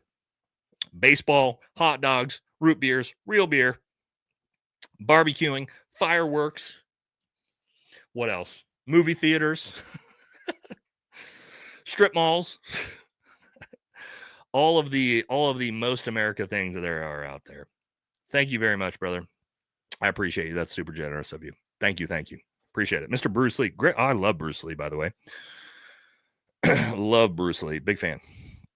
All right. Ivan says, Louis Farrakhan, public comments alleging that Jews hold excessive power began as early as 1970. Farrakhan was so far ahead of the game, guys. That's why I wanted to pull that clip up. And so was Malcolm X, by the way. A lot of the people that they unalived, by the way, were ahead of the game. Ernie says, much love, brother. The truth don't lie. Appreciate you. All right, it's been fun seeing you grow, more comfortable sharing your independent beliefs. Happy for your success. Enjoy the holidays. Yeah. You know, it took time for us to get here. It took time for us to get here in becoming a little bit more open, and then, you know, finally I just said, fuck it. I'm just going to say whatever I want to say and see what people think. And, you know, you guys have supported me on it. Where are we at with, oh my gosh, where are we at with Jake? 99.8. Oh my God. You guys are actually about to do it. Holy shit. We're almost there. I want to see us. We got to get this live on stream, guys. 5,000 people in here. We get 200 more people in there and Jake's going to get his plaque. That would be fucking amazing for live on stream. All right. Let's do. Okay, here we go. True says the child trafficking problem has to do a lot with. Yeah. And this is what we were talking about earlier, man. I can't believe I didn't I almost feel like I'm like, oh, that's not true. It's not real. But then like everything I've looked into or everything, and people like, yeah, that's duh. This is just literally what we have. Yeah, this is what they do with the kids.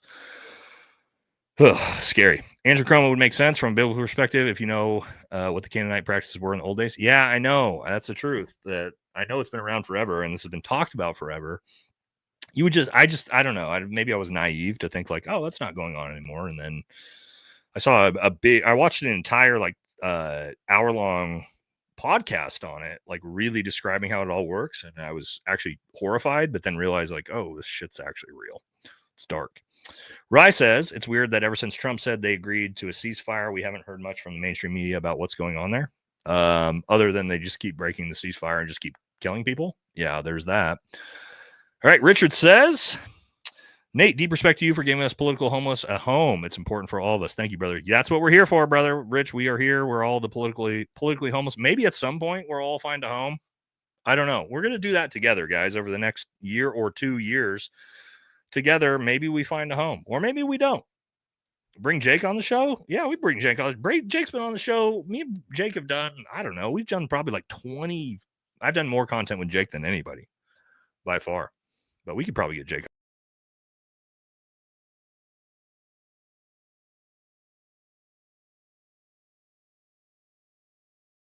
Bad. My bad. Hit the wrong button. I've done that twice tonight. Hold on, I gotta pull back up. I feel like Jake was almost there. Did we just about hit it? Let's see where we're at. Oh, nope. Close. I think we're probably about 100 away. 100 away. Get over there. Subscribe. Come on, guys. We are right. Look at this shit. Oh, pull it up here. We were right there. Oh my God, he's on the cusp. He's so close. Yeah, sorry. Sorry, missed that. All right. Yeah, I got to stop hitting the button that refreshes my entire stream. All right, here we go.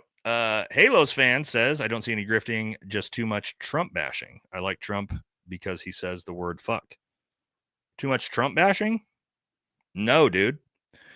Let me explain to you how much Trump bashing I do. I do the deserved amount of Trump bashing. Period. No more, no less. I do the deserved amount of Trump bashing. I give credit to Trump when he does good things. It's very rare at this point in 2025. And I trash him when he does bad things. I do the deserved amount, and I do it for everybody.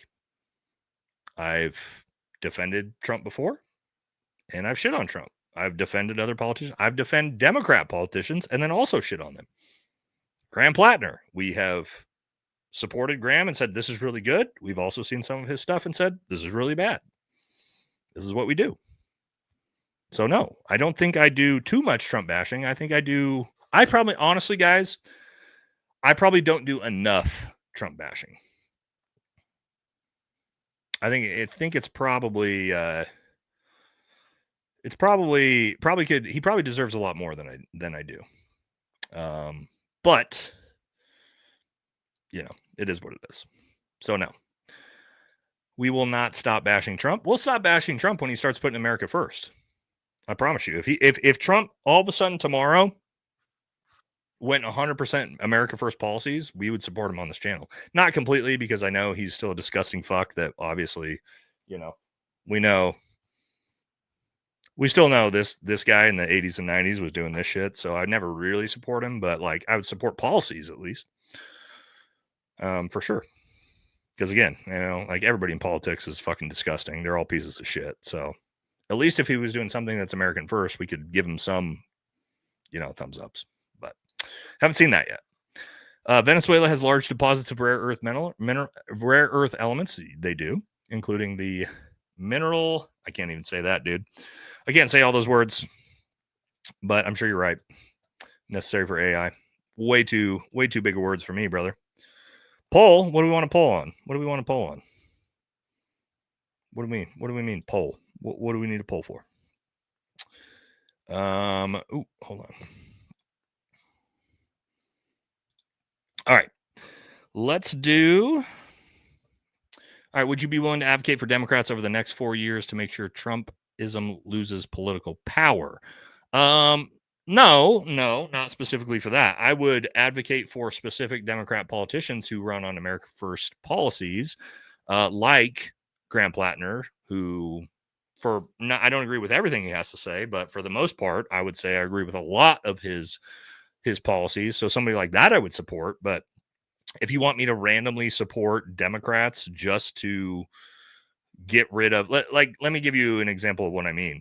Let's say you've got a MAGA Republican versus a Democrat running for Senate. Okay. If you've got the MAGA Republican who's bought and paid for by AIPAC, and then you have the Democrat who's also bought and paid for AIPAC, am I going to tell you should go vote for the Democrat just to fuck over MAGA? No, I'm not. No, I won't do that. But if you had a MAGA Republican voting or running against somebody like Graham Plattner, who I think actually does believe in America first, then yeah, I would say, hey, go for. I would suggest you vote for that Democrat. But does poll on, does Trump deserve more bashing? All right, we could do a poll on that. Stand by. Or do I not? Does Nate bash Trump enough? How about that? This is a good one to look at. Does Nate bash Trump enough? There you go. We can hit that as we go. All right.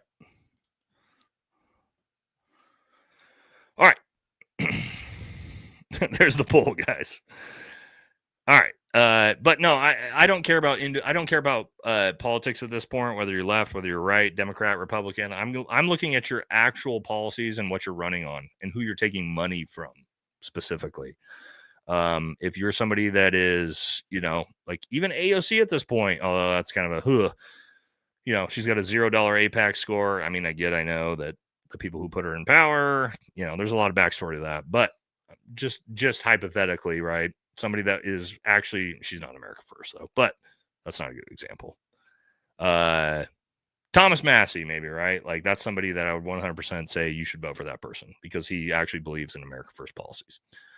And this is actually a good example of this because they're running a Navy SEAL against Thomas Massey. So you would think me as a fellow special operator, I'm going to support the Navy SEAL against Thomas Massey. Fuck no. Absolutely fucking not. I would 100% support Thomas Massey over the Navy SEAL pro-Trump shill that's being put in place, right? That's taking $20 million from Marion Nadelson and AIPAC. So still need 200 for Jake's channel. Oh, come on, guys. How did we not get there? I thought we were going to get there for sure. Guys, less than 200 subs to hit Jake at get him as black. Let's go. Come on. We got 5,000 people in here still. Come on. Courtney called it out. Let's go. Get it over there. Give him a sub. Get him his plaque. Jesus. 5,000 people in here and we can't get 200 subs over there. You guys, come on. Come on. Support one of my good friends, man. Jake's been my boy for a long time. All right. How do we give membership, Stacy? I'm not sure. I actually don't know. I always just super chat my buddies. maybe there's a way to do it. I'm not sure. Sorry, Stacy. Appreciate you though. Thank you. Ben says the reason Trump wants the Epstein files covered up is because the first investigation is going to have about 15 girls saying they were trafficked from Mar-a-Lago spa with his consent. Yeah, I don't know if that's true or not, but there's a lot of whispers about that. Buff Like Jesus gifted 10 Valhalla subs. Well, Buff Like Jesus figured out how to do it, Stacy, so maybe he's the one. Thank you very much, brother. All right, Scott says with the $20 dono, dude, you will lose your VA and military retirement if you talk bad about the administration. They will come after you. I'm retired military. I know. They will bring you back and UCMJ you. No, they won't, Scott. No, they won't. First of all, they can never, ever, ever take my VA disability because I'm a disabled combat veteran. And my retirement is classified under combat-related specialty compensation, so they also cannot take my retirement due to combat-related injuries. So, Scott, no, I'm not worried about that strictly due to my own pensions and the way they work, nor do I give a fuck, because I will tell you this, Scott. Let's say, hypothetically, disabled, yeah. If you knew all the injuries I had, Billy Blogs, you wouldn't have put a question mark. Yeah, I've had, if you guys want a quick rundown on how beat to shit Nate is, probably can't see here, but I got scars all the way running up all the way over the top, both my arms here. Had both of my shoulders completely reconstructed, had my biceps both ripped off, and had to have them reattached to my pectoral muscles because my labrums no longer existed.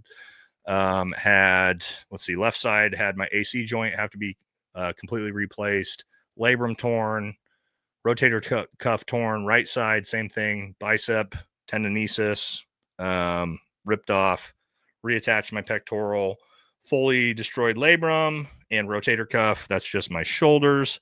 Had 2 surgeries on my lower back and then 4 knee surgeries. That's just orthopedic surgeries that I've had. So yeah, there's that. Yeah. So anyway, hypothetically, let's say that they did decide to come after my pension and my disability and they turned it off because I am a dissenter against the administration. They could do that, and then I would use my YouTube channel to tell everybody that they're doing that to veterans like myself, and it would probably not go very well for them. So, yeah, no, I'm not basically the Terminator because they didn't put me back together that well enough. Yeah.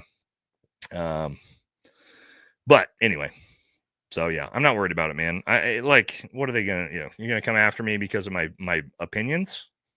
Well, what kind of country are we in if they're starting to come after combat veterans for their opinions? So, it is what it is. Somebody said less than 100 subs to go. Oh my God, are we almost there for Jake? Let me look at it. Oh my God, look at that. 99.9, guys. Let's get it live. Come on, let's get this live. I'm not a cyborg. I do have a bunch of pins and rods and metal and shit in me from it, but they didn't give me anything fake. All right, Jake's at 99.9, guys. Let's go. Get it over. Let's hit 100,000. All right. I appreciate it, Scott, but yeah, if they come after me, they come after me, man. What are they going to do? I'm not going to curtail my opinions based off that. What's with you and J names? J names? I don't know, like Jake? I don't know. Oh, Penta with a big $201 dono. Cheers. Thank you, my brother. That's super generous of you, man. You already donated. You already donated a big one, man. Thank you very much, man. Thank you all tonight for the support and for the big donations like that, Penta. You've been around on the channel for a long time too, man. Appreciate you being here, man. Very, very generous of you, brother. Thank you. All right, Mike, $10. Appreciate it. Brian says, found you last December with a TK exposure. My political home is the Munchkin Militia. Yeah, hell yeah. Munchkin. I haven't seen Munchkin all day. I don't know what the hell Munchkin's doing. She's been hiding. She's got this new, like, I don't know how to explain it. Our Christmas tree right at the bottom, we have this like giant, it's not giant, but it's pretty big, like this big circular, it's almost like a decorative tire underneath that Munchkin can get in there and like hide back there. So Munchkin's been like spending all her time back under there. But I haven't seen Munchkin for a while. All right. We should all be critical thinkers, not sheeple. Keep up the great work. Thank you, Earl. People, get off your duffs and subscribe. Yeah, I think we're almost there. I think we're probably going to get it live. All right. Why do you think all these politicians drink from Trump's root? I think it's, I think what it is with politicians, like Trump was sort of a kingmaker for a while with MAGA. And so his endorsement did a ton of work.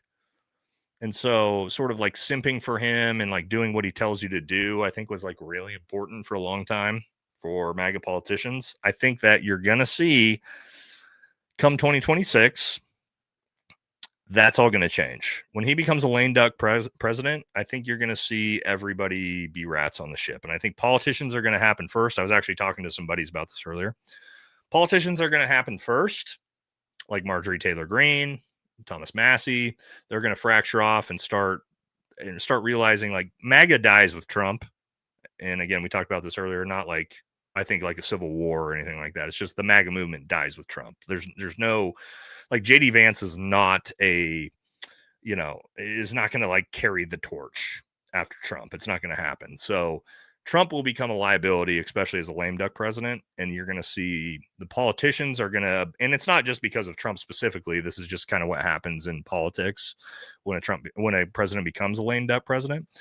You're going to see them all abandon ship, rats off the ship. And then what you'll see is, and I'm calling it now because I like to call things ahead of time, you're going to see the MAGA influencers pivot. I'll talk about that in a second. Let's get the next super chat first. So disabled, he can't even walk on a tire. Yeah, that's true. I tried that. Ate shit. Adam says, off topic, but your defense of Afghan nationals after the DC shooting was totally based. You rock, Nate. Thank you, man. Again, these are guys that these are guys that risk their lives for me night in, night out. And not only that, my teammates, and I'm just not going to blanket hate people. I know we're supposed to do that in America and you get told to do that, but I'm just not going to do it. Appreciate it, brother. Root beer and hot dogs 2028. Yeah, we need to bring that back. Let's bring that back. All right, where are we at with Jake? Did we hit 100,000 here? Oh God, guys, come on. We're right there. We're right there. 99.9 thousand. We can still have almost 5,000 people in here. Less than 100 of you, get over there. Go subscribe. It's in the pinned comment. It's in the pinned comment, guys. For the love of God, get over there. We already did almost 500 subs in the last 10 minutes. We can do a couple more to get. Guess what? We're not shutting the live stream down until Jake hits 100,000. Okay. He's right there. He's literally right there. All right. Trump is a limp Peter president. Just saying, lame duck is too nice. Limp Peter president. That's pretty funny. So here's what I was going to say. What you're going to see is, of course, the politicians are going to abandon ship as soon as he becomes a lame duck president. It is what it is. It's going to happen that way. Then what's going to be more interesting is to see the social media pivoting and fracturing. Okay. And what I mean by that is the Benny Johnsons, the Officer Tatums, like all of these hardcore MAGA shill content creators, watching them try to pivot to what is most likely going to be the America First movement that all of us here have been a part of for the last year, 2 years before it happens. I promise you, maybe people like Matt Walsh leaving the Daily Wire, right? Benny Johnson, I promise you, you're going to see this. You're going to see the pivoting, because these people are not, when we talk about integrity and authenticity, these people have none of it. They are shilling for what is in their own best interest through social media. Okay. Maybe I am. I don't know, but like I have had the same views forever. You guys have supported it and come on board, but that's not what these people do. These people are fucking reptiles. Like they're little snakes in the grass. They're opportunists. That's a great one. JD Vance is a good reality of this, right? They're going to pivot. A lot of them are going to pivot. All right. I'm calling it now. I think Benny Johnson is probably going to be one of the first ones to do it. I'm already seeing signs that he's trying to potentially move that way, right? Because they know it's coming. All right, where are we at? Here we go. Come on. Oh my God. Come on. 99.9.